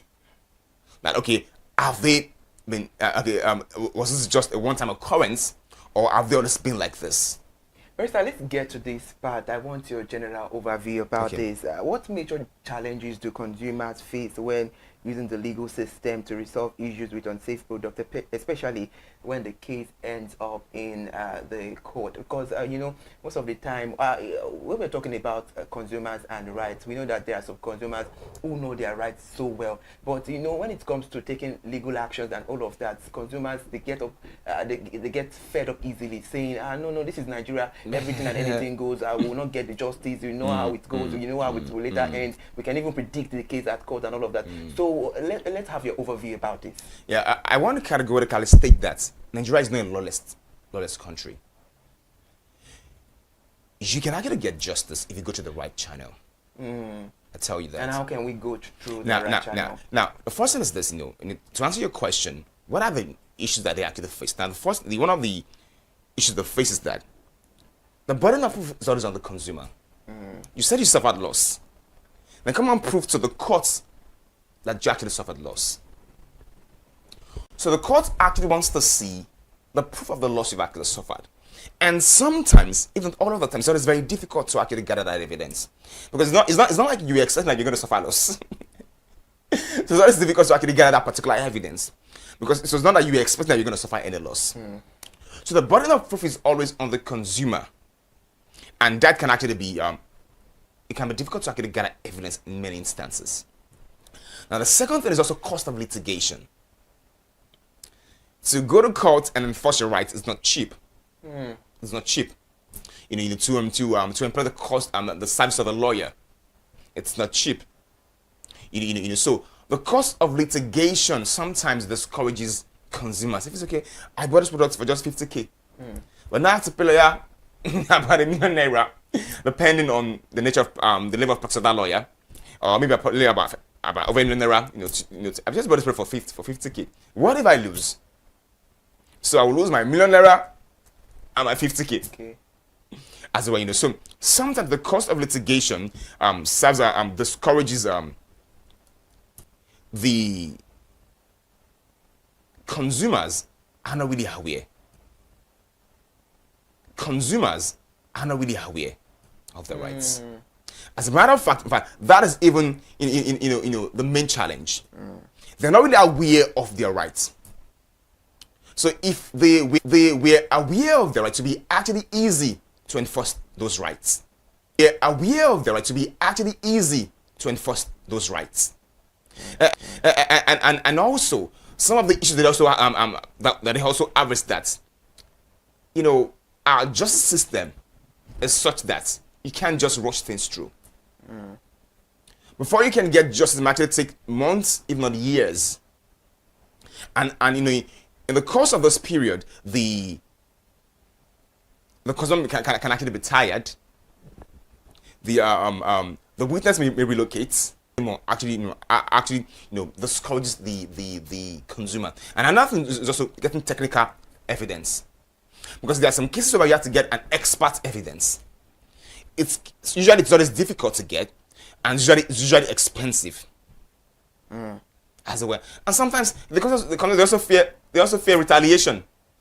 Imagine going after Nestle, for instance, or going after the big names, for instance. They might fear retaliation, even if those companies will not do anything to them. They might actually fear retaliation. That okay, what if they counter sue me? What if I lose and then they now counter sue me, and say I have to pay this and pay that for wasting their time as a way. So all of this put together, are actually, the bottleneck. Barrister, sorry to cut you short. You said quite a lot of things, but right here I had to jot one or two down. Okay. You're talking about consumers are not aware of the right, and you also spoke about the justice system, that it takes time. Now, let me put it to you. How can consumers be aware of their rights from a legal standpoint, from your own end, and what factors make the justice system takes time? Okay. In response to your first question, for them to be aware, they need to watch programs like ConsumerHalla TV. Thank you. To start with, right? That's the first thing. Now the second thing is this: many a time when we buy a product, we just buy the product and we just use the product. We don't even take time to look at the manual, to read the instruction. Of course, that does not apply to all services, but many a time we don't even take time to even go through the manual, or the instruction how to use that particular product as a way. So talking about awareness, it is the responsibility of the consumer to get information regarding any particular service or product that they actually want to buy, or any service they actually want to use. As a way, so now with respect to the justice system, when it comes to justice, it is important that it's not rushed, because when it is rushed, it can actually occasion injustice. At the same time, it is not meant to take forever, there have to be a balance between justice being rushed and justice being being swift. That should have to be a balance, between that. But many times, the things that actually makes justice slow are usually endless adjournments. Endless adjournments, as a way. Many things actually contribute to this. But one of the contributing factors is actually endless adjournments, as a way, So if we have a way of swiftly attending to matters in courts, it can actually have a ripple effect on how fast consumers actually get justice, and in consequence, encourage them to actually pursue actions like this. Okay, and when the justice system is slow, is it that there is a foul play somewhere, or maybe there are some statistics that are not going well? That is one of the factors that makes the justice system very slow. Well, when the system is actually slow, it's not because there's actually a foul play somewhere. Because that's what most people believe. So That's not the truth, actually. Now, for instance, you've taken a case to court. On the day of trial, the lawyer on the other side did not actually show up. For instance, he didn't show up. Now, the consumer lawyer is actually in court. In the interest of justice, the court may want to wait or stand down or even adjourn the case to a better time, be more suitable for the opponent's lawyer or for the product or service lawyer. And when the case is actually adjourned, the court want to pick a date that's going to be convenient for both lawyers or for both parties, so to speak. Now, you may say next week is actually convenient for you. I may have many other cases next week. I may not be able to show up. Now, if the court actually puts this case next week, and I can't, and I don't get to show up, it's gonna work injustice towards my clients. So the court wants to find a middle ground when both parties will actually be available, for their matters in courts. Now, these facts are actually what elongates the timeline of a case. And the times when the answer of the court is actually failed, because the judges are not, they're not machines, they're not AI, they're humans. Imagine a judge having about 200 cases, 40 cases in a day. That's a whole lot. So after a while, if your judgment might start becoming blurry, right? So there's actually only something that they can actually take. So as such, we have to look at the time that we have, the resources that we have. We have to provide justice within the ambit and orbit of that of the resources that we actually have. In 2 minutes, let's talk about this because of time. Time is not on our side again. Now, apologies, taking you back when we spoke about liability and accountability, whereby we spoke about if a product defect causes harm after the warranty expires, who becomes liable? Is it the manufacturer, the seller, or the platform? You spoke about it so well. Well, you said the manufacturer, the retailer, and the platform as their duty. Now, to be fast about it, what is the duty of the manufacturer to ensure safety to the consumer? What is the duty of the retailer to ensure safety to the consumer? And what is the duty of the platform itself to make sure consumers are safe? Yeah, awesome question. Now, the duty of the manufacturer is to actually ensure that any product is actually putting out there isn't as the doors to the consumer. That's the first duty. That there can be avoidable damage to the consumer in the course of use of his products. Now, he also has the duty to also state categorically the limitations that goes to the use of the service. He also has to, also mention also give precautions to the use of spiritual service, if there's any need for that, and if he's sure that his spiritual service is actually risky to consumers, it's better for him not to put it out there. And with the rest of the duties of the retailer, is actually meant to ensure that the product that he or she is selling will not cause harm to the final consumer. Interesting. That's a very beautiful insight. Barrister, now we have to wrap things up. Let's have your parting short about the program. Let's have your concluding remark. What do you have to say? Yeah, so thank you for having me. I'm just going to conclude by saying that we need to understand that our legal framework is actually robust with respect to consumer safety. Where should we start from? Is it from NAFDAC Act or SON Act or Civil Aviation Acts? You know, we can actually go on and on, right? So when consumers, you know, are aggrieved about or they've suffered loss or damage in respect in the course of use of a product, they should feel free. They should be courageous enough to come out and say, I've suffered loss in the use of this product, and I'm also going to pursue an action against the producer or the service provider.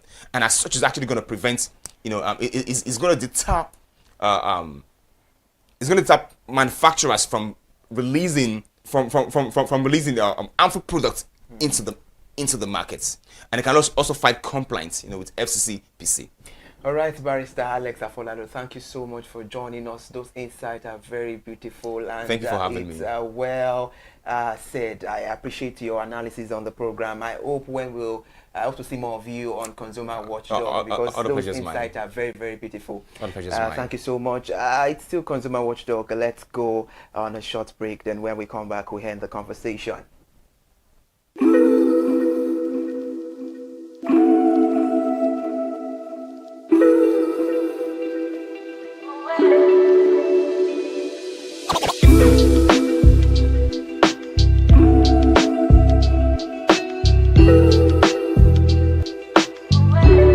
Thank you, beautiful people, for joining us on Consumer Watchdog. That was a very insightful one and a well-educating program. I know you have a whole lot to ponder and to act on as a consumer. Briefly, I learned that as a manufacturer, there is a duty that is expected of you as a retailer, as a service provider, and as a consumer. We all have our duties, and I can say that our duties should be acted accordingly if we want everything to go on well in reference to consumer rights and safety. That was a very beautiful one. Thank you, Barrister Alex Afolado. Till I come your way on another beautiful edition of Consumer Watchdog. I am Ire Ayomikunleke. Please stay well to enjoy the rest of your day. And after this program, we have ConsumerHallaTV News at 12. Keep streaming. Thank you so much. Enjoy the rest of your day. Goodbye, Nigeria.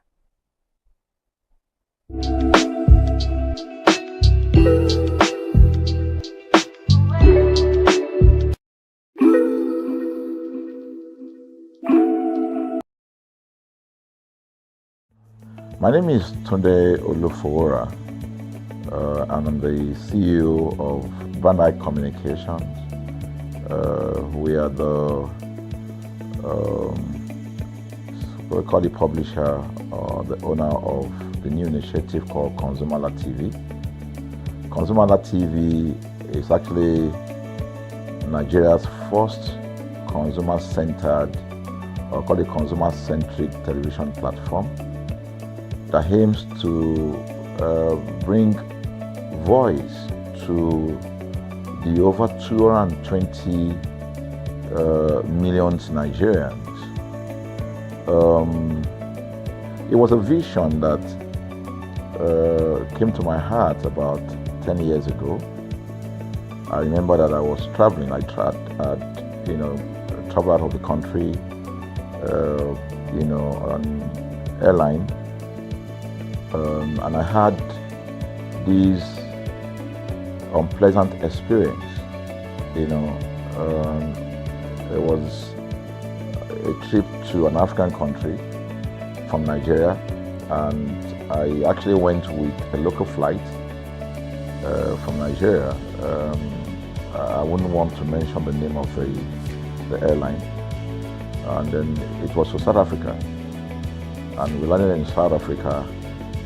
And let me just paraphrase it. When I was coming back, I had some money, some dollars, and that someone had given to me to hand over to another person in Nigeria. So I wanted to help out. I didn't want to carry the cash on myself. So for whatever reason, I opted to. I had a small case, and I felt that it was safer for me to put the money in my luggage. So I put it in a safe place in my luggage, got everything intact, and I checked in my luggage. My arrival in Nigeria, I was standing and was waiting by the carousel just so that I could pick up my luggage, and then I was there for 1 hour and waiting for my luggage. I didn't know that my luggage already arrived, and it was one of the luggage that was moving around on the carousel. So after about 1 hour wait, I looked to my left and my right. Almost everybody had gone. I think there were just about 2 or 3 left. So I beckoned on the woman that was on my side, and I noticed she was really in tears. Madam, what happened? She said, her bag has just been torn and a lot of things stolen. So I said, well, I've also been waiting for my own. She said, you better go and check those, those luggages there. Maybe yours is one of them. And lo and behold, I went around there. Mine was one of them. By the time I got it, everything inside my luggage was gone. All the valuable things there were gone. To cut the long story short, we felt there was need for us to report the case, at least to the airline. It was in the night, about 8 o'clock or 9 o'clock. We went in to go and see the officer that was in charge.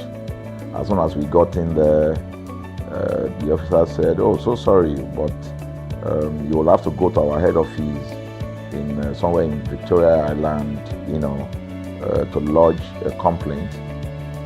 Okay. So the next day we went to the Victoria Island and we lodged a complaint, and that was it. And since that day, I'm talking a story of over 10 years ago, I didn't get a call, not even a call from that airline to talk to me about what happened to my luggage. Now, about a month after that trip, I had another opportunity to travel out of the country. This time around it was to US, and it was an official assignment. And I flew on, I will mention the airline this time around. I flew on a BA. I really didn't like BA. I usually go with Virgin Atlantic and things like that. But my protocol officer convinced me and said, "Okay, you will love BA. Why don't you go on BA?" Anyway, so I went on BA to US. And of course, on our return from US to Nigeria, we had to do, of course, there'll be like a connecting flight, from Heathrow. So we got into London Heathrow, and then because it was through Heathrow that we went, and then so they changed since it was BA, they changed the aircraft this time around to a bigger one. I mean, clearly because there were more Nigerians, or more people that were planning to come to Nigeria, and then we boarded. Not quite 10 minutes into the flight, in the air, the aircraft started malfunctioning. The air conditioning compartment were not functioning very well. I was on what you call business economy. The whole of that business economy, all the way to economy side, the ACs were not working well. It was hot. And then I was watching. And then from that moment till we got to Nigeria. From that moment till we got to, I'm just trying to paraphrase. From that moment till we got to Nigeria, I could remember very well how many times the pilot, broke into conversation and had to apologize and say, "We're really very sorry about this." He was giving us almost every 30 minutes. There's always a kind of update. "So sorry, this is what we're doing now, this is what we're doing." While we were on that journey, I also remember an incident. So they came, the crew apparently couldn't resolve they couldn't manage the crisis or what was going on about it. They couldn't fix it. So they come up and said, "We're so sorry, but for all the inconvenience, we're declaring, free lunch, free whatever it is you want, you can get. So trust Nigerians. You need to hear how everybody was jubilating, But something struck me. The experience I had just about a month before, and this experience, somehow I started comparing them. I was trying to see how this matter will be managed. Again, to cut the story short, we landed in Nigeria on BA. Before we landed, the pilot announced and said that for the inconvenient, they will be giving a voucher of £50 to everyone that flew on that aircraft. I thought it was a joke. It was my first time with BA, but for what I knew or know of the British man would never even play with his 1 penny, talking of £1. So I felt that must be a joke of the year. So we left. I got back to my office. I think it was just about a week after. My officer, our guys in our mail room came up and said, "Oh, you have a parcel." So I said, "Parcel? Yeah." So they brought this parcel wrapped. I opened it and boom, I brought the document out. It was the £50 voucher from BA. So what's the tenor of this story? An experience with one airline was terrible. No apology. An experience with another one, even though it was a bad experience, but it was very well managed. So managed that even if we have suffered anything in that aircraft, you probably, for the sake of how they manage it, we have forgiven them. So that was how this journey started. So I started thinking in my mind, this is what we go through in this country. But are we different from other nations? So God put in my heart the idea of ConsumerHalla. That's why the Hala came with consumer. And we started that journey about 10 years ago. We started by creating a platform called ConsumerHalla, where consumers, so I discovered that Nigerian consumers don't have a voice. So things happen, and that's it. We live with everything. So we've started the journey from creating the platform. We have an app, we even have a magazine, and we thought we could move it from that to the next stage, which is the television. So the TV today, has come. So I would say precept by precept, line upon line, we have been able to build on our aspiration.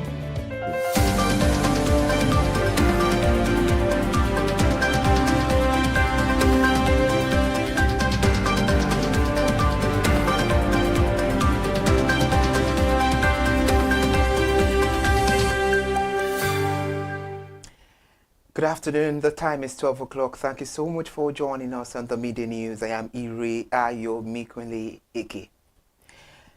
We begin the Media News right from Ondo State, where John Vance Group has reaffirmed its commitment to deepen the partnership, invest in capacity and building industries that will accelerate the Nigeria's economic transformation and boost the Africa's global competitiveness. The resolve came as the Ondo State government restated its ambition to position the state as a competitive hub for agribusiness, manufacturing, technology and energy. According to a statement, the John Vance Group leadership gave the assurance during the company's 2025 end-of-year celebration held at the Dome Akure, where industry leaders, international partners, traditional rulers, including the DG of Akure, and senior government officials gathered to review what the firm described as a transformative year. Delivering the welcome address, Group Executive Director of John Vance, Tyrone Chala, stated that the organization has strengthened its operations and expanded its global presence.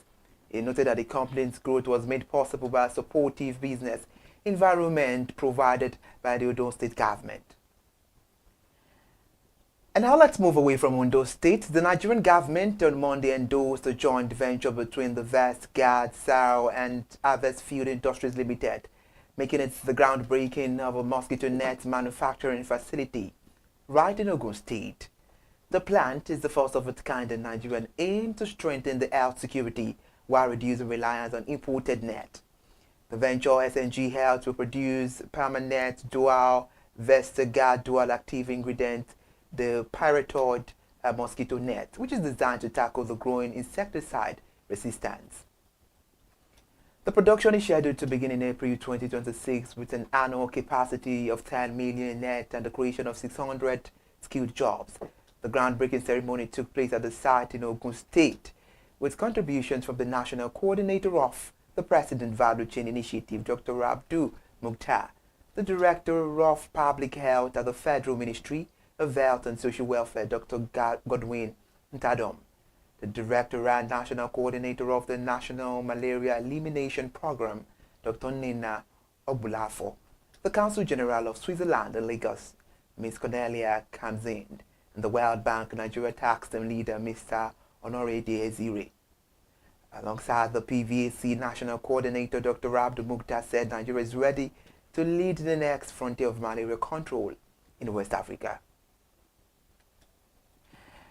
And away from Ogun State, the federal government has begun the process of repaying the 4 trillion debt owed to power generation companies with the launch of a 590 billion naira first tranche bond issuance. The initial tranche, which is part of a wider 4 trillion naira embed finance company PLC bond program, is guaranteed by the federal government, and it comprises 300 billion naira in cash bonds to be issued to the market and 290 billion naira in the non-cash bonds to be directly allotted to GenCos on identical terms. Newsman says that the details contained in the bond term sheet revealed that a series of one bond will be issued between November and December 2025. However, the Cardinal Steel Partner Limited is serving as the lead issuing house and financial advisor. According to the term sheet, series of one tranche A involves 300 billion naira issued to the market for cash, while 290 billion naira on the tranche B is allotted to the GenCos on identical terms. The bond will be issued between November and December with a 7-year tenure on a fixed rate coupon, redeemed on amortizing basis and paid semi-annually in arrears.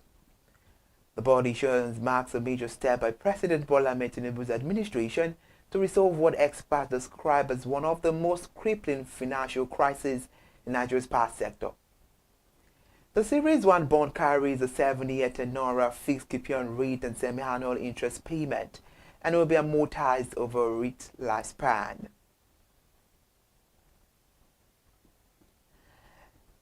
And now a new report has made it known that a renewed clash has emerged between Nigeria National Petroleum Company Limited and the Periscope Consulting, the audit firm hired by the Nigeria Governors Forum to examine an alleged under-remittance of oil revenue totaling $42.37 billion, and approximately naira that is about 12.91 trillion naira to the Federation account between 2011 and 2017. The dispute, revived by fresh submissions from both sides, has forced the Federation Account Allocation Committee to mandate a joint reconciliation session to determine the true state of remittances and resolve the long-running impasse. This was disclosed in the Federation Account Allocation Committee post-mortem review for November 2025, which detailed fresh exchanges between both parties over the alleged unremitted fund. The document was obtained by Newsman yesterday. Meanwhile, taking it back, Newsman reported in October that an extension of the ongoing probe and reconciliation of payment made by revenue-generating agencies, including the Nigerian National Petroleum Company Limited, to December 2024 following an unresolved discrepancies in remittances, as it also examined allegations that NNPC Limited failed to remit the 12.9 trillion naira in oil revenue to the Federation account during the 2011 to 2017 period.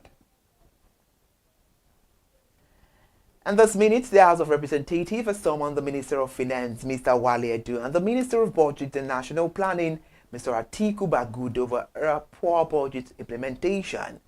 The House yesterday had a closed-door session with Mr. Wale Edu, Mr. Atiku Bagudu, the Accountant General of the Federation, Samsudeen Ogunjimi, and the executive chairman of the Federal Inland Revenue Service, Mr. Zach Adedeji. A lawmaker who attended the session told newsmen in confidence that the meeting focused on the poor implementation of the capital component of the 2024 and 2025 budget. He said lawmakers expressed deep frustration over the government failure to release funds for projects already executed. And as a result, the House resolved not to consider the 2026 appropriation bill until the federal government clears outstanding payment owed to contractors under the 2024 and 2025 budget cycle. In protest, the House stepped down consideration of about 42 bills listed for first, second, and third readings, as it also deferred the presentation of 4 committee reports on bills proposing the establishment of agricultural colleges and specialized institutions in Kaduna, Edo State, and other states.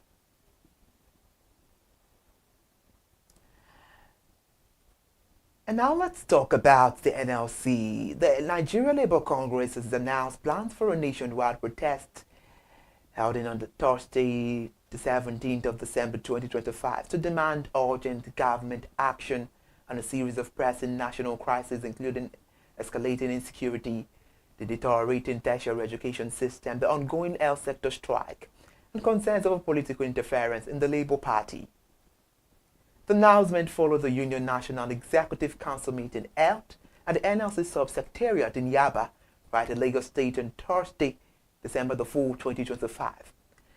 And the communique released after the meeting, the NEC expressed very soon concern over the worsening security situation in the country, citing the abduction of 24 girls from a boarding school in Kebbi State on November 17, 2025, during which 2 staff members were killed.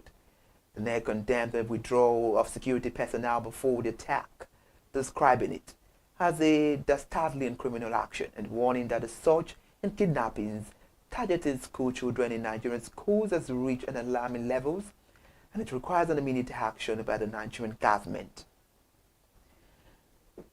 Furthermore, approximately 139 million people are living in poverty in Nigeria as of 2025, according to the World Bank Nigeria's Development Atlas report released in October 2025, and this figure represents about 61 to 62% of Nigeria's total population, which indicates a sharp increase from previous years, and it also highlights that poverty is deepened despite the ongoing economic reforms.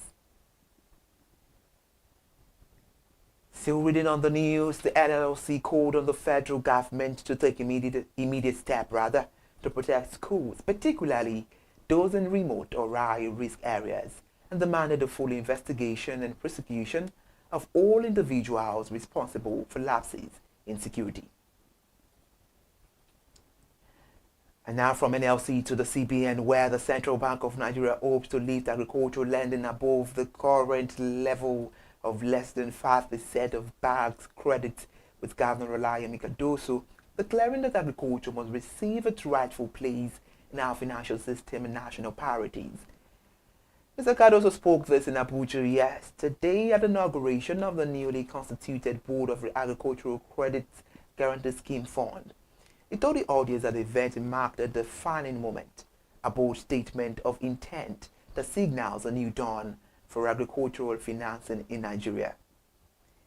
He said agriculture remained the backbone of the economy, contributing more than 1/5 of the GDP and employing most Nigerians, yet it receives only a small fraction of formal credit. Less than 5% of bank lending goes to the agriculture sector. While also delivering his remarks, according to him, this chronic underfunding stifled productivity and expansion for millions of farmers.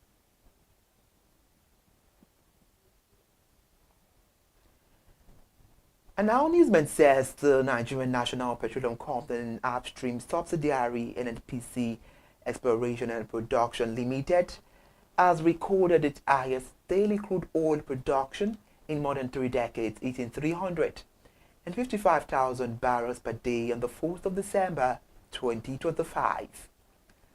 The milestone confirmed in a statement issued yesterday by NNPCL Chief Corporate Communications Officer Rande Ode Max the company's biggest output since 1989, and signals a renewed momentum in Nigeria's upstream recovery effort.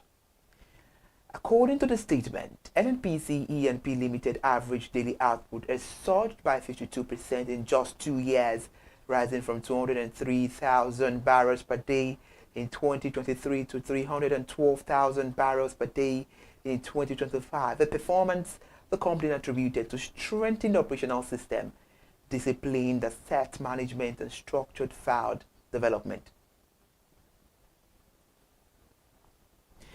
Thank you so much for joining us on the midday news at ConsumerHalla TV. And now in Ibadan, the Oyo State capital, where the Nigerian Civil Aviation Authority has refused to reopen the Ibadan airport despite pleas from the Federal Airport Authority of Nigeria calling for the reopening of the aerodrome after confirming that by the level of work done at the airport, flight operations can commence. In February, the NCAA announced that the Ibadan airport will be shut down for 6 months to enable the commencement of maintenance and upgrade works. Upon the announcement, the airport was shut down and the state government commenced rehabilitation work on the aerodrome to meet international standards. According to a report made by newsmen, it was gathered that upgrade works were not only reason for the closure order, but also gaps were discovered by the regulators. In September, the Oyo State government held an official flag-off of a 41 billion naira upgrade of the airport, which was named Samuel Ladoke Akintola Airport, and a major push for its international status. In response, found in a letter dated November 18 and obtained by newsmen, it was made known that there was an appeal to the NCAA to reopen the airport after some of the gaps raised in its earlier complaint letter had been closed. And now let's report about the Center of Excellence here in Lagos State. The Lagos State Governor Babajide Sanwo-Olu has inaugurated the 29,000 square meter TY Logistics Park FZE, a Grade A contract logistic facility described as the first of its kind in West Africa. The launch held inside the Alaro Free Zone within the Lekki Corridor on Monday marks another major step in Lagos' ambition to build Africa's most advanced industrial and logistic ecosystem. The facility, located a short distance from the Lekki Deep Sea Port and minute away from the planned international airport, which is designed to international specifications and offers more than 45,000 pallet positions. The governor of Lagos State says we're officially launching the TY Logistic Park FZE in Alaro City, a project that will shape the future of logistics in Lagos State and strengthen a position as Nigeria's leading industrial hub. And we say thank you so much for joining us on the Midday News. I am Ire Ayo Mikuleke. Let's meet again by two for more news update.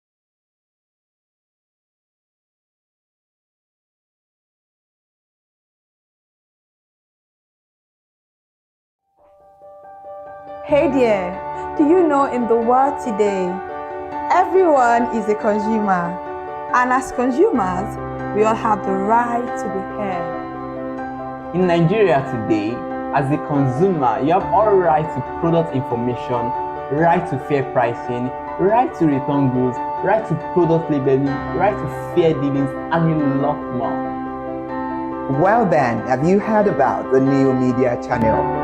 ConsumerHalla TV. ConsumerHalla TV. ConsumerHalla TV. At ConsumerHalla TV, our goal is to inform and educate consumers in Nigeria with insightful news alongside development within the fast-paced world of consumers through well-researched, specialized, and analytical content. Our vision at ConsumerHallaTV is to create an engaging platform that provides right connections for meaningful brands in Nigeria, thus creating a more caring world for consumers where business thrive. And guess what? Our ConsumerHalla brand is the first consumer complaint resolution portal in Nigeria, powered by a 72-hour feedback mechanism. We offer consumer advocacy, informative talk shows, branding promotions, advertising, and lots more. Connect with us via our YouTube channel at ConsumerHallaTV. Follow us on our Facebook page, ConsumerHallaTV, our Instagram page, ConsumerHallaTV, and do well to subscribe to our YouTube channel. Subscription is free. ConsumerHallaTV. At ConsumerHallaTV, you deserve to be heard. At ConsumerHallaTV, you deserve to be heard.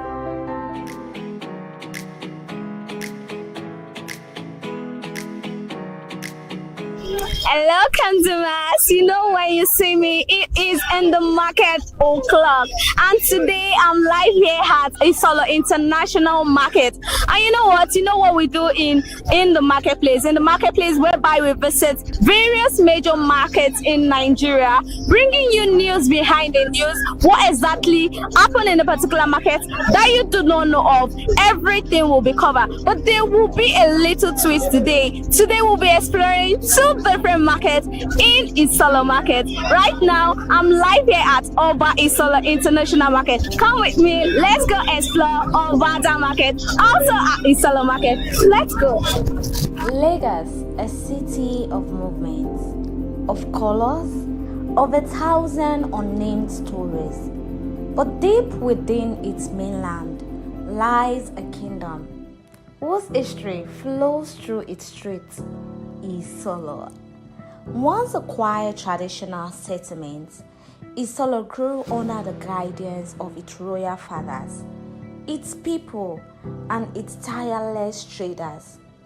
A land shaped by migration, a community built on commerce, a district where the marketplace is more than a place to buy, it is where life happens. Today, we explore two of its most important commercial arteries, Oba Isolo International Market and Obada Market, both united by culture, resilience, and the everyday hustle that defines Lagos. Welcome to In the Marketplace. The first stop on our journey is a market built in honor of royalty, named after the late Oba of Isolo. This market stands as a reminder of the king whose leadership left lasting footprints across the community. Here, commerce and tradition walk hand in hand, and at the center of that balance is the market's leadership. Here we interviewed the Ashoju of Iyaloja and Babaoloja. According to him, the Iyaloja here is a good woman. She doesn't collect unnecessary money. The only payment we take is the money of tickets, nothing more. Anyone who says otherwise, let them come forward.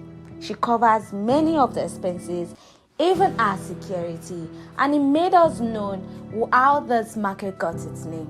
Let's hear what he has to say. Ẹ káàárọ̀ sà. Ẹ káàárọ̀. Kí lorúkọ yín? Sheriff Idowu Abọ́dẹ̀rìn. Okay, so kí ni orúkọ ọjà táwa yìí?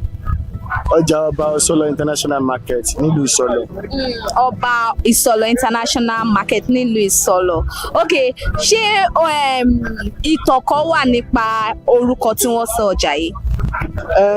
Ìtàn wà kò lọ bí alára minus something ni because láyé ọba kábíyèsí Àlàní Akọ́láwọlé Adélájà Isolo tìlú Isolo tàná òun náà fi ọ̀rọ̀ ọjà yìí lọ́lẹ̀ pé kí tẹrú tọmọ kó máa wá ná káre máa rówó mu lọlé. So tẹrú tọmọ tẹ sọ yìí sìn àdúrú èèyàn mélòó tẹ mọ̀ pé ó máa ń wá sínú ọjà yìí láti wá nájà? Ọlọ́run ṣọlá ọjà fún wa o kò ṣeé kà o a lè sọ yìí yan o. Ẹ lè mẹ́nu bà oríṣiríṣi láti odidi ibi tí wọ́n ti máa ń wá láti wá nájà mi báyìí. Láti ilẹ̀ Haúsá náà ti ń lọ ra màálù wá tà lórí bíbá yìí. so aláwọn ọlọ́gẹ̀dẹ̀ tó ń lọ Benin lọ Oǹdó Ìjẹ̀bú káàkiri ilẹ̀ Yorùbá lọ́lẹ̀ Ìgbò lọ́kọ́ gẹ̀dẹ̀ wá láti wá tàn bí èmi gan fúnra mi tí mo jókòó síbi mò ń lọ Àbújá mo lọ ń kóṣù wá mo ń lọ Ṣẹ́yìn mo lọ ń kó gàrí wá mo ń lọ Ọ̀yọ́ mo lọ ń kó gàrí wá mo ń lọ Ṣakí mo lọ ń kó èlùbọ́ gbódò wá tí mo ń kanu ọjà bá sọ́dọ̀ international market. Báwo lẹ ṣe máa ń cope láti máa lọ sí odidi ibi tí ẹ dárúkọ yẹn láti kó ọjà wọlé? Kí ni àwọn ìpèníjà tẹ máa ń dojú kọ? Àánú Ọlọ́run la fi ń lọ la fi ń bọ̀ o, ìpèníjà pọ̀ o, but pé èlé òun pé tó Ọlọ́run do àborí torí àjogúnbá ni iṣẹ́ ìdílé lọ́wọ́ tèmi, òwò ìyá mi ni, òwò bàbá mi ni. Kí n tó mẹ́nu lọ sí kẹsọ fún mi ní ìtàn ráńpẹ́, position wo gangan lẹ jẹ́ nínú ọjà yìí? Kí ni ipò wo lẹ dì mọ́ nínú ọjà? Nínú ọjà yẹn mi ọ̀gá ni mi, aṣojú àbálọ́jà ni mi, aṣojú ìyálọ́jà ni mi. So àti ìyálọ́jà àti àbálọ́jà àwọn méjì mo ń ṣojú wọn papọ̀. A ti tó ọdún mélòó tẹ́ ti jẹ ipò yìí? Close to 13 years. Close to 13 years láti wà lẹ́nu ẹ̀ lọ́lọ́dẹ̀ ń bá wa ṣe bọ́ díẹ̀díẹ̀. So kí ni wá ní ìtàn ráńpẹ́ tẹ́lẹ̀ sọ fún àtẹ mọ̀ nípa ọjà ọba Ìsọlọ̀ International Market yìí?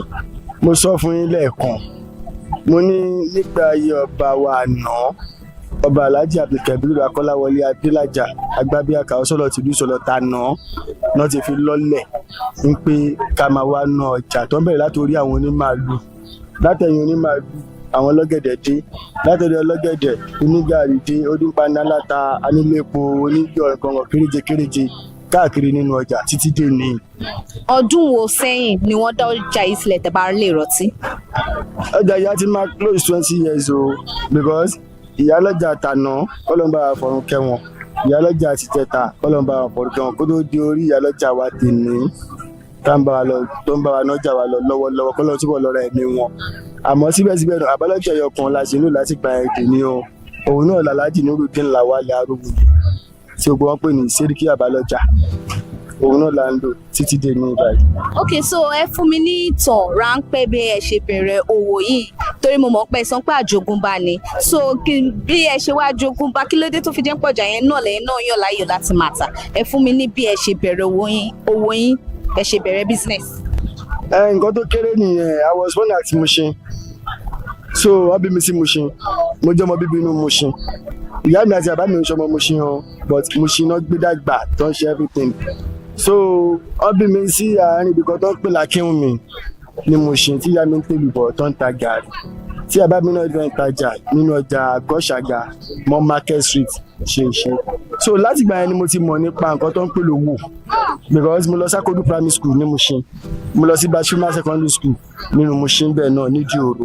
So all the time along the time mo stop school mi at SS1 mo ní focusing pé màá ṣòwò bọ̀ kò sówó, mo ní láti lọ kọ́ṣẹ́. Ìgbà tí mo kọ́ṣẹ́ carpenter fún 7 years tí mo gbàyè freedom mo iṣẹ́ for some times kí n tó rí owó tí mo wá fẹ́ establish ara mi sínú ọjà ọba Ìsọlọ̀ ìmúdẹ̀ tí yọ́ tẹ́wọ́ gbà mí, so that is the reason. So àtìgbà yẹn lẹ ti wá wà nínú òwò iṣu? Bẹ́ẹ̀ni, láti gbà yẹn adẹ̀ ń lọ àbọ̀ ń jọ ká lọ ká kó wàhálà àwọn Fúlàní lọ́nà kọ́ ẹ pé nínú gba àwọn obìnrin tá a bá jọ lọ jà èmi nìkan ni màá rówó mi kó délé torí kan tó ní àwọn ọdẹ mo ti fò sínú igbó, mo ti jáde àrùn tèmi gẹ́gẹ́ bí ọmọ Mushin torí ẹ̀ ń gbá, mo ti fá ìwé mi síwájú. So ìgbà míì dẹ̀ ibi kí mú láì mú wa sọ́wọ́ kan náà wà kán bẹ́ẹ̀ pa wá, ọ̀rẹ́ mi bó bá kówó rẹ̀ wá ń pa ọ́ ni o, ọ̀rẹ́ mi yá kówó rẹ̀ jáde á kó fún, tábà tún padà sọ́jà ìyálọ́jà àbálọ́jà wọn á tún gbárùkù ti wá, á tún máa tẹ̀lé wọn kiri sáré sódà tún ṣàjọ, á tún lóko míì. So bá ṣe ń ṣe nìyẹn títí tọ́lọ́run bí ń sọ di báyìí lọ.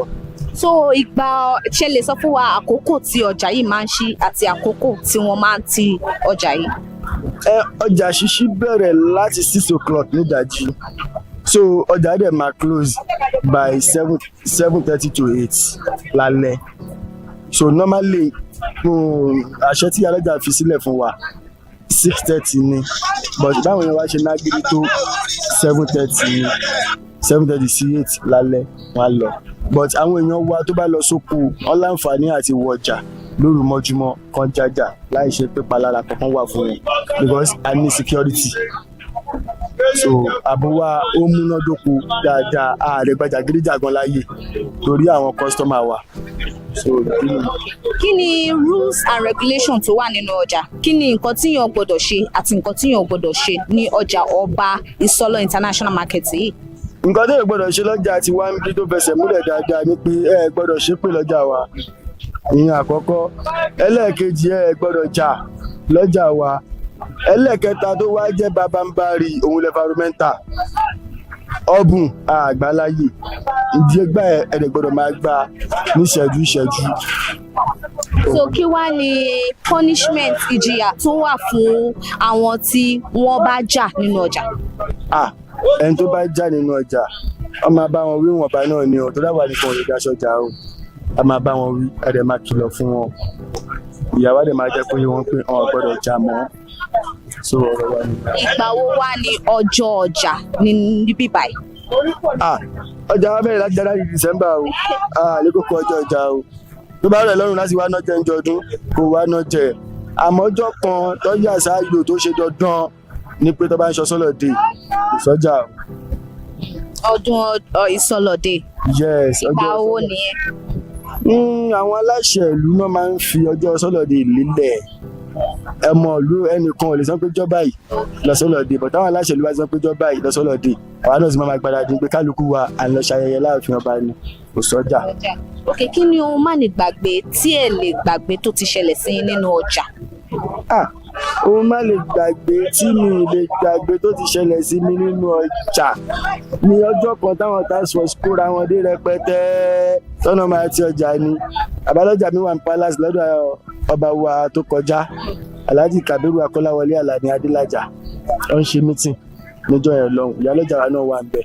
Wọ́n wá ṣe dé mi nìkan ni mo wá bẹ́ẹ̀ ya mi ti já pẹ̀lú kí lélẹ́ mi irú eléyìí rí. Bàbá àwọn task force ti dé bí o, kábíyèsí ni kò gbé fóònù fún mi kó máa bọ̀ wá bá wọn. Bọ́dẹ̀ ṣe débẹ̀ nínú ọ̀wọ́ ọ̀sẹ̀ tí ó yà mí lẹ́nu, mi ì rírọ̀ ìlágbàńlá yìí. Bàbá yẹn dẹ̀ bá wọn sọ̀rọ̀, ó fún wọn lówó, fún wọn ní gbogbo nǹkan, bá wọn sọ̀rọ̀ nọ́mà, báyìí lọ tó ní àbádẹ́ wá sọ́jà fún wa rẹ̀ tí wàá ṣàmójútó gbogbo nǹkan tó complain níjọ́ yẹn, ó surprise mi.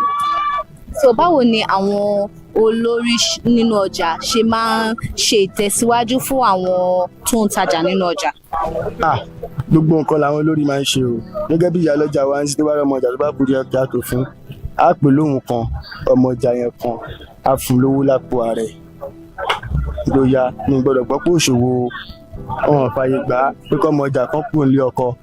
Ìyálọ́jà pé wọn á bá wọn sọ̀rọ̀ tútù, á káńsẹ̀lì wọn, á gbà wọn lámọ̀ràn. Ọ̀hún fàyè gbọ́ ọmọ kékeré tí ò lọ skul pé kó máa ṣe alábàárù nínú ọjà àbí bákan, kò ń ṣe mẹ́rin kò ń ṣe márùn, èmi tí mo jókòó ìtọ́jú fún mi lówó pé kí n mú lọ sí skul kí n ra skul uniform fún àti ìwé, pé ká dẹ̀ tẹ̀lé lọ lé wọn kọ́ pé ìyá ti àbẹ̀wà fáwọn.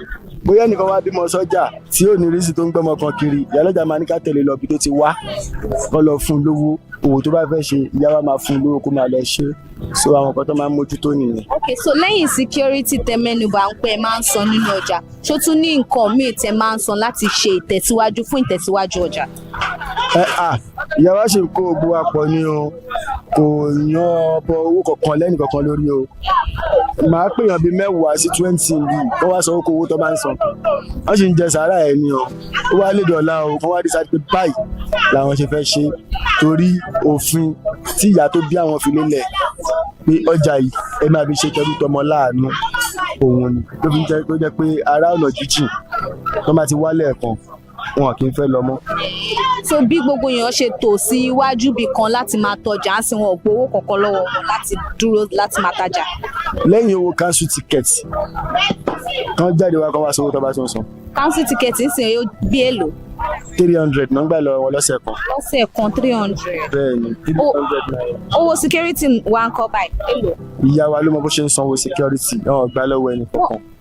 Màmá ọjà náà ló ń sanwó security? Ọlọ́run ìyá ọlọ́jà ló ń sanwó security. Ẹni tó bá sọ pé ń gbowó security lọ́wọ́ òun nínú ọjà ọba ọsọlọ ti ìlú sọlọ ti wá ń bì kó jáde wá kó wá sọ. Kí ni nǹkan tẹ fẹ́ràn nípa ọjà Ọba Ìsọlọ̀ International Market yìí? Kò ń ṣe lórí ọjà nìkan lẹ́ máa béèrè, ẹ béèrè yẹn lórí ọ̀rọ̀ ìlú ìsọlọ̀ generally ni, torí inú ìlú ibà ṣe jọmọ mo ṣe tó bẹ́ẹ̀ láyé ṣe kéré nínú ìlú. Àbúrò bàbá mi kọ́lé sínú ìlú, ẹ̀gbọ́n bàbá mi kọ́lé sínú ìlú, àbúrò ìyá mi kọ́lé sínú ìlú. So láti kékeré ti wa Ìsọlọ̀ jẹ́ nǹkan tó wà peaceful. Ogun wọn ń bọ̀ gírígírí tó bá ti ẹ̀ṣẹ̀lẹ̀ ní Mushin lọ́hùn, Ìsọlọ̀ ẹ̀gbọ́n làwọn máa ń wá forí pamọ́ sí, kò sí wàhálà kò sí àwọn tá a bá ń sọ̀rọ̀ tá a jọ ń ṣe kékeré kálukú focus education so ló jẹ́ káwa náà káfí wo pé wọ́n ṣe bá ṣe so láwọn dẹ̀ máa rí lè ó ti lọ London ẹ̀bẹ̀rẹ̀ lè ó ti lọ America eléyìí wọn wá náà káà náà gbìyànjú ebi kan tí mo jókòó lọ́wọ́lọ́wọ́ báyìí sì mo ń ṣe process travel mi lọ́wọ́ so nǹkan tó ń ṣẹlẹ̀ nìyẹn. kí ni àwọn nǹkan mèremère tẹ́tí wá gbé ṣe nínú ọjà nínú òwò títà tẹ́ǹtà yìí? pẹ̀lú ògo Ọlọ́run mo ṣàbíamọ èyí àkọ́kọ́ ẹlẹ́ẹ̀kejì mo jókòó yìí ilé ara mi ni mò ń gbé mo kọ́lé mi sí nọ́mbà 18 Àyìnà Aládé street lálágbàdo kí n tó dé inú ọjà ẹni ò nílé ọ̀kan lórí náà so lẹ́nu ká ṣe wò tọrọ kọ́ bọ̀ olóògbé ara lẹ̀ síbẹ̀ nọ́mbà 18 Àyìnà Aládé street AIT road lálágbàdo ni mo kọ́. As right now I'm live here at Obada Market. Obada Market is a bustling hub of commerce in Lagos, Nigeria, known for its cornerstone for helping local community. And in this market, you get diverse range of goods and services, down from food item to fashion, different things found in this market. Like I told you, from Oba Isolo International Market down here to Obada Market. Yeah, we are exploring all markets, as you already know. I told you before, there will be a twist, and the twist is down from Oba Isolo International Market down to Obada Market, exploring two markets, bringing two markets down here for you. But before we move on to talk to people and hear their experience for them to tell us what has been happening, let's start with it. Leadership brings peace, and peace brings commerce. As we walk deeper into the markets, we meet a community that thrives on trust. A market where food is plentiful, where plantains stack like towers, and where traders build their lives one sales at a time.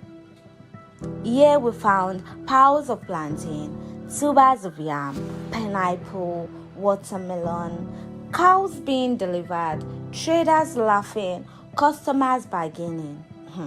Oba Isolo Market is not just about what is sold. It is about the people who breathe life into this place. Walking along the Solo Road, not far from the palace ground, lies another powerhouse of trade, Obada Market. A place once empty until the community leaders opened its gates to commerce. Today, it stands as one of Isolo's busiest markets, diverse, vibrant, and full of ancient and modern stories woven together. Here, we were opportune to speak with the Iyoloja. She said, this market started many years ago. I have been the Iyoloja for a long time, and we run this place with discipline. No fighting, no trouble. We keep peace here. And peace is the secret to Obada's expansion. From fabrics to grain, to household essential, to smoked fish, meat, fresh produce, Obada is a universe of its own. Here we're also opportune to speak with two meat sellers. According to the first man, he said, our challenge here is that there is no cold room.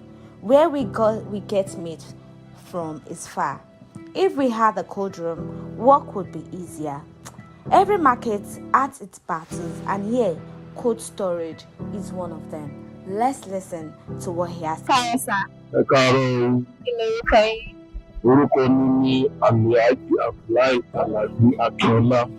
A ti tó ọdún mélòó tẹ́tí ń tajà nígbà yìí? Orí ìtọ́jọ́ mẹ́ta. Ọjọ́ mẹ́ta. Kí wá ní ìtàn ráńpẹ́ tẹ́ lè sọ fún wa nípa ọjà Obada yìí? Ọjà Obada yìí, ọjà tó dáa, gbogbo nǹkan kí ní kìí tó dẹ̀ ní ìtumọ̀ tó jẹ́ ọdún kò ní wọ́n ń tà bí. Ṣé ìrántí ọdún tí wọ́n dá ọjà yìí sílẹ̀? Ọjà ìwọ́n ti dálẹ̀ ní ìsìn àti around 1970 wọ́n ti dálẹ̀. Orúkọ tí wọ́n sọ ọjà yìí ń sìn. Orúkọ tí wọ́n sọ náà ni ọjà Obada. Ṣé ìtàn kan wà ní lẹ́yìn orúkọ yẹn? Ìtàn wà ń bẹ̀ irú àwọn ará ìlú àti ìlàwọ̀ àwọn onímọ̀ lè ṣe fún. Kí wá ni ẹ fún wọn ní ìdí tí àti ẹni ó ti tọ́jọ́ mẹ́ta tó ti ń tajà yìí? Ok, ẹ mú mi rìnrìn àjò bẹ́ẹ̀ ṣe bẹ̀rẹ̀ òwò yìí. Kọ́nà fún oríṣiríṣi ọjà ló wà nínú ọjà.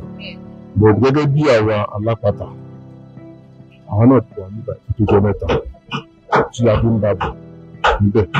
Bọ̀dù oríṣiríṣi ọjà náà ló wà níbẹ̀. Ọlọ́jà wà níbẹ̀, ọlọ́jà wà níbẹ̀.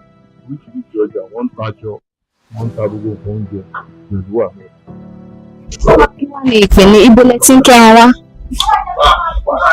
À ń lọ rà láti abatíọ̀, àwọn apá ń bẹ̀, àwọn akówáfẹ́jà pátá. Kí wá ní ìpèníjà tó wà láti máa kó ẹran láti ọ̀nà jíjìn wá tà síbí? Kò sí ìpèníjà kankan ń bẹ̀. Nígbà tá a ti ń lọ, tá a ti ń bọ̀, tá a dẹ̀ ń tà, láàrin ìtà, kò sí ìpèníjà kankan ń bẹ̀. Kí wá ní ìdí tí ẹ fi fẹ́ràn ọjà Ọbádà yìí? Téèyàn bá wà nílùú kan ó ti lé ní 50 years tí kò sí dààmú tí kò rẹ̀ sí wàhálà, àwọn gbọ́dọ̀ nífẹ̀ẹ́ gẹ́gẹ́ bí ọmọ orílẹ̀-èdè ni. Àbí ibi tí ẹ bá ti wà ó bá ti lé ní 50 years náà ló kì í ṣe kiri ní ọdún. Báàdì rí dààmú láàrin wàhálà àgbọ́dọ̀ nífẹ̀ẹ́. Kí wá ní ohun mèremère tẹ ti gbé ṣe nínú òwò yìí? Àdúgbò fọlọ́ torí láti kékeré láti wà ń bẹ̀ tàbí dídáyédà àfẹ́yàwó síbẹ̀ àbímọ ń bẹ̀ akọ́lé ń bẹ̀ gbogbo nǹkan dáadáa tí wọ́n ń ṣe àti ṣe nínú ẹ̀. Kí wá ní ohun má lè gbàgbé tó ti ṣẹlẹ̀ sí nínú ọjà àbí nínú òwò yìí tẹ́ lè gbàgbé? Dáadáa tí ọ̀nà tó kù sí bí ẹ̀yẹ máa rìn orí èmi nì. Ohun tí a rí tó jẹ́ dáadáa ó ti pọ̀ ju ìtí òbí. Ẹ ṣé sà. Ẹ káàárọ̀ sà. Ẹ káàárọ̀. Kí ni orúkọ yín? Orúkọ mi ni Kazeem Babalọlá. A ti tó ọdún nílé tẹ̀tí ń tajà ń bíbá yìí. Láti 91 àwọn ti wà níbà. 1991. Bẹ́ẹ̀. Ok, kí ni ìtàn ráńpẹ́ tẹ́ lè sọ fún wa nípa ọjà Ọbádà? Ọjà Ọbádà ó dáa púpọ̀, ó gba onílé, ó dẹ̀ gba àlejò. A dẹ̀ máa ń fìfẹ́ bára wa lò. Torí tẹ́nìkan bá ní sùúrù nù wa, gbogbo àlà máa ń gbárùkù tì. Wọ́n ì fi dá pé wàhálà àti ẹ̀mí gbogbo alájọ́ máa ń súnmọ́ ara wa. Bọ̀tì ìfẹ́ tí gbogbo àdẹ̀jọ́ ń lò kọ́lọ́ wọn yọkó láàrin wa. So ibo ni ẹ ti máa ń kẹran yìí wá? Nítorí ṣẹlẹ̀ pé bí a tún wọ́n pẹ́ rẹ̀ wá, àǹfààní ni odò wa wà tẹ́lẹ̀. But Musinati kò tó tó pọ̀ lọ Sassuan ní 97 wọ́n dá wa padà Sassuan ní. But táìmù gbà kan wọ́n tún wá ní odò ìjọba ti dé o pé àwọn ò gbà kí ẹni odò local kan kó máa fọ́nṣọ́ mọ́. Àwa padà sí Musin yẹn ní Mátòrí. Ìbẹ̀rẹ̀ àti máa lọ pa lójoojúmọ́ tàbí máa ń kó wá sí ọjà Ọbádà. A bá ti pátán bẹ́ẹ̀, a ó lo tẹ̀sí mọ́tò, a bá gbé wá sí ìjà. So odidi ibi bẹ́ẹ̀ lẹ ti máa ń kí ẹran wá láti bíbá yìí? Bẹ́ẹ̀ni, tá bá ti lọ rà látàgbo bẹ́ẹ̀ la máa já sí. Tá bá ti wá pátán, tá a ti yọ ní pieces, àìsàn máa kó bọ̀ lọ́jà bíbá yìí. Kí wá ní ìpèníjà tó wà nínú gbogbo àwọn láti transport láti bẹ̀ẹ́ dé bíbá yìí? Ìpèníjà tó wà bẹ́ẹ̀ pọ̀, wàhálà ló dẹ̀ jẹ́ fún wa. Táyé pé ìgbà tó a fi wà ní sọ̀rọ̀ bíbá yìí, lẹ́yìn kan pátán ní sálẹ̀ ń bẹ́ẹ̀ ní gbogbo bẹ́ẹ̀ kádẹ̀ kó wá sí ibi báyìí ìyẹn ò ní wá ní ara. Ọtí bá ti wá sí bíbá yìí sí ìgbà ń lọ sí Mátòrí tá ń lọ sí gbà yẹn wàhálà ló jẹ́ fún wa. Ọtí àdẹ̀rẹ̀ nìkan àfọlọ́. Bọ̀tà ń gbìyànjú pé kódò yẹn ti ẹ̀ padà lágbà tán ti lé wa kò tí ì bọ̀ sí kọ́lọ̀ jẹ́ kó bọ́ sí i. Ok, ẹ mú mi rìnrìn àjò ráńpẹ́ bẹ́ẹ̀ ṣe bẹ̀rẹ̀ òwò yìí. Nínú àwọn ọ̀gá tó pè mí iṣẹ́ nígbà tí iṣẹ́ fi bẹ̀rẹ̀ èmi bá níṣòro 10,000 naira tààrà odidi màálù gbà yẹn kẹ̀rẹ̀kẹ̀rẹ̀ nísìnyí but ní nǹkan bíi 4 years sẹ́yìn ó sì wà níbẹ̀ yá bíi 300 400 but now 1 million plus lára ẹyọ kan ṣe pé ìwọ tó bá ló fẹ́ ra bí ó ní 700 ọmọ ẹran ni ẹran kéékèèké ni kò dẹ̀ bá sẹ́ wáyé mu ó bá kéré jù ní ìsìnkú ẹran tábàárà tó bá kéré jù lára bí 1 million 3 1 million 4 kò tá a bá fẹ́ pẹ́rán ńlá 1 million 8 2 million naira fatimara nìyẹn. Báwo lè ṣe wá yín mọ tí gbogbo ẹ̀ tẹ́ ṣe fi wà nínú láti máa tajà? A pọ̀ jù báyìí lọ tẹ́tẹ́lẹ̀ ọ̀pọ̀lọpọ̀ ti sá lọ nígbà tí wàhálà ẹran yẹn ti lágbára ju bó ti yẹ lọ bọ̀ tí wọ́n bá tà fún bẹ́ẹ̀ àkàrà fọgbọ́n yí mọ́ra àwọn náà ni pé nígbà tá a lọ náà mi tó kọjá sẹ́yìn Ọlọ́run fi dákun jọ kó ṣàánú wá díẹ̀. Kí ni ohun má lè gbàgbé tó ti ṣẹlẹ̀ sí yín nínú ọjà? Ni wọ́n lè gbàgbé tó ṣẹlẹ̀ pọ̀ o bọ̀tí wọ́n ní bírè ṣe wà làbúrú náà wà bọ̀tí kí eré pọ̀jà búrọ̀ náà láwọn bẹ́ẹ̀ lọ́n tó ibiṣẹ́ náà lèmi náà ti fẹ́ yàwó ibiṣẹ́ lèmi náà tẹ̀ ti kọ́lé ara mi so many things pé tí mo ti face Ọlọ́run nìkan ni pé kó bá yanjú ẹ̀ nítorí tá a bá ní iṣẹ́ yìí kò sẹ́ni tí ò jẹ gbèsè rí ìdí ẹ̀ kò tí a jẹ gbèsè rí ìdí ẹ̀ gan kò tí Ọlọ́run náà bá wa san gbà tá a láníyàn pé a fẹ́ san bó ṣe jẹ́ nìyẹn. Kí ni wá ní nǹkan tó ṣe ń tì í láti máa tajà tẹ́ mọ̀ pé torí kíní yìí ni mo sì ṣe ń ṣiṣẹ́? Tó ṣẹlẹ̀ ni pé a ti lọ sí business mi nígbà tí gba àkọ́ láti ilẹ̀ kò fọ́jọ́ ọ̀tá lọ bí 2 years bí 3 years nígbà tá a pé bẹ́ẹ̀ náà tún gba a tún padà sí díẹ̀ náà ni pé iṣẹ́ náà ti mọ láàárọ̀ ọjọ́ kò síbi tá a fẹ́ dà sí àbí ká padà sí díẹ̀ náà adẹ̀ bá ń bá yí wẹ́rẹ́wẹ́rẹ́ ìgbẹ́ náà láti rán mọ́ ọlọ́njẹ́ aláti yọrí délẹ̀. Àmín. Kí wá ní ìdí tí ẹ fi fẹ́ràn ọjà Ọbádà yìí? Ọjà Ọbádà ó jẹ́ ọjà tó lágbàríkà púpọ̀ nítorí pé ọ̀pọ̀lọpọ̀ àwọn tó ti ṣiṣẹ́ mẹ́ẹ̀ tó ti sòrò lẹ́yìn àwọn tó ti kú gan tó ti lọ kódà ẹlòmíín wá láti Ìdẹ́gẹmọ ẹlòmíín wá láti Èjìgbò ẹlòmíín wá láti Ìkọ̀tún ọlá pẹ̀fẹ́ tí gbogbo àjọ ń lò inú kakú náà fi ń dúró níbẹ̀ pé ọlá ìfẹ́ yẹn ọjà táwọn bá lọ àwọn ọmọ táwọn lè bá pàdé níbẹ̀ Ọlọ́run wọn fi sọ̀rọ̀ sọ wa kó máa jẹ́ kára àánú gba ìfẹ́ nìyẹn. Kí ni àwọn nǹkan tẹ́lẹ̀ sọ tí wọ́n ń tà tá lè rírà ní ọjà Ọbádà? Kò sí ìgbà tí wọ́n ń tà tẹ́lẹ̀ rà lọ́jọ́ Ọbádà o ẹlẹ́ran ń bẹ ẹni oníbọ̀kọ̀tọ̀ wà aláta wà onílá wà ẹlẹ́fọ̀ wà onítòmátò wà kò sí tẹ́ bá bẹ́ẹ̀ nínú nǹkan jíjẹ ò tẹ́nu jẹ tí ó sì àwọn yìí bò dẹ́wà bẹ́ẹ̀ tán ta rice everything tẹ́ bá dẹ̀bẹ̀ ra building materials náà ní owó àbẹ̀ pé àwọn ọtí nǹkan kẹ̀tọ́ ń ta náà ní owó àbẹ̀ kò sí tẹ́ nídìí ní ọjà Ọbádà tẹ́lẹ̀ rí. Ẹ ṣé sà.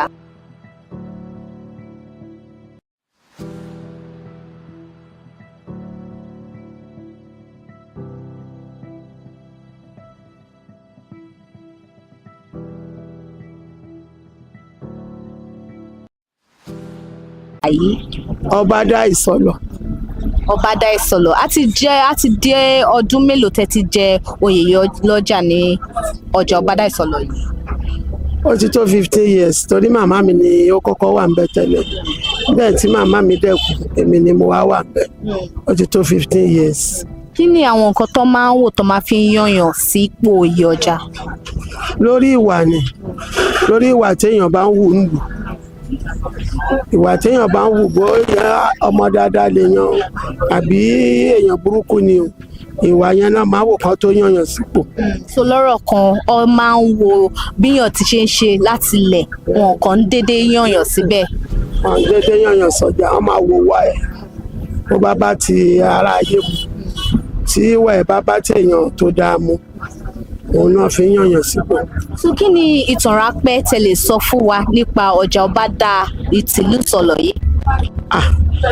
Ìtàn ráńpẹ́ tí mo lè sọ ń bẹ̀ ni pé ó ti wà lọ́jọ́ tó ti pẹ́ àwọn bàbá náà dálẹ̀ búkà ló wà ń gbà náà ṣùgbọ́n ńgbà tó yá wọ́n sọ di tìgbàlódé adẹ̀ ń ta jíjẹ à ń ta mímu gbogbo nǹkan là ń tà. So nínú ọjà yìí ń sìn apart from pé jẹ́ ìyá ọjà kí ni nǹkan tẹ́ ń tà nínú ọjà? Mo ń ta tọ́kì mo ń ta èédú mo ń ta minerals. Báwo ni ẹ ṣe wá ń yé mọ pẹ̀lú bẹ́ ṣe ń tajà kẹtù jẹ́ ìyá ọjà báwo lẹ ṣe ń manage méjèèjì pọ̀? Mo manage ẹ̀ tí mítìnì bá kàn láláùsà mo máa fọjà yẹn lẹ̀ mo máa lọ ni tí mítìnì bá kàn káńsù mo máa fọjà yẹn lẹ̀ mo máa lọ ni mo máa fi yan ṣọ́ torí gbogbo bí tá a jọ yìí sí náà ni a gbọ́dọ̀ máa ṣojúṣe wa déédéé. Báwo ni ẹ ṣe wá ń kó ẹ mọ̀ pé oríṣiríṣi èèyàn ló wà nínú ọjà báwo ni ẹ ṣe wá ń ṣe tẹ́ ń ṣàmójútó báwo lẹ ṣe ń ṣe gangan? À ń ṣàmójútó wọn Ìgbò wà Yorùbá wà Haúsá wà bí ètò dáa ṣe wà èyí tó tún jẹ́ dàkejì wà ṣùgbọ́n sùúrù ọgbọ́n òye la fi ń tù wọ́n. Kí wá ní nǹkan tíyàn lè ṣe nínú ọjà àti nǹkan tíyàn lè ṣe bí rules and regulations wo ló wà nínú ọjà? Nínú ọjà a gbọ́dọ̀ jà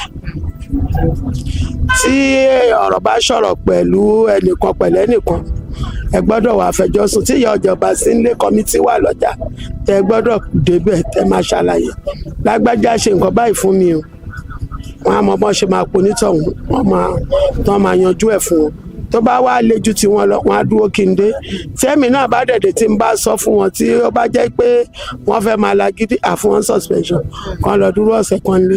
ọ̀sẹ̀ kan.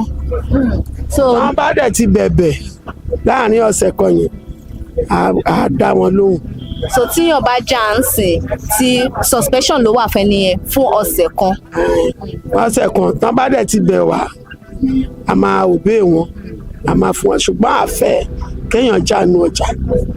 kí wá ní nǹkan tó wà nínú challenges tó wà ní kíyàn jẹ́ olórí ní ọjà báwo ni ìpèníjà wo ló máa ń wá fún yín pé bóyá ẹ ṣe kí ni ohun má ní gbàgbé kéèsì kan tó jẹ́ pé ẹ ṣe tó jẹ́ pé máa ń rò pé tó yọ yín lẹ́mìí jù tó ṣe pọ̀npọ̀n mọ́ yín. kò sí nǹkan tó le jù náà ń bẹ bí gbogbo nǹkan bá dé gbogbo èèyàn máa fi sí ọwọ́ Ọlọ́run ni Ọlọ́run á dẹ̀ gbàkóso. aago mélòó lọjà yìí máa ń ṣí ọjà aago mélòó dẹ̀ ni wọ́n máa ń ti ọjà yìí.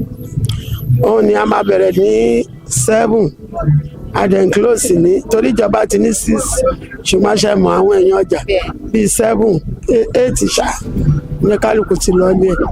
báwo ni ìdáàbòbò ṣe wà nínú ọjà yìí. ìdáàbòbò wà tó rà ní security a ní security tá a gbà àwọn ọlọ́dẹ OPC àwọn nọ́mbà wa ṣọ́ ọjà wọ́n dẹ̀ ti máa dé láti 7 wọ́n dẹ̀ tó close náà ó di 7 torí tó bá ti di bí ọwọ́ 6 yẹn wọ́n á lọ change wọ́n á wà láyìíká. so báwo ni àwọn olórí ṣe máa ń ran àwọn ọlọ́jà lọ́wọ́.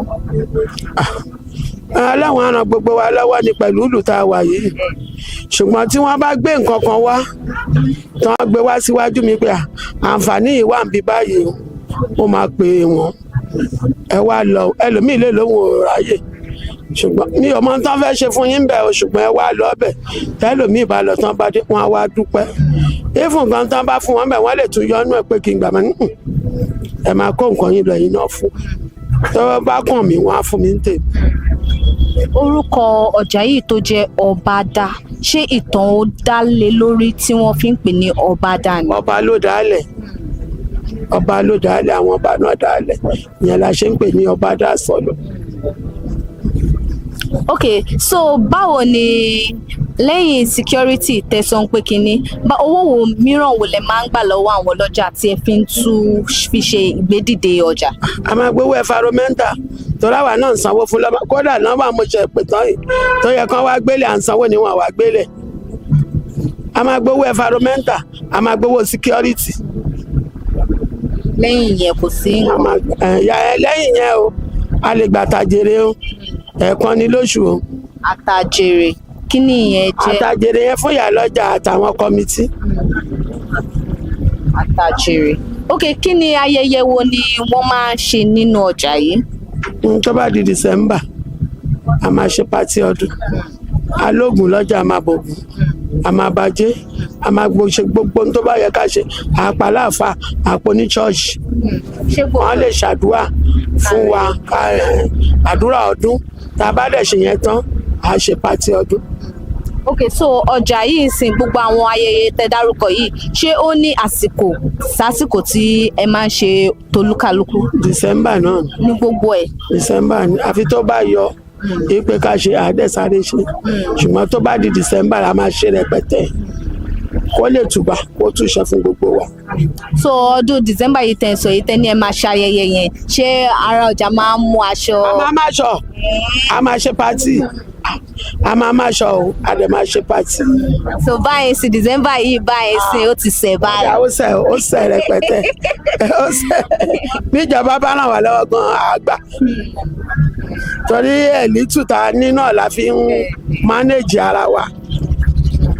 so ayẹyẹ December yìí sìn kí olúkálùkù fi mú rẹ̀ dùn pẹ̀lú gbogbo iṣẹ́ takuntakun tí. bẹ́ẹ̀ ni o a máa tajà ńjọ́ yẹn ṣùgbọ́n a máa gbé kinní eré sí káàkiri kálukú a máa jó ǹdìgbẹ́ a máa dá sáwọn tá a máa dáná wọn bá wọn a máa dá fún wa tá a máa jẹ nǹkan díẹ̀díẹ̀ bá a ṣe máa ń ṣe nìyẹn. Kí wá ní ìdí tí ẹ fẹ́ràn ọjà Ọbádà yìí? Kí ni nǹkan pàtó tó fi yàtọ̀ sí ọjà mìíràn tẹ́ fi fẹ́ràn Ọbádà yìí?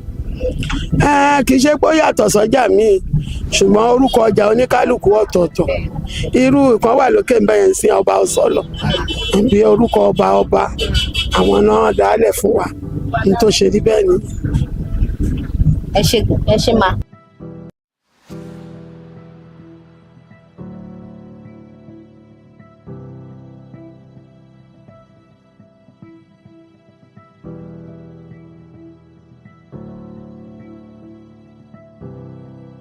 Ẹ káàárọ̀ ma. Káàárọ̀ ọkọ mi. Yes ma, kí lorúkọ yín ma? Yẹ́misí Pópóọlá.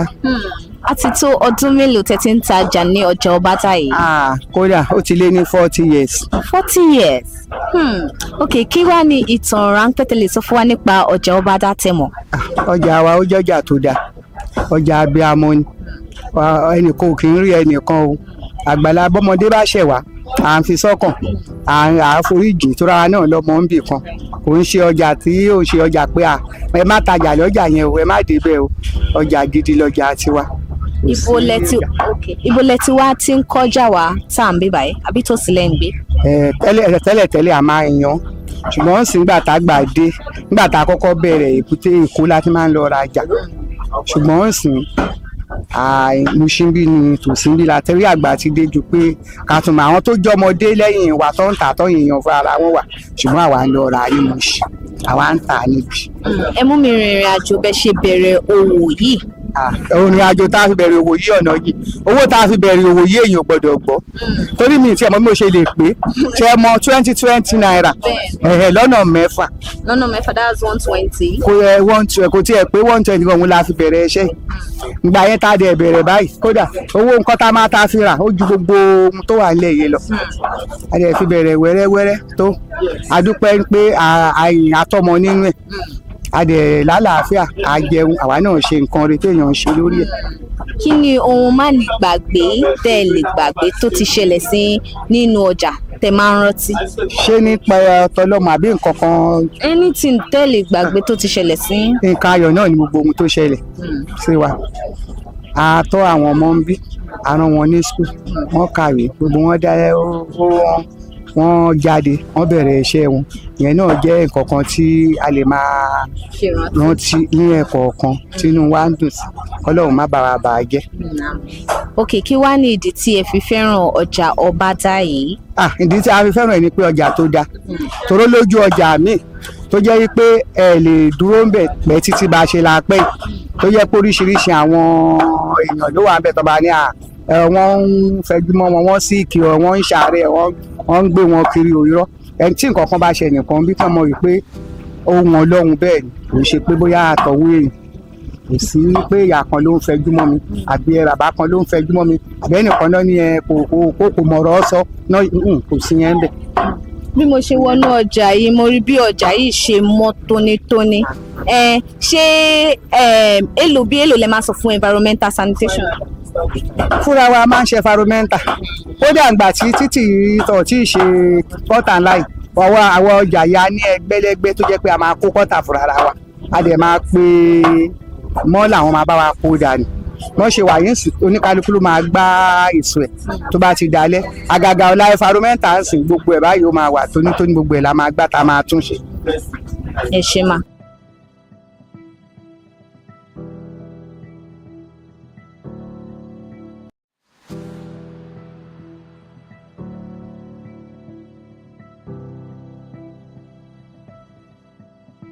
Ẹ káàárọ̀ grandma. Káàárọ̀ o ẹ kú ìdájí a kú iṣẹ́ àná Jésù ó bá wa ṣe. Ṣé dáadáa mo bá yín? Láfíà ló bá mi ọmọ mi. Kí lorúkọ yín mà? Mi ní Dayọ̀ Ṣọlá Olúwadayọ̀ Ṣọlá jébì ìyá aládùúrà. Àdúrà àgbàmà. Àmín lórúkọ Jésù. A ti tó ọdún mélòó tẹ́ ti ń tajà ń bí báyìí? Káàbù ogún méjì. Ọdún méjì. Ogún méjì. Ogún méjì. Ogún méjì tí mo ti ń tajà lọ́jà. Ogún méjì. Okay 40 years nìyẹn 40 years ago. Okay, àtìlẹ́yìn ẹ ṣe lè sọ ìtàn ráńpẹ́ tẹ́ lè sọ nípa ọjà Ọbádà yìí.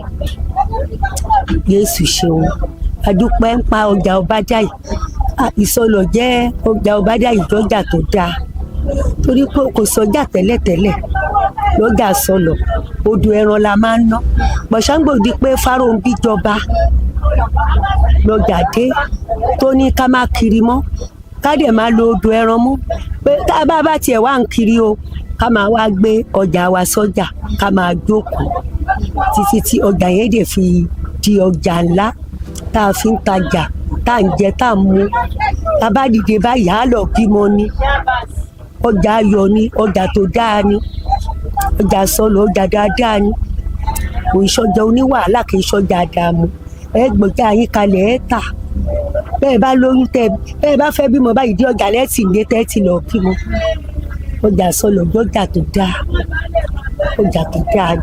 orúkọ tí wọ́n wá dá orúkọ yìí ọjà ọbádà ṣé ìtàn wà ń bẹ lẹ́yìn orúkọ yẹn. kò sí nǹkan kankan tó tún wà bẹ́ẹ̀ ju ọbádà market gbà tí ọba jẹ lórí pé wọ́n dọ́jà yìí kan sílẹ̀ ọbádà market. ẹ mú mi rìnrìn àjò bẹ ṣe bẹ̀rẹ̀ òwò ọjà títà àtàtẹ̀ǹtà yìí ẹ mú mi rìnrìn àjò. ṣé ìyá mi Ọlọ́run ṣe ìyanu nígbà tá a bẹ̀rẹ̀ ọjà yìí owó yẹn wọ́n ń pè ní àpò 5 ẹlẹ́jẹ̀ ajá wọ́n ń pè 1000 ẹlẹ́jẹ̀ ajá pupa báyìí lówó yẹn bíi tàtàṣé yìí lówó yẹn nígbà tá a bẹ̀rẹ̀ ọjà tá a bá mú lọ sídò àní firajà owó ẹyọ kan yẹn tá a mú lọ àní firajà máa ra tìmáàtì a máa ra rodo a máa ra tàtàṣé a máa ra ṣọ̀mbọ̀ gbogbo ẹ̀ la máa rà a dẹ̀ máa ra a máa tà á nínáwó yẹn tán a dẹ̀ tún máa jèrè ní gbogbo ìgbà yẹn gbogbo nǹkan wà tó dáa ìgbà yẹn dáa ó tù yàn lára à ń jẹ àmú tọmọtọmọ kò sí wàhálà ní gbogbo ìgbà yẹn nípa ọjà wa yìí táǹtà yìí ẹ bá dé dòdò la ti ń rajà ìdó la ti ń rajà gbà yẹn a lọ rajà ń dò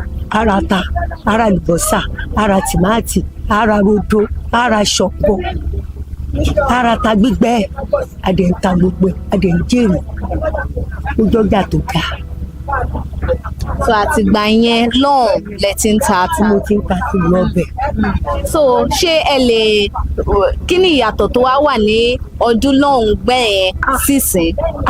ìyá mi ńláńlá lásìkò tá a wà yìí o ńláńlá ni o torí pé ìgbà yẹn nígbà tí mò ń sọ fún ẹ pé afàpò 5 ẹlẹ́jẹ̀ ajá bẹ̀rẹ̀ tówó tún máa kù sí wa lọ́wọ́ bàbá tèmi ló dá mi lókòwò nígbà tí mo wọlé ọkọ ńgbà yẹn àpò 5 ni wọ́n fi dá mi lókòwò mo dẹ̀ ń jẹ mu àwọn ọmọ mi ń jẹun sí wàhálà kò wà ní ọkọ mi kò bímọ kò sí wàhálà kankan fún mi ohun tó wà ń bẹ́ẹ̀ ni lẹ́sẹ̀ ni pé tìmáàtì tó bàrà lẹ́sẹ̀ wà ní wàsó tó mọ iye tó ń jẹ́ wàsó. 15 naira. wàsó. 500. rárá o.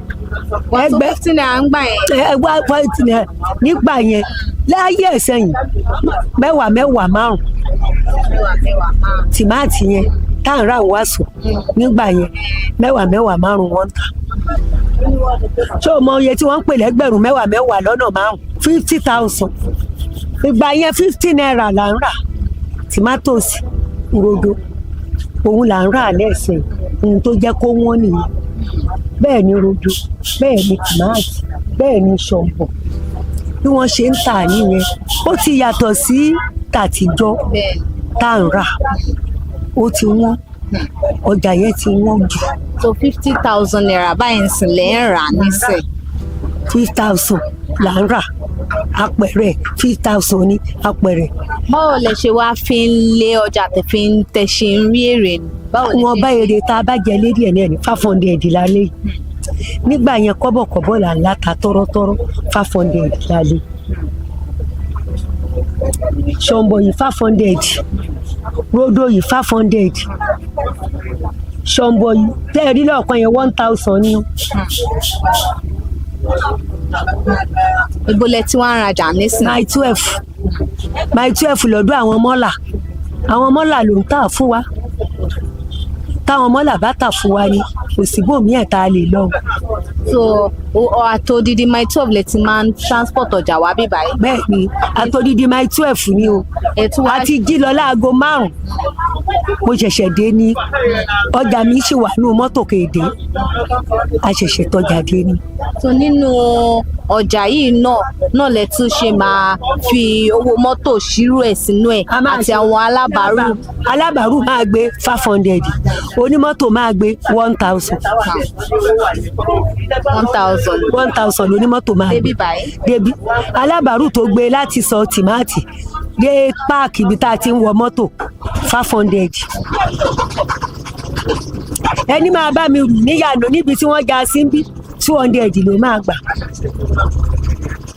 gbogbo ẹ̀ náà dẹ̀ ni a máa ṣe ṣírò mọ́ ohun tó fi jẹ́ kí ọjà wọn nìyẹn. so kí wá ní ohun má ní gbàgbé tẹ́ lè gbàgbé tó ti ṣẹlẹ̀ sí nínú òwò ṣíṣe. olúwa ṣeun Jésù ṣeun fún mi o olúwa ṣeun fún mi o nínú ọjà yìí mo ti lọ Jerusalem Ọlọ́run dẹ̀ ti ṣe lé fún mi mo bímọ àwọn ọmọ mi ń bímọ inú mi dùn púpọ̀ mo láyọ̀ nínú Jésù. olúwa ṣeun kí wá ní ìdí tẹ́ fi fẹ́ràn ọjà Ọbádá yìí. ọjà Ọbádá ohun tí mo fi fẹ́ràn ni pé Mushin ni mo ti ń tajà wàhálà ọjà Mushin ti pọ̀ jù mo ṣe kúò mo darí wálé mo ṣe wá ń tajà ń sọnù kò sí wàhálà ń sọnù kò sí dààmú kankan ń sọnù tó mú mi wá sọnù. ẹ ṣe grandma ẹ káàárọ̀ ma. ẹ káàárọ̀ o. kí lorúkọ yín mà. orúkọ mi ni Aishif Idayat Ọmọtọ́lá ní ẹja lónìí ọtúnyà lọ́jà ìlú sọlọ kingdom. so a ti tó ọdún mélòó tẹ́ ti jẹ oyè. tí mo ti joyè nígbà ọba wa late Kabiru Alani Adélàjà Olúfẹ́mi lóyè ọlọ́mbà mi délẹ̀ fún un. kí wá bí ọdún méje nísìn. kí wá ní ìpèníjà tó wà nínú kíyàn jẹ́ bí olórí nínú ọjà. ìpèníjà tó wà bẹ́ẹ̀ ni pé olórí jẹ́ pé bóyá tí nǹkan bá ṣẹlẹ̀ ní ọjà a ní láti ṣètò ẹ̀ ní ọba wa mi Alhaji Kabiru Adélàjà Olúfẹ́mi lórí ọlọ́mbà mi délẹ̀ fún wọn lẹ́ẹ̀kan sí i ni ó ṣe fi wá jẹ lórí ní ọjà yìí pé ká máa ṣe aṣojú níbẹ̀. ìyá mi náà ni ìyálọ́jà ìyájà Wòsíàtì ajé sàkà. kí wá ní àjọ ń ṣe ni. kí wá ní ẹ̀ ń tà nínú ọjà. èmi ń ta ẹja ìtàkùté táítọ́ọ̀sì ọ̀wẹ̀rẹ̀ panla ọ̀dẹ̀ ń tepo mò ń tòró mò ń ta ọ́sẹ̀ spice mò ń ta dúrọ́mù ògidì dẹ̀ ni mò ń tà àti láàrọ̀ mo ti ń gbé pomi wá ògidì ni mò ń tà so. drọ́ọ̀mù yín sìn fún epo àbúròrò èlò ni. tàbá fẹ́ ẹ̀rọ ẹ̀sìn ó ń lọ sókè ó ń lọ sílẹ̀ a lè tí ì sọ pé nǹkan báyìí nísìnyí owó tí ń wálẹ̀ díẹ̀ díẹ̀ sí owó tí ń wálẹ̀ díẹ̀ ọmọ pé ọjà tó bá jẹ́jà tó ń gbọ́ látòkè a máa lọ sókè a máa lọ sílẹ̀ ìlà àwòrán náà tí ń bèmí náà gbé epo mi wá torí mi kì í epo yíbò ògidì ni mò ń tà so epo ní àsìkò ìlànà gbogbo àsìkò yìí a mọ̀ pé epo máa ń wọ́n torí ọyẹ́ ti máa dé so ó ń lọ sókè ó ń lọ lẹ́nu. báwo nìyàn ṣe lè dá epo gidi yàtọ̀ sí èyí tí wọ́n ṣe gidi. tí wọ́n bá fẹ́ mọ epo gidi tí wọ́n bá fẹ́ mọ epo gidi epo àfẹsẹ̀nu òmìnira lẹ́nu tó má dẹ̀ fi ṣe bẹ̀ ògiri ẹ̀ máa yọ gẹ́gẹ́ ọbẹ̀ yẹn máa yọ ẹ fẹ́ kó 200 sí báyìí ó máa yọ ó máa ṣe lólólóló ṣùgbọ́n epo tí ò dáa tẹ́ bá ti ṣí wò báyìí òun ẹ̀ máa pò yín èjì ẹ̀ ni mo ṣe connect lọ sí làrò sẹ́mẹ̀ kọ́ máa bá mi gbé e wá ní ọjà ọjọ́ márùn-ún. ọjà márùn-ún lẹ́tí máa ń gbé láti sẹ́mẹ̀ báwo lẹ ṣe wá ń ṣe transport láti odidi bẹ́ẹ̀ débí báyìí. Ọlọ́run ṣàánú mi èèyàn mi bí ẹni bí èèyàn ló connect mi mọ́ ọkùnrin nìkan Abdulaziz ó ń wa mọ́tò mi so òun ló máa ń supply epo fún mi so sísá mi kan ló ń bá mi ránṣọ léjìgbò òun ló máa ń lọ ọjà ìlàró yìí òun ló wá pọ̀ ní ìtì mímọ́ gbà ọkùnrin yìí ó máa ń gbépo káàkiri dépò déjọra dé Mùṣín pé epo gidi ló máa ń tà wọn á ní bọ̀dà ẹ̀ka sùn ẹ̀jọ̀ báwo mo ṣe lè máa rí epo gidi tà torí epo ń rìn mí tà ṣùgbọ́n wọ́n máa ní epo kan ò da ìkan da ó wá lókè tá a bá tẹ̀sí epo nù ọjọ́ yẹn náà lọ́hùn ó dẹ̀ ọkọ̀ fún mi ní kẹ́ẹ̀gì 5 láì fún ní pọ́bọ̀ pé kí n lọ tà bó bá ṣe wá rí kí n kówó fún un ìgbà tí mo dẹ̀ rà tí mo rí pọ́ùn yẹn sọ táwọn èèyàn ń wá olóúnjẹ ń wá bá mi rà láti gbà yẹn ni máa ti máa ń gbé pé wá fún mi ọjà ọjọ́ karùn-ún ní ìrísí ìjọ Jímọ̀ ló máa bọ́ sí àwa dé níjọ́ sátọ̀dé ìgbà mi ò ń dé ń dajì ìgbà mi ò ń dé láago 3 ọ̀rẹ́ tó bá dẹ̀ dé ilé mi wà ní òpópónà Mọ́ṣáláṣí street ní Agẹdẹgbùdù tó bá ti dé ọjà ìlú yìí jẹ́ ìlú tó dáa ìlú abínibí mi ni ìlú bàbá tó bí mi lọ́mọ ni so bẹ́ẹ̀ bá jáde lóru kò sábúrú kò sí nǹkan kan tó máa pàdé yín tẹ́ bá dẹ̀ wọnú ọjà àní ọlọ́dẹ lọ́jà so tá bá ti pè wọ́n pé à ń bọ̀ wá já ọjà lọ́dẹ máa dúró tì wá á dẹ̀ já ọjà síbẹ̀ á dẹ̀ ti ṣọ́ọ̀bù wọn àní fẹ́ gbé wá nílẹ̀ á dẹ̀ jọ ọjà mi fún mi á pé pérépéré tí bá wọ̀n sórí mi ike ó máa pé so láti gbà yẹn mo ti ń bára ọjà mo ti ń bára jà. ọjà epo ń sìn òróró 5 litre ń sìn èlò lòróró 5 litre.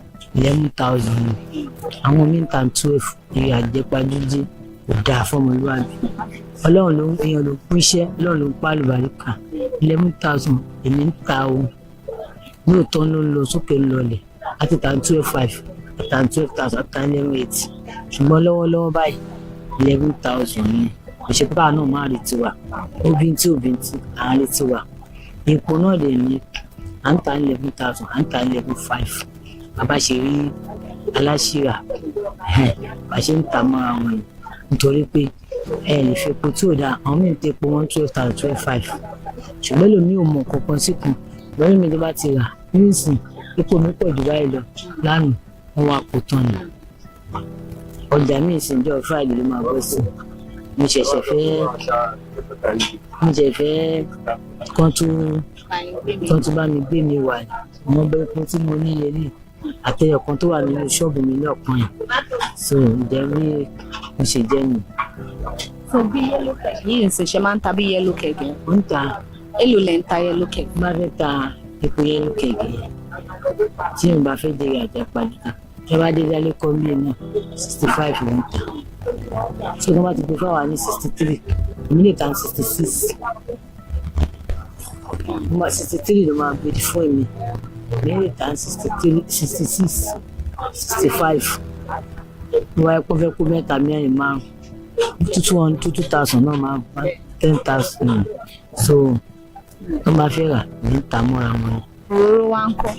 wọ́n bá fẹ́ rà òróró yellow keg ní ta mọ́ra wọn ní ta 65 ní ta 66 ní ta 64 nítorí pé ó ń lọ sókè ó ń lọlẹ̀ tábà débẹ̀ nígbà àánú tí wọ́n àánú láti mówó sí i tí wọ́n dẹ̀ ń ta bọ́tù wa yìí náà bọ́tù yìí láta 19,000 àṣẹ ń ta ní kéèsì dẹ̀ ní ra ní òkè ńlá fox. mo rí pé kò ṣùgbọ́n pé ojú ẹ̀ mọ́lẹ̀ dáadáa. so kéèsì ni mò ń rà ní tirẹ̀ lọ́dọ̀ ìyá mi kan ìyá rúùtù yá dáadáa kan ìyá rúùtù ní tirẹ̀ mò ń rà lọ́dọ̀ sísítà mi kan náà ní celespes sísítà Rónkẹ́ ní celespes ní Kájọlá market mò ń rà lọ́wọ́ ọ̀gbọ́n so mo rí pé ibi tó dáa ni so mi ò rojú ibẹ̀ ni mo ti ń rà lọ́wọ́ wọn mi ò ń yà káàkiri lọ ra ọjà mi tí ò bá ti sí nìyẹn lọ́tọ́ bá lọ jà àgbà máa wá àlọ́ra ọjà ni mo bá tẹ́ owó mi bá ká sókè máa rẹ ẹja mara pété mara gbogbo ẹ̀ mọ́ra wọn. epo wá. epo 2,000 ní bọ́tù ẹ̀. kí ni wàá ní ìyàtọ̀ ẹ́bà yìí sí ilé. ṣe rí ẹ́bà ẹ bá wọn méjì ẹ̀ kò lè kún méjì táwọn méjì sí ó máa kú díẹ̀ kó tún bí sáìsì bí oní 300 tí wọ́n lò ó tó kú bẹ̀tẹ́lẹ̀ mi tó wá fẹ́ ra eléyìí méjì ó prefer kó ra ẹ̀fà yẹn èèyàn tó ẹ̀fà yẹn pè ẹ̀fà yẹn náà mo ń ta 394,000 mi ò kí ń parọ́ ọjà ti tèmi ṣe tí mo ń ta ni mo ń sọ fún yín àtàmọ́lọ́jà gbogbo alájọ wà Nàìjíríà mọ bí ìlú ṣe rí àjọ tà mọ́ra wọn n bá ti gbé ìṣòro lé n bá ti dé n bá ti rọ́ àgbé ìṣòro lé àti calculation tó bá ti lé wọn bá owó tí máa fi jẹun pẹ̀lú àwọn ọmọ mi lọ́ọ́ fa àlùbáríkà sí. báwo lẹ ṣe máa ń ṣe calculation tí ẹ fi wá máa mọ̀ pé iye báyìí ló yẹ kí n ṣe tajà. nígbà mo lọ rà lánàá abdul lágbára mi ká lánàá mo rà lánàá mo dẹ̀ ti gbé báàfù mo dẹ̀ ti dà á sí mo ti kókè mo ti rọ nígbà mo rọ kí n tó rọ kalẹ̀ mo ti kà mo ti mú fóònù mi bí n tẹ̀ ká mo kàwé mẹ́wàá tó máa mú máa gbé ìṣòro rẹ pé ṣé ń bá tà báyìí ṣé ó máa gbọ́nlẹ̀ ó máa tún ṣe báyìí ṣé ó máa tún ṣe tó wọn bá èyí àpájúdé ní ọ̀dà Ọlọ́run fún àlùbáríkà sí máa tó ṣe pé òun nìkan ni mò ń tà so mò ń tà ẹni bá dé bá ní pé ẹ̀ẹ́dẹ̀ta fún mi 19 mo wà ní ọ̀dẹ̀ débi tó rà ní 2000 déédéé ni ìyá mi náà ló fi ìsọ̀ yìí lẹ̀ fún mi ìyá mi ló ń tajà lọ́jà ìtẹ́lẹ̀ kí mi kó tó wà lọ́gbọ́n kí n máa bọ̀ kó n fẹ́ padà sílé ó wà láyọ̀bọ̀ ń bẹ̀ ayọ̀bọ̀ ló ń gbé ní láfíà wà tèmi so òun ló fi ìsọ̀ yìí lẹ̀ fún mi ó dẹ̀ wà nílé ẹ̀kú ń tajà òsì ó sì ń tò ó ń ta aláìsí ń ta gbogbo nínú ilé tó pọ̀ Ọlọ́run bá mi túbọ̀ lọ́rọ̀ ẹ̀ èyí ìyá mi àti ìyá mi Ọlọ́run tó bá mi torí àdúrà wọn ló gbà lórí mi. kí ni ohun má ní gbàgbé tẹ́lẹ̀ gbàgbé tó ti ṣẹlẹ̀ sí nínú ọjà? pé kí ni ohun má ní gbàgbé tó ti ṣẹlẹ̀ sí nínú ọjà bí nínú òwò ṣíṣe? má ní gbàgbé púpọ̀ rẹpẹtẹ ṣé mo pé ọjà níbí ẹlòmíì á rí ẹ báyìí á wù ẹ́ bí tí ẹ̀gbá wa ta dé lórí ọ̀pọ̀ sùúrù la máa ṣe àwọn àwòrán máa ń pe èdè kan ní òpónú sùúrù ni wọ́n máa ń ṣe ẹlòmíì lóòótọ́ àwọn ọ̀pọ̀lọpọ̀ kó mo sọ fún yín lẹ́ẹ̀kan sí pé tán bá ń pín ní 30 years ago ó lè pọn mi ṣùgbọ́n irun lóye àkọọ́lẹ̀ ìdálẹ̀ ti dúró ó ń ṣe pé wọ́n ní mo gbówó fún Àlàní Kàbírù Adélájà omi ò gbówó fún un mi ò dẹ̀ fún láṣọ rí mi ò péré sí fún un ṣùgbọ́n ó wò pé ọmọ ìdíjì náà fi ń pín ọmọ ìlẹ́ṣẹ̀ mi nìkan ni mo jẹ́ ọmọ ìlú yìí tí mo wà ní ọjà yìí wọ́n kádàrá ti dúró màánù ó dẹ̀ wá wò pa gbogbo participate tí mi ò bá ṣe ṣe lálá kókó mo bá pè bí bó ṣe máa ń ṣe bóyá kán tó pè wọ́n ti débẹ̀ ìyẹn jẹ́ number 1 tó máa wò ilé ẹbí tí mo lè tún wá jáde ilé ẹbí Jagun Àlùkò ní ìlú Ìsọlọ̀ àwọn ẹbí tó dáa ni. Isolo's markets stand as testimonies of community strength. Here, traders grow businesses, families rise from nothing, leaders protect their people, and history continues, not in books, not in museums, but in the daily rhythm of buying and selling. In Isolo, the marketplace is not just where commerce happens, it is where lessons are learned, where cultures blend, where hope is traded, and where the heartbeat of Lagos never slows.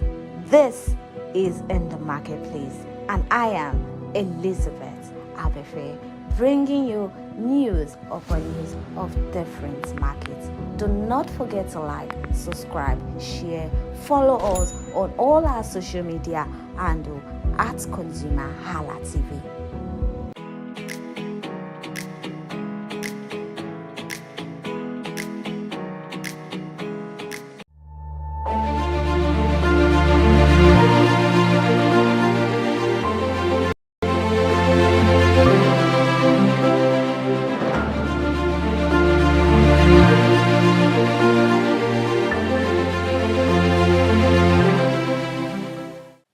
afternoon and thank you so much for joining us. Welcome to Product Review on ConsumerHallaTV, and this is where we inform potential buyers about merit drawbacks, including all features of product. I am Ire Ayomikuleke. Before we move into the business of the day, it's very mandatory and important to let you know that all review on this program is not of critique but based on transparent functionality about different products in their various contexts.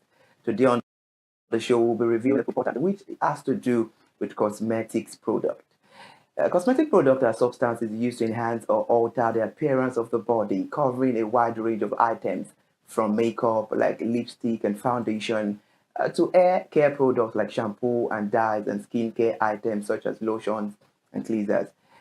Can say they're designed to cleanse, protect, moisturize, color, and beautify the body, face, hair, and nails. Meanwhile, when talking about cosmetic product, we have makeup, which consists of foundation, face powder, blush, mascara, eyeshadow, eye pencil, lipstick. Then we have the skincare that consists of soap, cleanser, makeup, removers, creams, mask, and all of that. And we have some products for dark cycles and skin lightening product. I'm talking about moisturizing as well. This has to do with protection. And there are some other items used to moisturize the body. However, counterfeit cosmetics are a significant issue in Nigeria, involving the imitation of a genuine product for financial gain and posing serious health risks like skin rashes or cancer due to some substandard ingredient. The Nigerian government, through agencies like the National Agency for Food and Drug Administration and Control, NAFDAC, is actively working to combat this problem through enforcement actions with the counterfeit and fake drugs and unwholesome processed foods, prohibiting their sale and distribution. And to help us in reviewing today's product proper, we have Adeshewa Olatunji, a well-experienced and also an expert when talking about cosmetic product in Nigeria, the CEO of Cosmetic Crown Glow Care. She joined us virtually all the way from Ibadan. Good afternoon, Mrs. Adeshewa. Thank you so much for joining us on the conversation. You're welcome. Ṣàlàáfíà ni gbogbo nǹkan. A dúpẹ́ lọ́wọ́ Ọlọ́run. Ẹ̀yin náà ńkọ́? All right, we thank God. Now, all right, it's nice having you on the conversation. I just needed to, greet you in our own native dialect. So to welcome you to the program. Let's start the conversation properly. Let's begin the ordeal of the day, the business of the day. We all know cosmetic products are used to change the appearance of the body. Let's have it from you. What are the differences between natural, organic, or clinical skincare products? And can you give us examples of cosmetic products? Thank you. All right, thank you very much. The differences between natural, organic, or clinical skincare products. The word natural, here that you know it means nature. So they are made from mostly in plants, in herbs, fruits. They are free from chemicals and they are very gentle on the skin. They go through minimal processes.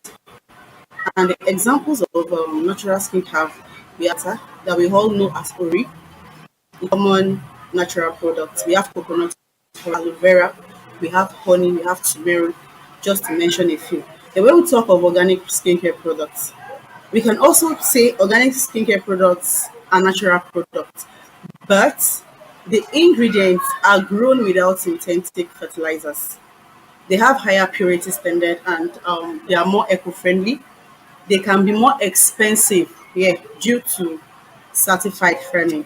Examples are, we have organic rose water, we have jojoba oil, we have argan oil, just to mention a few. The way we talk of clinical skincare products, when you hear the word clinical, you will know that it must have been tested in a clinical way. They are formulated using scientific research and they can contain active ingredients that have been clinically tested. They are stronger and faster, and they are often made or recommended by dermatologists. Ingredients like hydroquinone, I think you've heard that before. We have retinol, we have MNC, and so on. Thank you. After making those analyses from you, what is the skincare mistake Nigerians make, and what is the difference between moisturizing and exfoliating? And can you tell us at what time this skincare treatment comes in? Okay, thank you very much. The skincare mistakes Nigerians make, we have a lot of them. But to start with, firstly, people like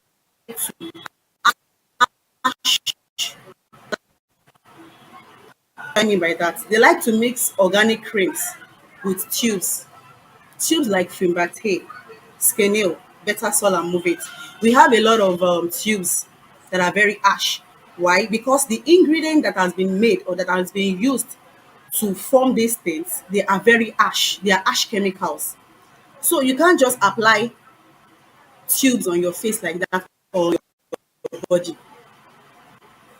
Do you get? They want people want lighten people want to lighten their skin quickly. They want to get results on that. They want to get instant results, but they fail to understand that there are consequences for all these things. There are reactions for all these things.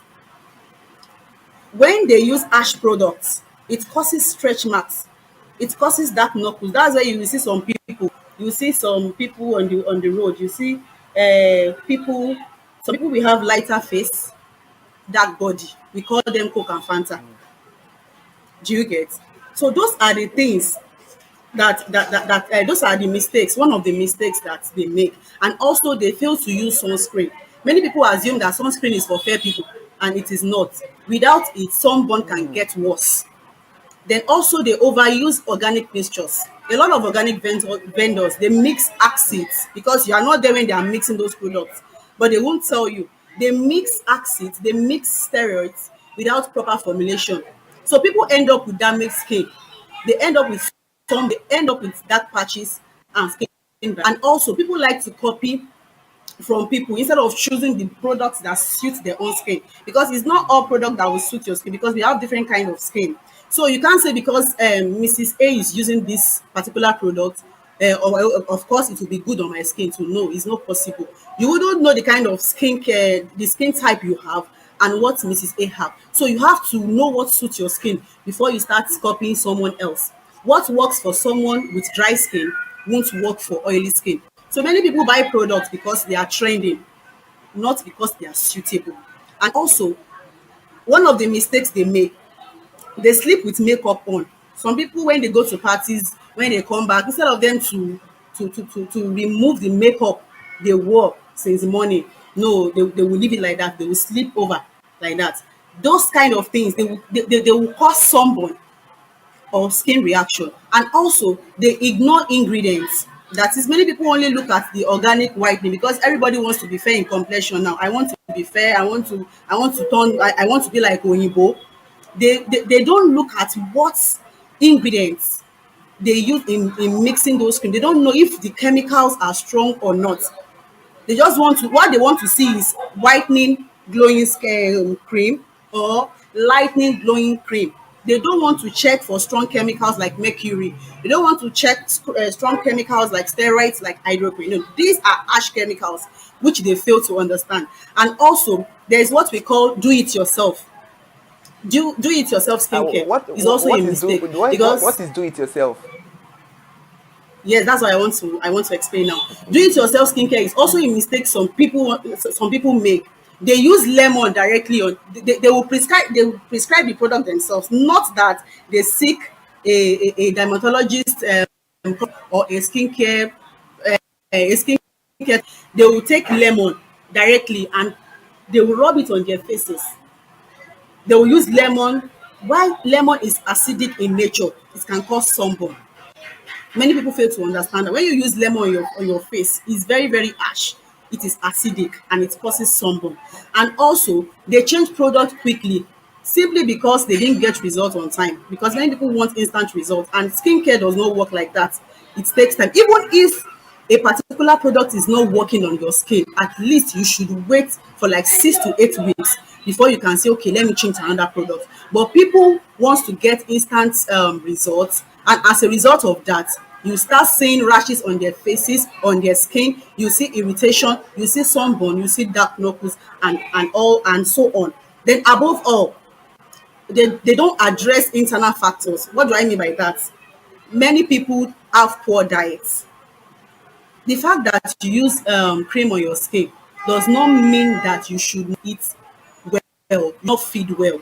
You cannot rule out. Have a good diet. Okay. Feed well.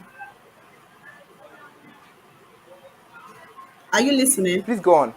Yeah, go on. So the internal factor I'm talking about, you have a good diet. Whatever you eat, if you eat well, definitely your skin will glow. If you don't feed well, my brother, you cannot see a glowing skin. Yes, the fact that you use a good product, if you don't feed well, if you don't drink good water, if you stress yourself too much, the product you are using will not work well on your skin. In fact, you can even rule out skincare products. You can just make sure you eat well. Let your diet be good. Let what you take, what you put inside of you, let it be healthy. So then you will get results. Many people fail to Interesting. understand that. They don't focus on that. They only focus on health lifestyle care. That's interesting. You've mentioned so many areas, Mrs. Adeshewa. But while making your analysis the other time, you make mention of skin type. But now let's quickly talk about skin type. How many types of skin type do we have, and how can individuals, I mean the consumers, identify their skin type? Okay, thank you very much. We have different kinds of skin type. One, we have the oily skin, we have dry skin. Do you get? For oily skin, they need moisturizer because when you have an oily skin, it makes your skin smooth. It makes you stay healthy. Then, if you are the type that has dry skin, you need a moisturizer to stay hydrated. It is very, very important because at times when a dry skin consumer, if the person did not use moisturizer, you just notice that there are some pores that will be coming out of the person's skin due to lack of hydration because water is not able to enter that particular skin due to lack of moisturizing cream. And we have different moisturizing cream. Nivea product is one of the best. I'm not trying to advocate for them or I'm not trying to advertise for them, but I know Nivea is one of the best moisturizing cream. You can use Nivea products. You can use shea butter, like I said. Ori is a natural product. You can use it as a moisturizer at your skin. So whatever you use on your skin, whatever moisturizer you use on your skin, definitely is going to work well, and you will come out fine. You will glow. You will glow the best way you're supposed to glow. And also for oily skin, for the fact that you have an oily skin does not mean that you don't need a moisturizer. You cannot rule out moisturizer in everything you do. Make sure you have a moisturizing cream and apply oil. All right, interesting. Now let's be realistic, Madam Adeshewa, because we hear a whole lot of speculations about people that are in your industry, most especially the cosmetic products. We hear these people just sell all these things; they don't use it on their skin. So now, let me put this question to you: do you test cosmetics on your skin before buying, or you bank on reviews? And what is your biggest skin trouble experience you've ever had with any consumer, whether with dryness, hyper pigmentation, and all of that? All right, thank you. Talking about testing cosmetics on my skin before buying or any other thing. Firstly, research. Yes, whatever you want to do, you make research, and first you get people's review. Review gives you other people's experience. It makes you learn about reactions. It makes you learn about irritation. You get to check if the product is suitable for your skin type or not. Especially today that we have so many counterfeit products. Yes, we have many counterfeit products everywhere. So when you research online on a particular product, you will get review. Out of 100%, at least if you can get 90% of good reviews, then I believe it will suit your skin. Acne is one of the most emotional skincare issues because it affects confidence and self-esteem. So you would not buy a product that will do acne, a product that will give you. So when you see people's review, people's review will convince you. That it means you've made research already, get. So it's from people's review that you get to know that this particular product is suited for yourself. And also, people products too fast, like I said last time. I had experience with one of my consumers that had acne and dryness of the skin. Like I said the other time, they change too fast because they want to get instant result. Someone sees a small breakout, a little breakout, or a little acne. Thing she did was to switch skincare products. The next stage, she stopped it. The next thing, she started trying new things. It does not work like that. Even if you get a particular product and you've not seen changes, that does not mean you should switch to another product. No, like I said, at least you should be able to wait for 6 to 8 weeks before you can decide if you should continue. And the most shocking transformation I've seen also, one client that I had then, that I said she's severe acne, she was using different products, she was using different things, she was different treatments and all that. Well, fortunately for her, she got the results. She got good skincare products. Like I said, good skincare products can be quite expensive, but if you can take a pain to get a good one, definitely you will get results. All right, interesting. Now, your last lines talking about skincare is expensive. There is a question, there is a conversation that would ponder on when it's about time for the expensiveness and the price. But while having your analysis all the time, you make mention of a lot of counterfeit products. And now this leads us to somewhere. We can see that of recent, it's now in norms that NAFDAC are banning counterfeit cosmetic products. And with the look of things, do you think this will end soon? And why do you think there are so much of cosmetic counterfeit products in the society? Please come again. I didn't hear that. Sorry, please. All right. Okay, no problem. With the look of things, we can see that there are a lot of numerous counterfeit cosmetic products, and we can see that NAFDAC in all the news, they are always banning. What happened in Ibadan recent, there are statistics that are always, high and all of that. With the look of things, you being in that industry, you being a cosmetic product guru, do you think counterfeit products can end anytime soon? And what are the reasons of cosmetic counterfeit products very much in the society?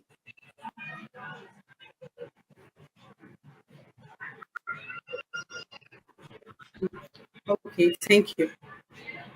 Counterfeit cosmetics are a very big problem in Nigeria. Yes. And the second question, you said, will it end soon? Well, not completely, very soon. Because NAFDAC, the only thing NAFDAC can do, NAFDAC can only make effort to reduce it and not eliminate entirely, because it is very, very big. And also, when we talk of counterfeit products or goods, it's a global issue. It's not just a Nigerian thing. As long as demand exists, some people will try to make it illegally. Then, however, with strong government and global, I believe it's over time. And why is counterfeit products common? I have different parts. One, high demand. Many people want affordable skincare products. They want affordable beauty products, yet. But originals can be expensive, like I said the other time. So fake producers, fake product sellers, they take advantage of that by offering cheap versions. So when demand is high and they see that this particular brand is, it's when you see a fake product, you start taking advantages of advantage by offering cheaper versions of that particular product. We name it look alike. You start seeing different product that is similar to the original product. And also, we have weak regulation in the past. Yes, before now, regulation was not as strict. So many fake products entered the country without detection, and it's still happening. And also, we have high products for counterfeiters. What do I mean by that? The profit margin for fake cosmetics is very, very huge. I've been in this system. It's very, very huge because profits are high. Then counterfeit products or counterfeiters keep pushing more products into the market. Then also lack of consumer awareness. Some people to identify real and fake products, especially when it looks so simple. Packaging can be like which is fake, which one is original because of the similarity. And also social media has done more harm. I won't say that. Social media sales, around Facebook, TikTok, they have become the major selling point now for fake cosmetics because many sellers they hide their identity. Shebi is someone that you see that you complain to. If you not see the person, someone you've not seen before, you want it online. Come and buy my this, come and buy my product. Is the person online? So if you have any complaint, you won't be able to trace the particular person. And also, the person is possible she might not have license. No licensing is required. Then sellers they hide their identity due to the fact that you cannot reach them because they sign. Then also we have poor penalties for offenders. What do I mean? In many cases, when counterfeit sellers when they sell bad drugs, they are not punished strong in Nigeria. Everybody knows that in Nigeria, they are not strongly punished enough. So this reduces the fear of engaging in illegal, because even when if they eventually um if they eventually get a counterfeiter, now there is bribery and corruption. If the person tips them and all that, it will end there. So there's no strong punishment Regulations for illegal trade. Yeah, that is what happens. Madam Adeshewa, I must say I love your analysis. They are very sharp, straightforward, and of course we can see a whole lot of sentiment of truth in everything you're saying. But you've been an expert on certified cosmetic product. How can Nigerians verify the original cosmetic product that are NAFDAC approved and from the counterfeit regular products that we have? Okay. Firstly, you check for a valid NAFDAC registration number. Of course, if your product is registered, definitely it will have a number. So you check for a valid NAFDAC registration number on the you check the packaging very well. If there is NAFDAC number, it's always there. Then also, if you are not sure, then you can use the official page of NAFDAC to search for such product or brand. And also, after searching for the products, make sure you inspect the packaging carefully. That one is very, very important because at times real products typically, of course, they have professionally printed labels, manufacturing dates, they have expiry dates as required under NAFDAC. But mistakes such as misspelled words, when you start saying that this word is not spelled very well, or maybe the print is faded on the products, those are common signs of fake products. Then also you buy only, yes, these are the red flags. And also you buy only from trusted supply, trusted sellers. You purchase from authorized stores, or you can also go to pharmacies. Of course, pharmacies, I can't say they buy fake products. No, pharmacies don't. You can go to a pharmacy, you can go to a cosmetic shop, and not from all these unverified street vendors that you just see them. So people will be selling Coke and Fanta, and they will still be selling cosmetics. They will be selling. You get what I'm saying? They will shall add everything together. We have them. It's We have better you them go, everywhere. They are everywhere. On the They are roadside. everywhere. So you get it. Thank you. So you get from authorized distributors and not from unverified street vendors, like I said. And also be skeptical of prices that are too good to be true. You see, there are some products that when you hear their prices, you'll be like, is this possible? this thing is too cheap. They are too good to be true. Maybe a product you expect that okay, they should be selling like 20K, and you got to a seller and she said, or she tells you that it's 5,000. You'll be like, how is this? So be skeptical of prices that are too good to be true. If a brand name cosmetic is far below the retail price, that is the red. Then also you check the product itself. At times when you use a particular product, the look of the product, the smell of the product, the texture of the product is very, very important. There's no way you will not notice something. You will feel something that this thing is not right. This thing is good. The texture is bad. The look is not okay. The smell is not okay. So those are the things that we need to take. And also how counterfeit cosmetics can impact our skin. Like I said, when you use fake cosmetics products, it's not just that. It's not just about getting poor results. It can also pose serious health issues and safety risk. Yes, when you use bad products, when you use counterfeit products, it can pose a serious health and safety risk. It can damage your skin. Thereby, you start having rashes on your skin, start having irritation, start having burns, and all wrinkles, dark knuckles. Those are skin damages. And also, it can cause eye infection. Yes, it can. Because when you use a counterfeit product, definitely, if your skin is allergic to something there, of course, it can cause eye infection. And also, it can cause a disrupted skin for you. So it's you look out. There are so many things to know before you start using a particular product. Interesting. This is an odd shade of awareness, I must say. And because if you are looking into one product that consumers are using, cosmetic products are one of the major products consumers consume so well in Nigeria. Talking about statistics. Now, you spoke slightly about price. We're about to delve into that aspect. Let's talk about value and brand. What factors influence the price point of cosmetic products? And why is it a worthwhile investment for the consumer? Okay, thank you. Cosmetics are price based on value, yes, on quality and on safety.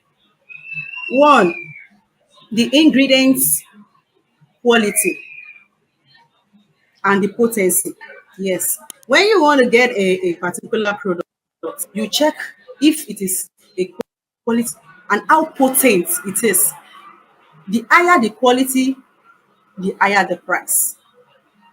If a cosmetics product has a good quality, definitely the price will be higher. And also you check for packaging and design. When you package your products, now everybody will tell you now, packaging, you package your products very well. Of course, you will sell. People will even help you. They will help you tell people they will advertise for you because you package your products and you design your products very well. Then branding. Branding is also essential. And why investing in quality cosmetics products is worthwhile for consumers? We have various reasons. One, better results is worthwhile. What do I mean by better results? High quality skincare products, it works faster than the counterfeit one. It gives you more visibility improvement. When you buy something, when you buy a good quality skincare product, of course, you will see more visibility improvements because the ingredients are potent. A skincare product is potent, you see the result, but definitely people they will want to go for it. It's just like me using one particular product now, and you ask me, madam, I love your skin. What do you use? And I tell you, okay, this is what I use. Okay. And you got yourself one. And that particular product works on your skin. Of course, you want to mind the amount they are selling that product. You want to go for more because it is potent and it is properly formulated. Then also, long-term skin health. Good cosmetics support and it prevents dark patches. Yes, when you buy good cosmetics products, it will prevent dark patches, sun damage, and early aging. Then also to reduce trial and error costs. What do I mean by that? Cheap products force consumers to buy many things. They force them to buy many items, which later cause damage to their skin. But when you buy a good product, it works once. It will save you money on the long run. Yes, it will save you money on this. That is why you see people, they invest so much on their skin. People that know good products, they spend more. So it's worth it. It's an investment for them. Then also consistency and trust. You want to say something? Okay, because of time, Madam Adeshewa, before moving to the next side on the conversation, you said something, got to a point, you were like, if the skin is glowing, people will come meet you and ask you for the product you are using. Is it a speculation? I hear from your gender that, when your gender is glowing and your fellow gender come to meet you, that what skincare are you using, that your gender don't reveal the secret to people. How true is that? Well, not everybody. Of course, me, I like it when people when they appreciate me. Madam, your skin is glowing, you look good, you smell nice. So I will be forced to tell you what ask me of. I don't know for other people. Me in particular, I will tell you this is what I use. It will definitely work with your skin, so you can also try it. And I'm very, very sure it's going to work. Okay, and now let's take it back to when we started this conversation. We started with you telling us what clinical products are, what organic products are, and what natural products are. So in general, are there any potential side effects of cosmetic products on the consumers? Are there any potential side? Well, yes, I will say yes. Cosmetics products can cause side effects on consumers, especially if the product is wrong for their skin type. Like I said, we have different skin types. So what works for him might not work for you. So it can cause side effects. But when you use a correct product, of course, there's no side effect. But generally, it can cause side effects if you use it wrongly, you use it incorrectly. Because some of this product, like I said earlier, they contain ash chemicals, ash that causes skin irritation. Skin irritation is the most common reaction. Yes. So you start seeing redness on your skin, burning, you'll be feeling itchy due to ash chemical, due to ash soaps, fragrances. All these things can cause irritation. Then also allergic reactions. Some people are allergic to a particular thing. Some consumers are allergic to certain ingredients. That is why when you buy a product, you don't just check the lightening. Like I said the other time, many people want to see whitening, lightening, chemical, lightening, glowing. In just 7 days. But they will not check. You get 7 days. Thank you. 7 days lightening, glowing skin. But they fail to check the ingredients that are used in mixing all these things. They are so ash chemicals that are used in making all these things. So when you fail to look at those things, you wouldn't know if your skin will react, will be allergic to all these things. Then you start seeing them having rashes on their skin, swelling, redness, breakouts. You see skin dryness and all sorts. So I'll just advise them when they want to buy a particular product, they should also check out for the ingredients that is being used to mix this cream. Is going to out on their skin or not. All right. Now, about this that we're about to let into the air, I know this varies on the particular cosmetic or it has to do with the brand of the cosmetic product the individuals or the consumers are using. But in an overview, what is the recommended application process or skincare routine for cosmetic products to achieve the maximum results? Okay, thank you. Achieve maximum. It's not only about the products you use. It's about the correct order of application. We call that skincare routine. That is what we call it in skincare something. So it's about the products you use. It's about how you are using that product and how consistent. Because get a good product and you are not consistent with it, you don't think, and you are expecting a good result, it will not work. It does not work that way. It is a process. There is morning routine. There is something you should do in the morning, is a routine, and there is something you should do at night, that also is a routine. I will advise you use your product at night, because at night your skin heals and repairs itself, because you won't go out to look for what to eat. You'll be in your room doing nothing to sleep. So at that time your skin will heal and it will repair it. So what I would say is just follow the skincare routine. Use it in order, apply it correctly, then be consistent. Consistency is very, very important. If you are consistent with your product, definitely you will get your results. Don't mix too many active ingredients. All right, I'm very sure consumers watching this will have a whole lot to learn, because I must say these are beautiful insights and analysis from you. Now I know, and I believe the saying that says it takes an expert to know about a particular product or brand. I give it to you, an expert. Now let's talk about, I know you've said this stylishly in the previous times, but for awareness, on safety and sourcing, are cosmetics products cruelty-free, vegan, or made with natural organic ingredients? And how can consumers verify this? That was why I said for awareness to the consumers. Okay, thank you. Some cosmetics are cruelty-free, while others are not. I said the other time that when you want to buy a product, you check ingredients. If you use harsh chemical on your skin, definitely it will be cruel on your skin. Yes. So some are cruel free and why others are not.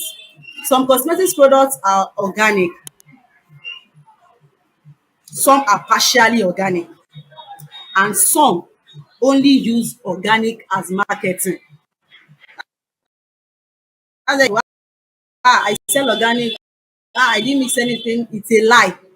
Don't let anybody fool you. Don't let them brainwash you. It's a lie. Organic means ingredients grown without synthetic fats. Not all organic skincare is truly organic unless they are certified. Do you get? So if someone is telling you that I didn't put anything, I didn't hide anything, it's a lie. No organic free is chemical free. I will not lie to you. So you look for official logos.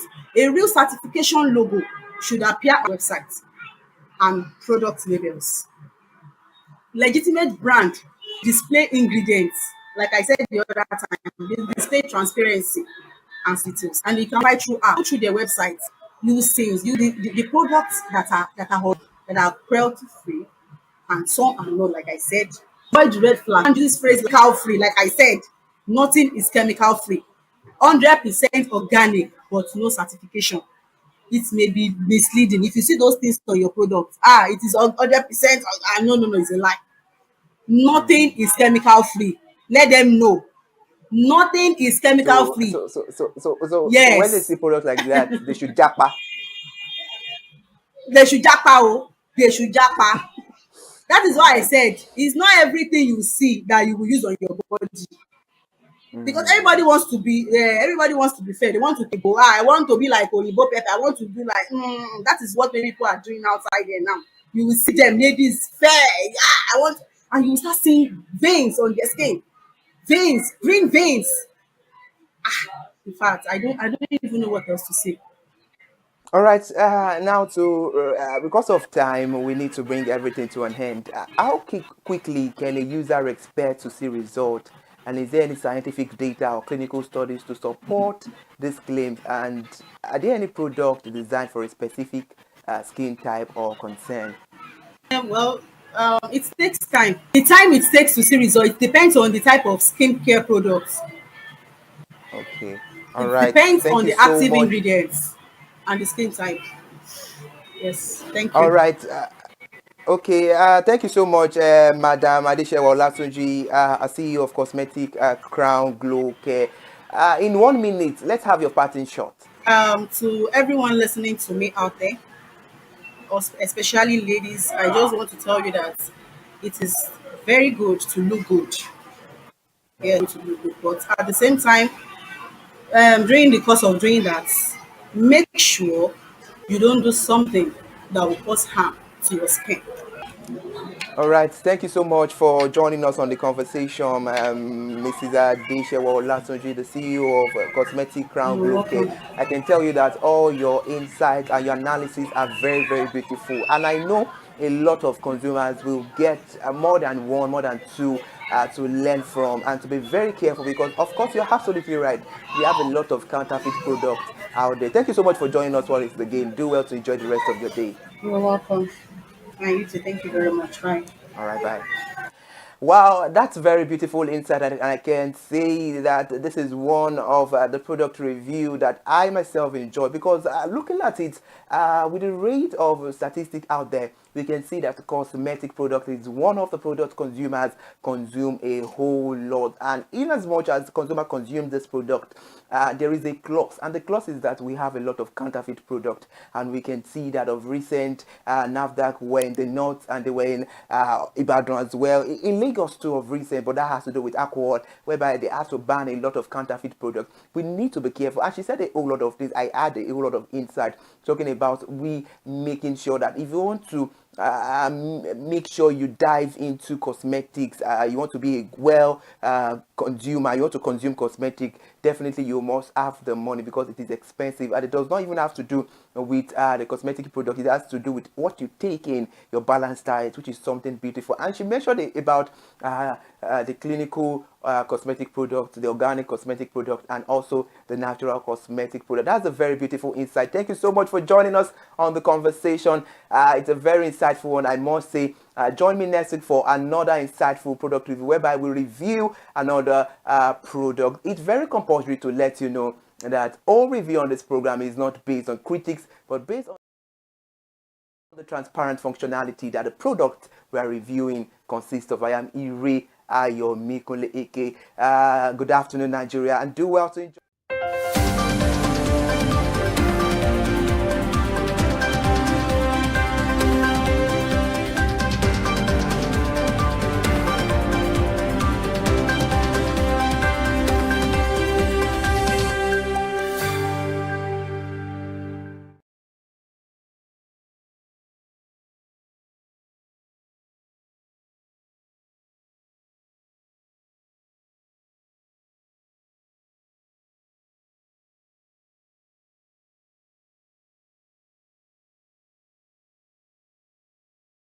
Africa's global competitiveness. The resolve came as the Ondo state government restated its ambition to position the state as a competitive hub for agribusiness, manufacturing, technology, and energy. According to a statement, the John Vance Group's leadership gave the assurance during the company's 2025 end-of-year celebration held at the Dome, Akure, where industry leaders, international partners, traditional rulers, including the Deji of Akure, and senior government officials gathered to review what the firm described as a transformative year. Delivering the welcome address, Group Executive Director of John Vance, Tarun Chawla, stated that the organization had strengthened its operations and expanded its global presence. He noted that the company's growth was made possible by a supportive business environment provided by the Ondo State government. And now the Nigerian government on Monday endorsed a joint venture between Vestergaard, Searle and Avestfield Industries Limited, marking the groundbreaking of a mosquito net manufacturing facilities in Ogun State. The plant is the first of its kind in Nigeria and aims to strengthen health security while reducing reliance on imported nets. The venture SNG Health will produce permanent dual Vestoguard's dual active ingredient, pyrethroid chlorophoric mosquito net, designed to tackle growing insecticide resistance. Production is scheduled to begin in April 2026 with an annual capacity of 10 million nets and the creation of 600 skilled jobs. The groundbreaking ceremony took place at the site in Ogun State, with contributions from the National Coordinator of the President's Value Chain Initiative, Dr. Abdul Mukhtar, the Director of Public Health and the Federal Ministry of Health and Social Welfare, Dr.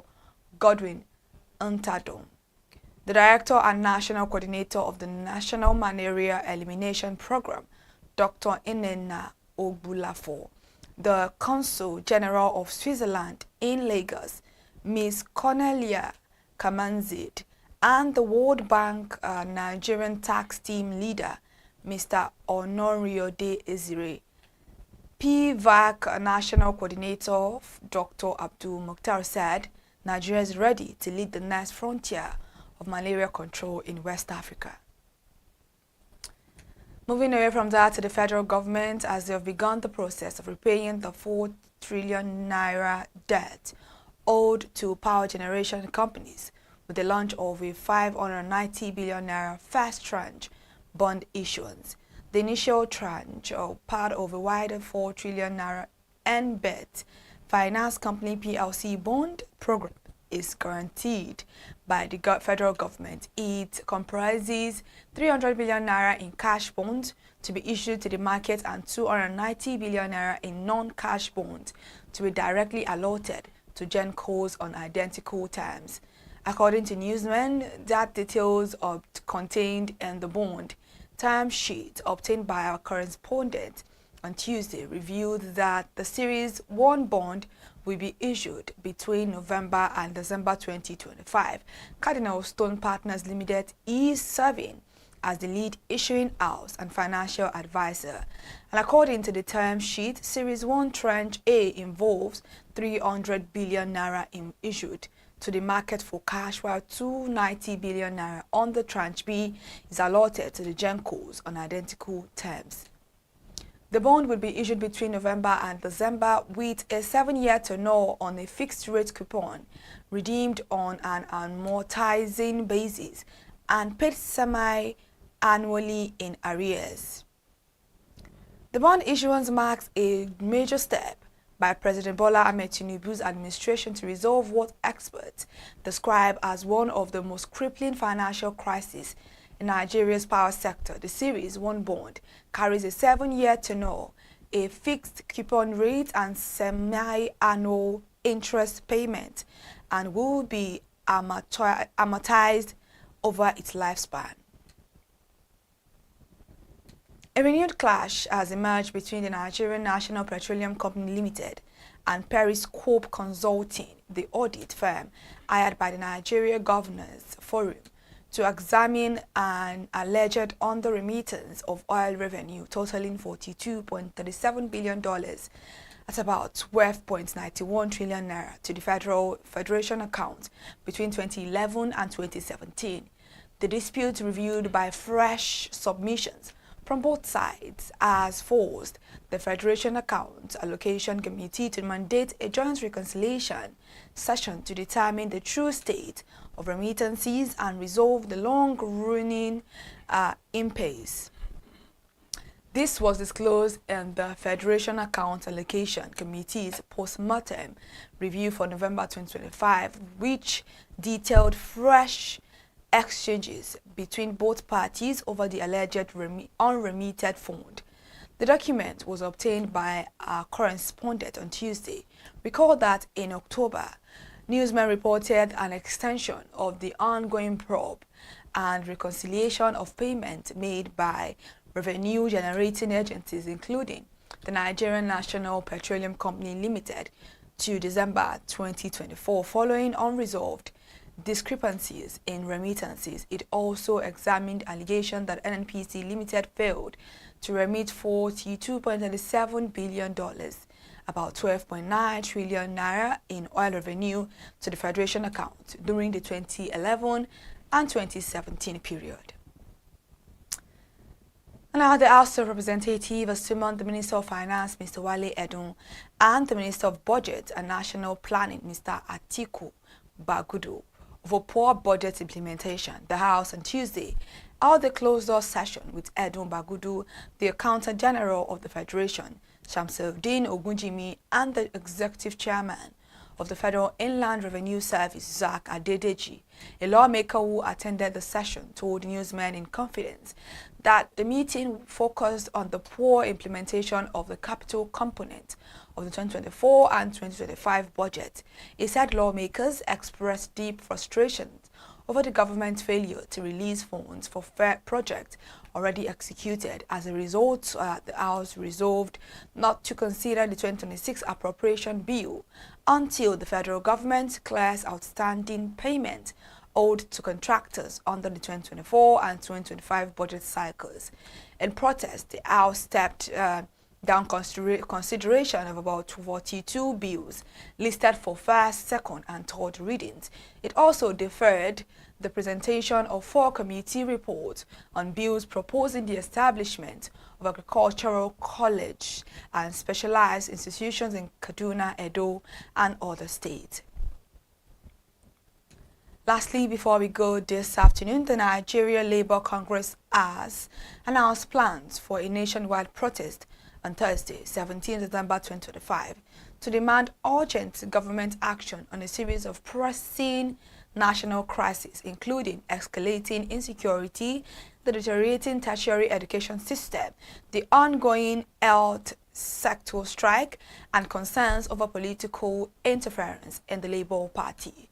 The announcement followed the union's National Executive Council meeting held at the NNC Sub-Secretariat in Yaba, Lagos, on Thursday, 4 December 2025. In the communique released after the meeting, the NEC expressed very serious concern over the worsening security situation in the country, citing the abduction of 24 girls from a boarding school in KB State on 17 November 2025, during which 2 staffs were killed. The NEC condemned the withdrawal of security personnel before the attack, describing it as a dastardly and criminal action, and warning that the surge in kidnappings targeting school children in Nigerian schools has reached an alarming level and requires immediate action by the Nigerian government. Approximately 139 million people are living in poverty in Nigeria as of 2025, according to the World Bank's Nigeria Development Update Report released in October 2025. The figure represents about 61 to 62% of Nigeria's total population, indicating a sharp increase from previous years and highlighting that poverty has deepened despite ongoing economic reforms. The NLC called on the federal government to take immediate steps to protect schools, particularly those in remote or high-risk areas, and demand a full investigation and prosecution of all individuals responsible for lapses in security. Thank you so much for joining us for the news this afternoon on ConsumerHallaTV. I'm Kikelomo Ajibola. To stay connected for more news updates, please follow us across all our social media platforms: Instagram, Facebook, X, and on TikTok at ConsumerHallaTV. On YouTube, subscription is absolutely free at ConsumerHallaTV. Thank you so much for joining us once again.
Hello, consumers. You have the right to be heard. Absolutely. So join us on the conversation, share your brand experience, where you tell us all your experiences about brand on the outer world via our YouTube channel every Wednesday from the hour of 4:20 to 5:20. All our social media platforms, ConsumerHallaTV. Share your brand experience. It's about storytelling. It's about experiences. Hello, consumers. You're welcome to another exciting episode of Consumer Voice on ConsumerHallaTV. I am Matilda Omenai. As you already know, Consumer Voice is a show where we'll be visiting different places in Lagos to check out people's preferences, hear what the consumers have to say about different leading brands that they make use of. Hello, it's your boy here, Iremofeko Foworola, and you know what? They call me the AUF General Overseer.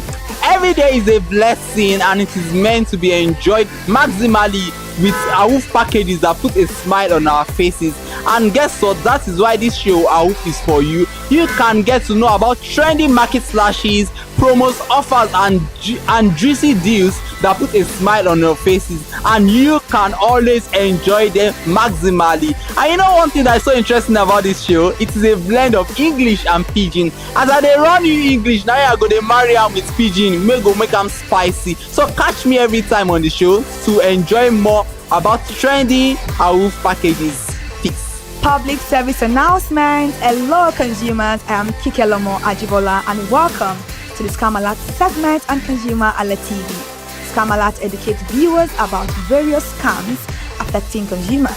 We learn tips on how to identify fraudulent activities and provide advice on protecting our personal information. We aim to raise awareness and empower viewers to avoid falling victim to scams. We cover various topics such as phishing, identity theft, fraudulent investment schemes, and many more. You want to catch up on how these scammers invade our lives? Join us every Tuesday by 12:30 p.m. for Scam Alert on our YouTube channel at ConsumerHalla TV. Subscription is absolutely free. And in case you're not following us across all our social media platforms, follow us on Instagram, Facebook, X, TikTok at ConsumerHalla TV. Don't say I didn't do anything for you this 2025. Bye. Welcome to In the Marketplace. We are taking you on a journey behind the scene of Nigeria's most vibrant market, from the sight and sound of the market to the stories of the people who makes it thrive. We will be sharing the untold stories that brings this market to life. Join us as we explore the history, challenges, and triumphs of the market vendors. We will dive into the daily lives of the people who call markets home and uncover the secret that makes this market special. You will get to see the passion, energy, and dedication that goes into making this market success. Tune in to the In the Marketplace on ConsumerHalla TV on Thursday by 11 a.m. to experience the sight and sound. Don't forget to follow us on all our social media handle on ConsumerHalla TV. I am Elizabeth Abefe. Hello, fellow consumers. Are you looking for a program where we give analysis about brand and a program where we project the voice of the consumer? Join my team and I on Consumer Analytics and Resolution Box by calling on the program to get your issues resolved.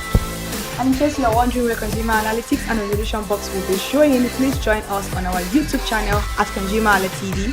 Subscription is free by 2 p.m. to 4 o'clock p.m. every Mondays and Wednesdays. Consumer Analytics and Resolution Box will be airing and will be here to provide you any information on brands and also issues that you have pending for us to resolve. Also follow us across all our other social media platforms, Instagram, Facebook, X, TikTok at ConsumerHalla TV. And that is why at ConsumerHalla TV, you deserve to be heard. Hi everyone, I am Iri Ayomikunle Eke. Join me live on Perspective every Mondays to Friday from the hour of 9 to 10, where we have meaningful and engaging conversations about all the burning and pressing issues making the round. Issues related to our economy and consumers. It's conversing, it's relatable, it's beyond interview. We have expert analysts who gives updated analysis about all aspects of a conversation. Join the moving train by subscribing to our YouTube channel, ConsumerHalla TV, and do well to follow us on all our social media platforms, ConsumerHalla TV. Stay informed. Thank you. I am Matilda Omenai. As you already know, Marketing is the show where we visit different markets across Nigeria, Lagos, to check out the prices of different things, ranging from household items to foodstuffs to cosmetics, electronics, every other thing. In a world of hustle and bustle, entertainment keeps us alive. And that is why at ConsumerHallaTV, we ensure you enjoy all around 360-degree entertainment program. Screen Time is the show for you, where you enjoy top 5 countdown, celebrity of the week, exclusive interview, and other segments. Don't mind him, he's just a jealous person. Oh, His new movie release, update, and Screen Time. I'm going to enjoy myself because this is my favorite time on the program. I get to recommend good movie for you, and I'm also waiting for you to recommend movies to me also in the comment section. Screen Time is not just all about entertainment, it is relaxing and also educational. So that is why we are bringing to you Screen Time on ConsumerHallaTV. And in case you're wondering where to join us every Mondays by 5:00 p.m. at ConsumerHallaTV on our YouTube channel. Subscription is very, very free. And in case you have not followed us across all our social media platforms, please do so. We are begging you, on Instagram, Facebook, Twitter, and also TikTok at ConsumerHallaTV. What are you waiting for? Click on that follow and subscribe right now. And from the I to the R to the E to the M to the F to the E, my name is Iremofe Kokorola, the man always clothed in wealth and strength. And I am Kikelomo Ajibola. Toodles! Hi people, my name is Mo Fakorede and I am a filmmaker and a film director, and you're watching ConsumerHallaTV. ConsumerHallaTV is everything consumer advocacy, consumer rights, everything that has to do with consumers. On this TV, you'll watch, you'll learn, you'll be educated, and you'll be entertained. Keep watching ConsumerHallaTV. My name is Olubukola Ozone, a photographer and a social media enthusiast. You're watching ConsumerHallaTV. It's a consumer advocacy TV. If you have a problem, any consumer related problem, just holla at them, just like their name implies, and they're going to get it sorted for you. Keep watching, stay tuned. Thank you very much. Hi guys, my name is Joba Jalabi. I'm a marketing communications professional. I currently lead marketing at Flash Change, a fintech startup. Keep watching ConsumerHallaTV, a consumer advocacy channel. Hello, my name is Rotimi. I'm an actor and I am on ConsumerHallaTV. Now, ConsumerHallaTV is a consumer advocacy channel. So if you have any issues, consumer-related issues with brands and services, you can reach out to them and they will be sure to handle it or to cater to you. Thank you so much. Hi guys, my name is Iyebiye Adeton. I'm a film poster designer and illustrator. This is ConsumerHallaTV. It's a consumer advocacy channel. We show content on consumers-based news, entertainment, and all of that. So I urge you guys to stay tuned to ConsumerHallaTV. My name is Anoluwapo Alao, a sales consultant for Star Times Nigeria. This is a ConsumerHallaTV, where they discuss anything consumer needs and get knowledge about anything about consumer. So keep watching it. Hi, my name is Adebola Ogushino. I'm a filmmaker and you're watching ConsumerHallaTV. Any consumer related issues, they've got you. Hi, my name is Stephen Olorunshisi. I'm a strategy and sales professional, currently working with Obey, and you're watching ConsumerHallaTV. I mean, this is one of the channels that you don't want to but stay on. Consumer advocacy, brand promotion, everything consumer, what you need to learn for your business to grow. This is a channel where you learn, where you experience entertainment to but it's good for businesses, for brands, and for an entrepreneur. If you want to know more about businesses, want to know more about brands, please stay watching. Alright, thank you so much, ConsumerHallaTV. Keep watching. Hello, good day. My name is Tunde Balogun. I'm the lead pastor at the Kingsborough Church in London. And you're watching ConsumerHallaTV, which is a new initiation into the TV industry in Nigeria, the first of its kind in Nigeria. And I know that it's going to bring value and quality into the service industry. ConsumerHallaTV is here to offer value to service industry and to give a voice to consumers, bring awareness to the brand industry, and also bring education to what it is to have quality for what you paid for. I know that through ConsumerHallaTV, you are going to be able to get what you have paid for quality-wise and also give a voice to you in wherever it is that you do. I am here to support and give a shout out to say that keep watching ConsumerHalla TV and we'll have a better quality for value in Nigeria and in the global space. Please continue to watch ConsumerHalla TV because it is here to make things work better for you. It is on this note that I would like to say a big congratulations to the chairman and CEO of ConsumerHalla TV, Pastor Tunde Olufowora, and all the staffs of this great organization. Thank you for what you do. You are making things happen for us, and I pray that God bless you. Thank you. Hello, my name is Toyin Balogun. I'm here to give a shout out to ConsumerHalla TV, #1 platform helping you to shop smart, spend wisely, and live better. Anytime you have any kind of issues with your shopping, or you want to know a very honest review, please contact ConsumerHalla TV. Here to help you, and please join the community where we can all make life easy and better for all of us. Hey there, do you know in the world today, everyone is a consumer, and as consumers, we all have the right to be heard. In Nigeria today, as a consumer, you have all right to product information, right to fair pricing, right to return goods, right to product labeling, right to fair dealings, and a lot more. Well then, have you heard about the new media channel? ConsumerHalla TV. ConsumerHalla TV. ConsumerHalla TV. At ConsumerHalla TV, our goal is to inform and educate consumers in Nigeria with insightful news alongside development within the fast-paced world of consumers through well-researched, specialized, and analytical content. Our vision at ConsumerHalla TV is to create an engaging platform that provides right connections for meaningful brands in Nigeria, thus creating a more caring world for consumers where business thrive. And guess what? Our ConsumerHalla brand is the first consumer complaint resolution portal in Nigeria, powered by a 72-hour feedback mechanism. We offer consumer advocacy, informative talk shows, branding promotions, advertising, and lots more. Connect with us via our YouTube channel at ConsumerHalla TV. Follow us on our Facebook page, ConsumerHalla TV, our Instagram page, ConsumerHalla TV, and do well to subscribe to our YouTube channel. Subscription is free, ConsumerHalla TV.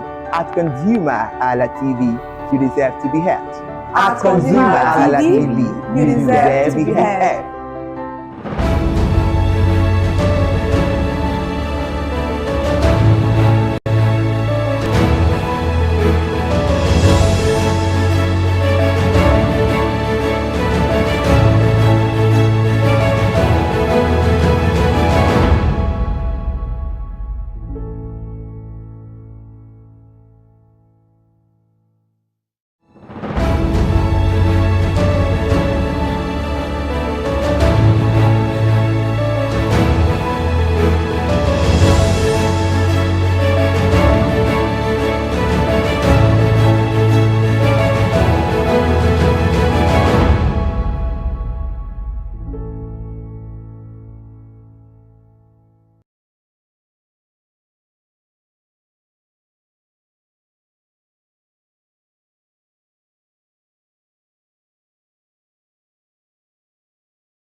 Thank you so much for joining us. Good afternoon. Welcome to Consumer Analytics on ConsumerHalla TV, where we analyze and project the voice of the consumers. I am Ire Ayo Mikunle Eke. Today is the 10th day in the month of December, and looking at the side of things, it's 15 days to Christmas. Wow, we're grateful to God to be alive. It's a privilege, and we're thankful. Thank you so much for joining us on Consumer Analytics. It's going to be a very insightful one, because all the thing we discuss on this program is based on consumer, is based on We All is something we can relate with. We appreciate you for joining us once again. Good afternoon. All right, good afternoon and welcome to Consumer Analytics once again on ConsumerHalla TV. I am Kike Lomo Ajibola, and like you rightly said, Consumer Analytics is especially for the consumers, and it's going to be leading into Resolution Box where is a calling program, and you can always call us in to tell us anything that has to do with you as a consumer, any manufacturer's issue, any product issue. Trust me, Consumer Analytics is here for you, and today's program is going to also be a very beautiful one. Thank you once again for joining us. All right, interesting. Launch is set after Kike, so we need to start digging it in and start, having a portion. I'm very sure you want a very large portion of the lunch this afternoon. All right, then we're talking about ear cream today. That is what we're looking at, because we've done a whole lot of stuff. We've talked about skincare, we talk about so many things on Consumer Analytics. Now it's time to major and focus on hair. And when we're talking about hair cream, we know that of course it's superb. It's something that nourishes the hair. It makes the hair looks healthy, soften the hair. Hair cream does a whole lot. It avoids skin irritation, and about that, hair care is an essential part of our daily routine. And there are many products and techniques that help to keep our hair healthy and looking great. Kike, let me turn to you for some insight about hair cream. Do you use hair cream or you use hair oil? And if you are using hair cream, which one is your favorite brand? I don't like hair creams, actually. I'm not a fan of it. I've never really been a fan of hair cream. But I think, yeah, I use hair oil. I don't buy it, I make it myself. So yeah. Really? Yeah. I think ladies use hair oil more than hair cream. It's just the smell. So educate us better, Kike. How did you learn it somewhere, or how did you get to know that insider knowledge about hair oil? My mother's side, and because nuts and everything, so most of the time we do make our own hair oil. I grew up knowing that my mom makes hair oil, so yeah, that's the particular one I've been using until now. I make hair oil, not like every time, but and it lasts. You make it in a large portion. Yes, it lasts long, and even if I don't make it, I can always go back home to my mom's place for her to give it to me. Yeah. So that means lucky. So your kids will be lucky. So they will not be buying hair cream. They will not be buying hair oil. You make it. If they like hair cream, I don't have an issue. But I'm not a fan of it, actually. I'm just not a fan of hair cream. So can you tell us the major ingredient of the hair oil that you? Oh, coconut oil, weed. Everybody knows that cannabis. Anyone you want to call it, weed, rosemary. Is it rosemary scent? Yeah, no, rosemary. You can use the leaf. You can use rosemary. It looks like thyme. Honestly, it's coming to mind. I'm trying to remember before I even came on the program. You make use of shea butter too? No, not shea butter. No, I don't put shea butter in it. If you can beat it to frost it like a shea butter if you want, but I don't like it. So yeah, I think shea butter makes the hair dirty underneath because of the thickness. So I don't like it.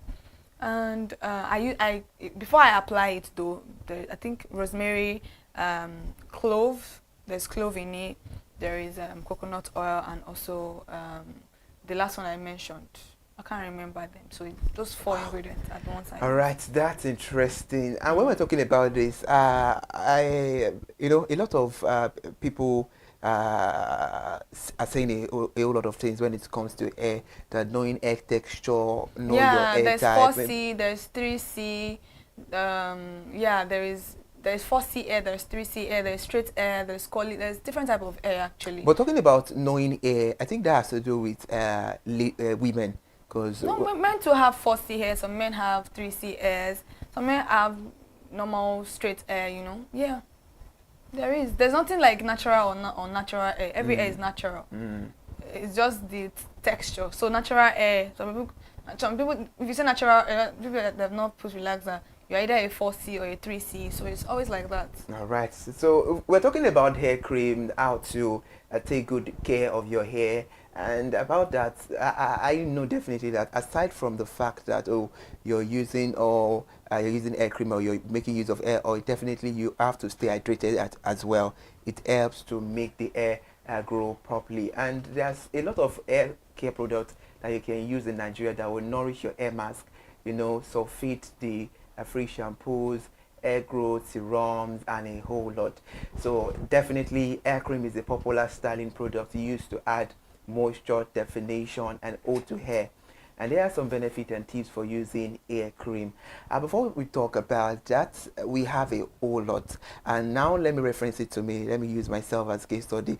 Talking about hair cream, I use Apple. Yeah, I know of Apple and Soulmates. They're very popular. Soulmate, they're popular. When from my stepmom, she uses Soulmates. So I've tried it before, but I just don't like hair cream on my hair. So yeah, I think So I know of Dermatol. Yeah, Dermatol, of course, it is popular. We know that it's kind of peppermint and peppery and all of that. And that's one of them. Though it works very faster, especially when you have skin irritation, maybe you have dandruff and a whole lot of that. When you apply it to it, it works very well. But I prefer Apple because of the fragrance. It smells so nice. You know, when you open it, the fragrance you owes to you, and it comes out well. So that's one of the reasons why I use Apple. And since I've been using Apple, I don't have any cost to change it because it makes my hair shine, and it gives me this texture.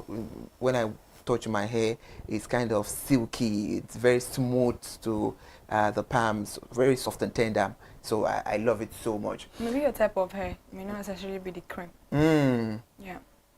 Because most people that have used Apple are always saying that saying the same thing, that it makes their hair soft, tender, and smooth.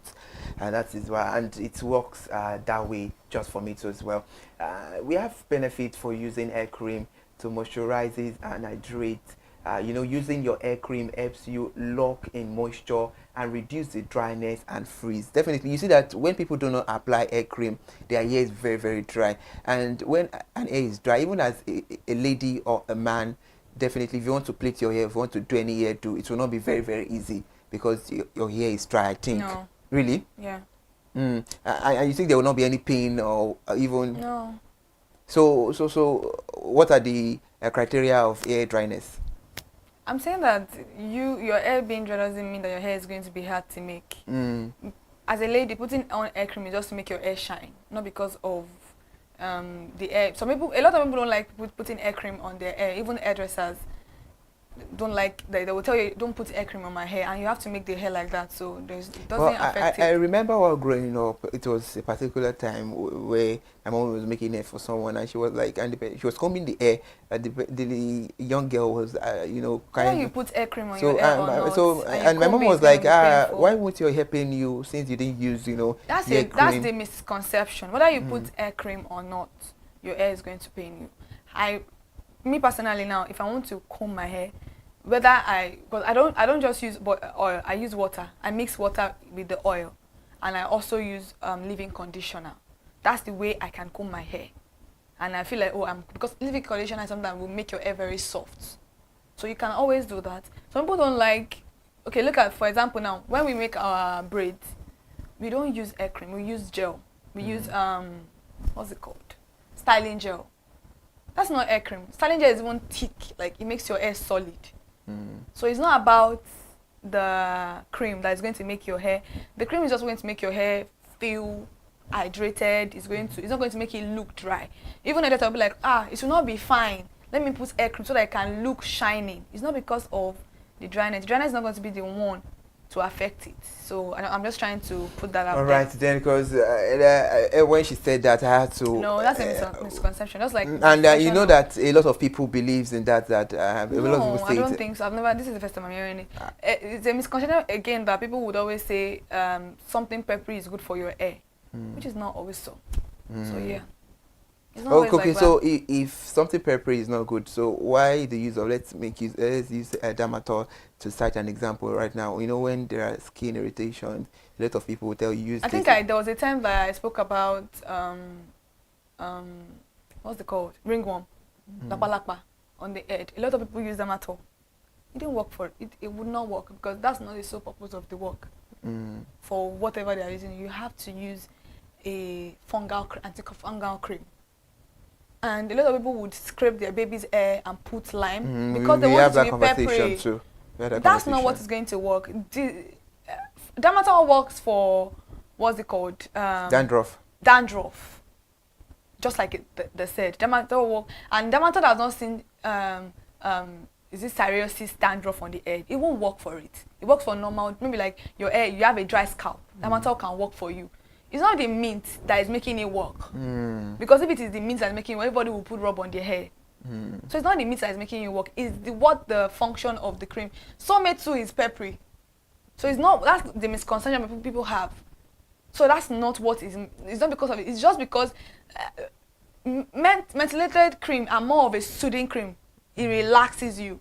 Just like there's some pads that women use that mentholated, they have this mint feeling. And it makes that place feel relaxing.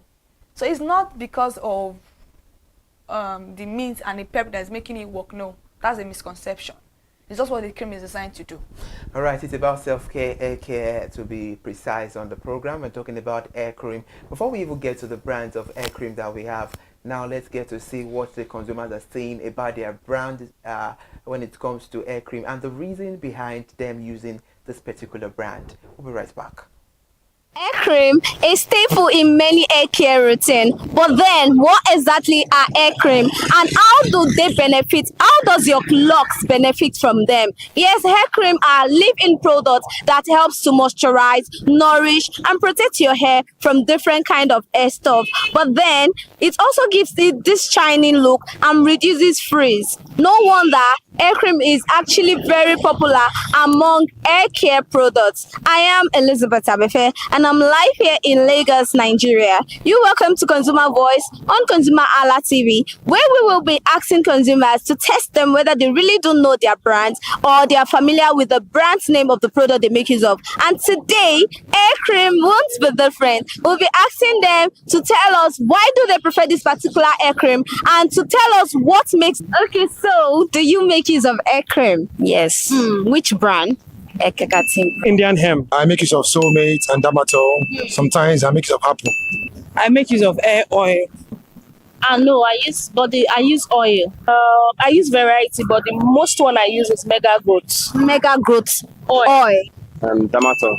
Soulmate. Hello consumers, thank you for sharing your hair care routine journey with us, and I must say this episode, it is lit. It is everything because consumers know the main reason why they need to take care of their hair, and I must say a lot of people prefer hair oil to hair cream. Before, the focus was to find the hair brand products people make use on their hair, the hair cream product, but then there was a twist because consumer majorly tell me why they prefer hair oil to hair cream, and it is a wrap on this episode. Thank you for joining with us on this episode and staying tuned with us on this episode. I am Elizabeth Abefe and you're watching Consumer Voice on ConsumerHalla TV. Do not forget to like, subscribe, follow and comment under the comment section which hair care cream or what is your hair care routine, because we can never say you will be helping another person grow their hair. And that is all on today's edition. Bye for now. We appreciate the consumers for knowing what suits them and what works for them perfectly. That is a joy for me actually there. And talking about all these kinds of product of brands, we know that what works for A would definitely not work for B. So people have varieties of options. People use a whole lot of things actually, because the intention that our reporter Elizabeth Abefe on hair cream, but a lot of people, quite 2 or 3, said they're using hair oil. So that shows that hair cream is not the only way or is not the only care you can use for your hair. Yeah, a lot of people stop using hair cream. A lot of people stop using hair cream. There are other reasons for why they stopped using hair cream, because they didn't. I think a friend of mine told me that it's cut her hair. It makes her hair break.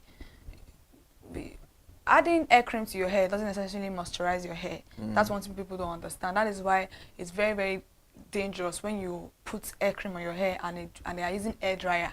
It's like you're frying your hair. Because it's like you put oil on fire, you now placed fish inside of it, so it's frying your hair. So I think that's one of the reasons why a lot of ladies have now switched away from hair cream to hair oil. So that's what I'm talking about, the fact that right from the beginning, I knew that hair cream was not something that I would. My mom always say, why do we want to use hair cream?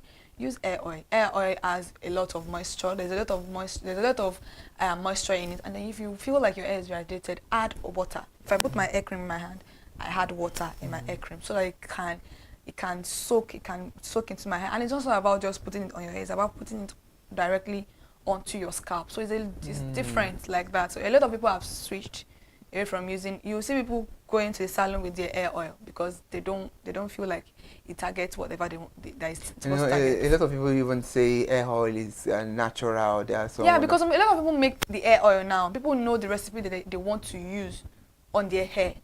So it's very, very different. So it's very different from way back that everybody using a soulmate, stuff like that. So yeah.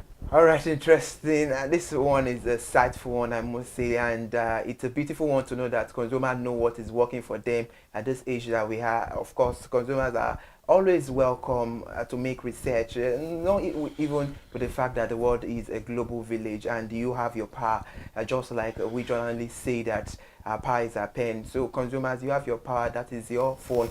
Make a research to know what suits you appropriately, that is needed. Now let's get to know what the consumers are saying about their favorite brand.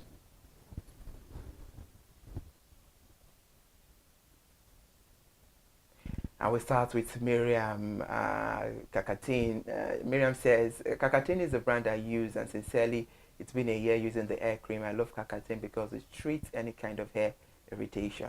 Wow. I thought Kakatin was for face. Now they have the hair creams as well. Okay. And Cole Onimole says it's the in their age, and it is the hair cream I use. It was referred to me, and I tried my luck. Hair cream prevents dry scalp, 8/10.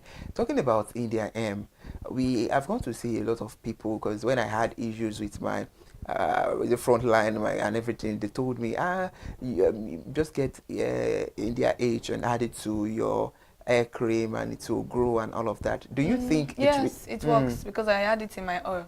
It works. That's one of the main ingredients in growing your hair. So it works very well.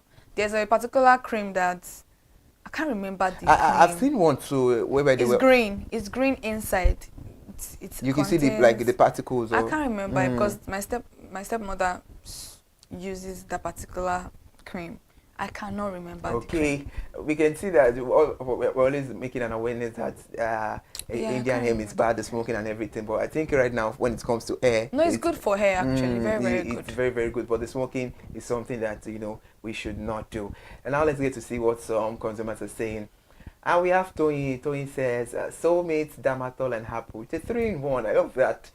Tony says, Soulmate is kind of peppermint after babbing. I use Soulmate and Damatol Apple. And Apple is what I use frequently, and it helps to grow my hair. Hair cream helps your hair shine. And for the 3 brand of the hair cream I use, it's a 10/10. Wow. Interesting. Soulmate, Damatol, and Apple. And now we move to Blessing. Blessing says hair oil. I use hair oil, not hair cream, a natural hair product, and it really helps with my front hair. But I've previously used Soulmate, Apple, and Damatol. And now to Rosemary. Rosemary says hair oil. I use hair oil, natural hair oil, essential hair oil of my. Okay, she said it makes my hair softer and natural, but of reference, I've used Petal hair cream before. Wow, that's true. Talking about Petal hair cream, it's been a long time I've seen that hair cream. All right, we have MM. Okay, Mega Growth Oil is what I use. She says, cause the serum is not as heavy as hair cream brands. Exactly. Mega Growth makes my hair shining, luxurious, and silky, and I don't manipulate my hair. And I don't plait my hair too much. That's me. And Angel says Damatol, and I've been on the brand for 3 to 4 years because it treats my hair well by making it free from irritation and makes my hair softer. I love Damatol, but it should reduce the smell complexity. Ratings 8.5/10. All right, then that is interesting. A whole lot of review, a whole lot of analysis right there, which is what's the information. Talking about Damatol, a consumer says they should reduce the smell complexity. That's one of the reasons why I don't like hair creams. It's the smell. It throws me off, actually. I can't be using hair cream and then my eyes are watery. That means the hair oil which you use yourself are odorless, right? They're not odorless, but it's like you are putting food in your hair. Let's put it that way. Just there. Very nice. It smells like jollof rice. All right, interesting, and we can see that all hair cream brands are doing very, very well, and each producer, each manufacturers have their targeted consumers. But a manufacturers, we need to look into the aspect or into what the consumers are saying about, the feedback. And I'm very sure we all know feedback is not any form of critics, and by you giving attention to your feedback, definitely you would make a better product, and consumers will testify and adhere to your brand and even refer your brand to people that it's now top notch, they've changed the game and all of that. And we can see that hair oil is doing the magic. It's natural. I can't wait to know how to do these things. Talking about hair oil, I think I'll watch some videos and I'll ask you to. I think I want to try it and see the outcome of hair oil. We are moving into resolution box in a very few minutes. Thank you so much for staying with us. All brands are doing very well. Amazing job, because I can say that even before we started switching to hair oil, all these hair cream brands have been the OG before IG. They've been in existence. They've done at a point in time we've used them, and it's so beautiful that they are still in existence and they are still doing that job. That is kudos to them, because that shows power of resilience and consistency. We appreciate all brands for doing their job. We'll be right back. The solution box will be here in a minute.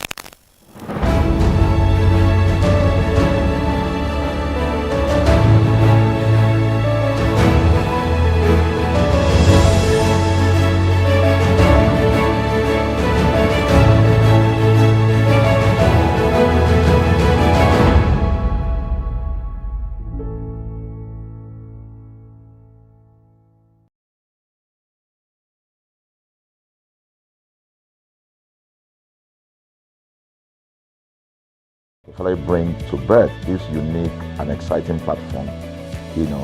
So it's a digital telecast, and our goal is to further connect consumers in Nigeria to brands with insightful news, development within the fast-paced world of consumers. The world of consumers is growing at a very fast pace, so we want to inform Nigerians. We want to get them educated about their rights, So our role is that we're going to educate consumers in Nigeria, all right? So by bringing them specialized and what you call analytical, research-based content generation that will inform, educate, sensitize the audience, So that's ConsumerHalla TV. So I call it an offshoot of our ConsumerHalla brand. ConsumerHalla brand actually was the first we call it the first complaint or consumer complaint resolution portal. When we started it about 10 years ago, or about 7 years ago, it became the first complaint resolution portal.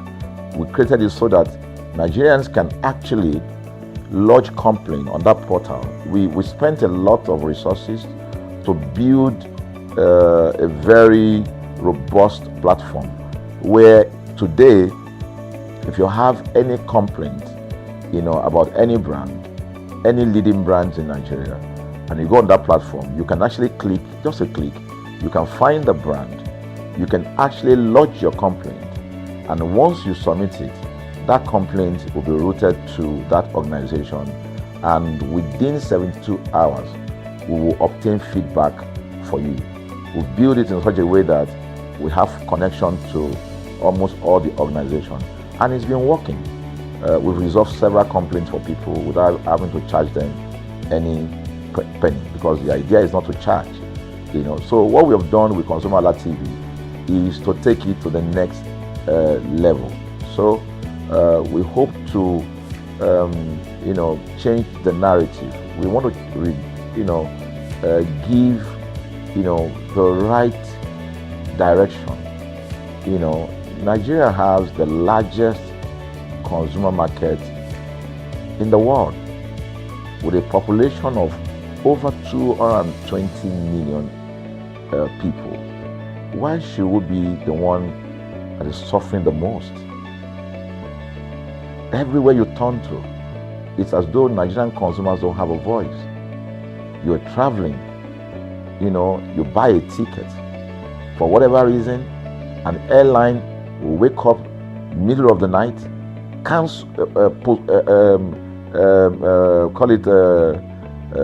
delay the flight for whatever reason, and then you'll be waiting at the airport for hours. You'll be there for 2 hours, 3 hours, no any explanation.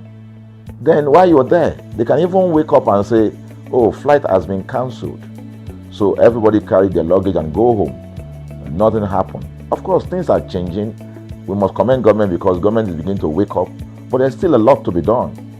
And we believe that we can help to make, bring about those right changes. So we offer deliberately, part of what we do is that we also offer advocacy. All right. We're not just an advocacy organization, but we offer advocacy. We have a legal team. We have lawyers that are registered on our platform, all right, that can also take up cases. Okay, so and we've taken up many cases like that, and won those cases. So ConsumerHalla is a platform to help consumers to. We're not fighting brands, but rather we say we're bringing about an amicable, resolution of conflict, such that it will be beneficial to the consumers and also be beneficial to the brand. I remember the word of Jeff Bezos. Bezos is the founder of Amazon. He said that the most important single thing, all right, for an organization is to focus obsessively, use the word obsessively, on the customer. We often say that customers is a king. They should sit at the top of the ladder. In our environment, customers are the ladder. A brand wakes up today, decide what product to produce. They wake up today, decide how much the consumer should pay. They wake up to decide everything for consumers. So consumers are just at the receiving end, and yet they are milking the consumers. There's no price regulation in this country, none. People just wake up and fix prices. Look at the power. Government wakes up, we change policy, we wake up and we get people to pay more. We think it's time for consumers to begin to speak out. In speaking out, in engaging, we can get the brand to begin to do what is right. And of course, I know that the consumers themselves need to be educated. So our role, our vision also is to ensure that we educate consumers, we bring awareness. A lot of Nigerian consumers don't even know about their rights. You buy a product from a supermarket. I've had this experience. You buy a product from a supermarket, all right? For whatever reason, you take that product back to your house, and maybe something went wrong somewhere. By the time you take that product back to the shop where you bought it from, and you say, Oga, this thing, you know what's going to tell you? Oga, na me make am. Na me make am now. That's why I buy am. Meaning that there's nothing I can do to the product. So you lose the product, then you lose your money, because the money is not refunded. The product you can't use. Only in Nigeria. Only in Nigeria. Let me give you another experience I had. In the course of this, because I went around, in doing this, I was in US, I was in UK, I was in South Africa, I was in Germany, just because of this, to just study the environment. You know, I was in a friend's house in UK, in London, you know, and then what happened? We were going to go out, and he was going to dress up. So he said, oh, to me, I was seated in his sitting room. So he said, oh, wait a minute, I picked up an iron, that's the pressing iron, 2 days ago or so from a store. You know, oh, let me try this, let me just try and use that to iron my shirt and we can go out. So I was seated, the TV was on, I was watching. While I watched him, he brought out the pressing board, you know, spread it out, brought the iron out in my presence, plugged in the iron, and then as soon as he switched on the power button, we just had a spark. Boom! Ooh. The guy was raged. Then he goes, what just happened? So he said, no, these guys are in trouble, they're in soup. I was thinking, what are you going to do? You know, I was trying to compare that experience to what would have happened in Nigeria. In my presence there, he opened the pack, there was a card inside it. Inside that card was a call, number to call. And they called the shop or wherever he got the thing from.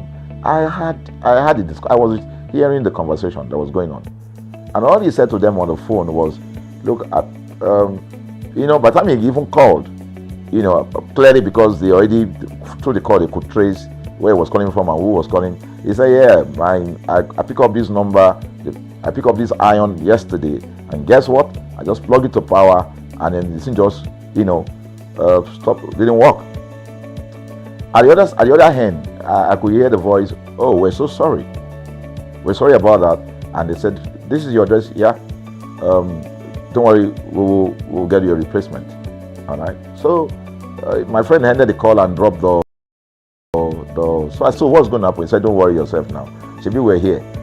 They will bring a replacement. I said, yes.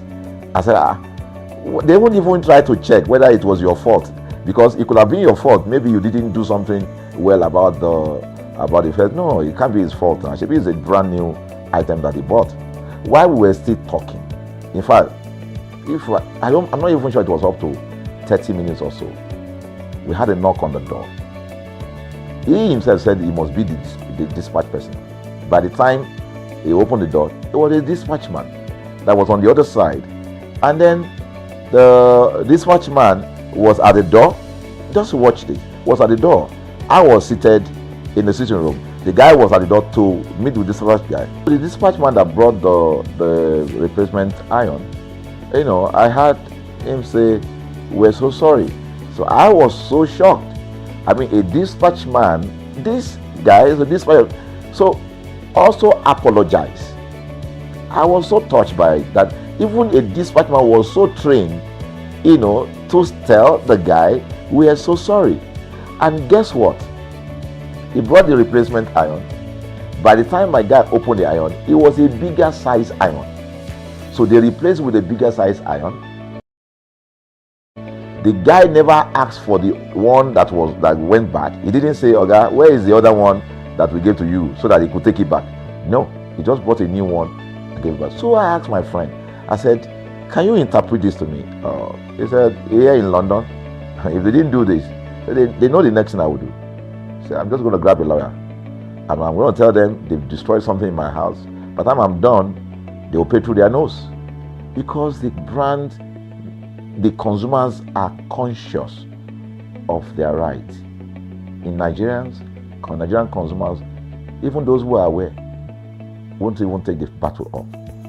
Everybody just go, what can we do now? Today they wake up and ban this. What can we do now? So we're going to change the narrative. We have to stand up. So the vision of ConsumerHallaTV is really to create an engagement platform that constantly mirrors the minds of consumers and provides right connections for meaningful brands in Nigeria. Thus, we believe, we'll be forming part of that our overall vision of creating a more caring world of consumers where businesses thrive. So I think that we'll make our impact. We ask you to join us on this journey. ConsumerHalla TV will drive engagement. It will also be there to help to promote brands that are doing what is right. So we're not out to criticize any brand, rather we have to complement what the brands are doing, because there is no organization that or a business that was set up to fail. Nobody set up a business to fail. So there are just gaps that needs to be fixed. So together we can fix things, and together we believe that we will create the right story for consumers in Nigeria. Thank you very much.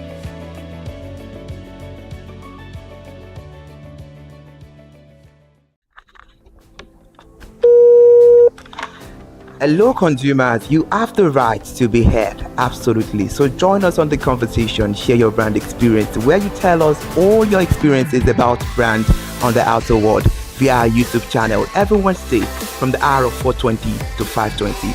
You can watch us via our YouTube channel, ConsumerHalla TV, and subscription is free. Follow us on all our social media platforms, ConsumerHalla TV. Share your brand experience. It's about storytelling. It's about experiencing. Hello consumers, you're welcome to another exciting episode of Consumer Voice on ConsumerHalla TV. I am Matilda Omenai. As you already know, Consumer Voice is a show where we'll be visiting different places in Lagos to check out people's preferences, hear what the consumers have to say about different leading brands that they make use of. Hello, it's your boy here, Iremofeko Foworola, and you know what? They call me the AWUF General Overseer. Every day is a blessing, and it is meant to be enjoyed maximally with AWUF packages that put a smile on our faces. And guess what? That is why this show AWUF is for you. You can get to know about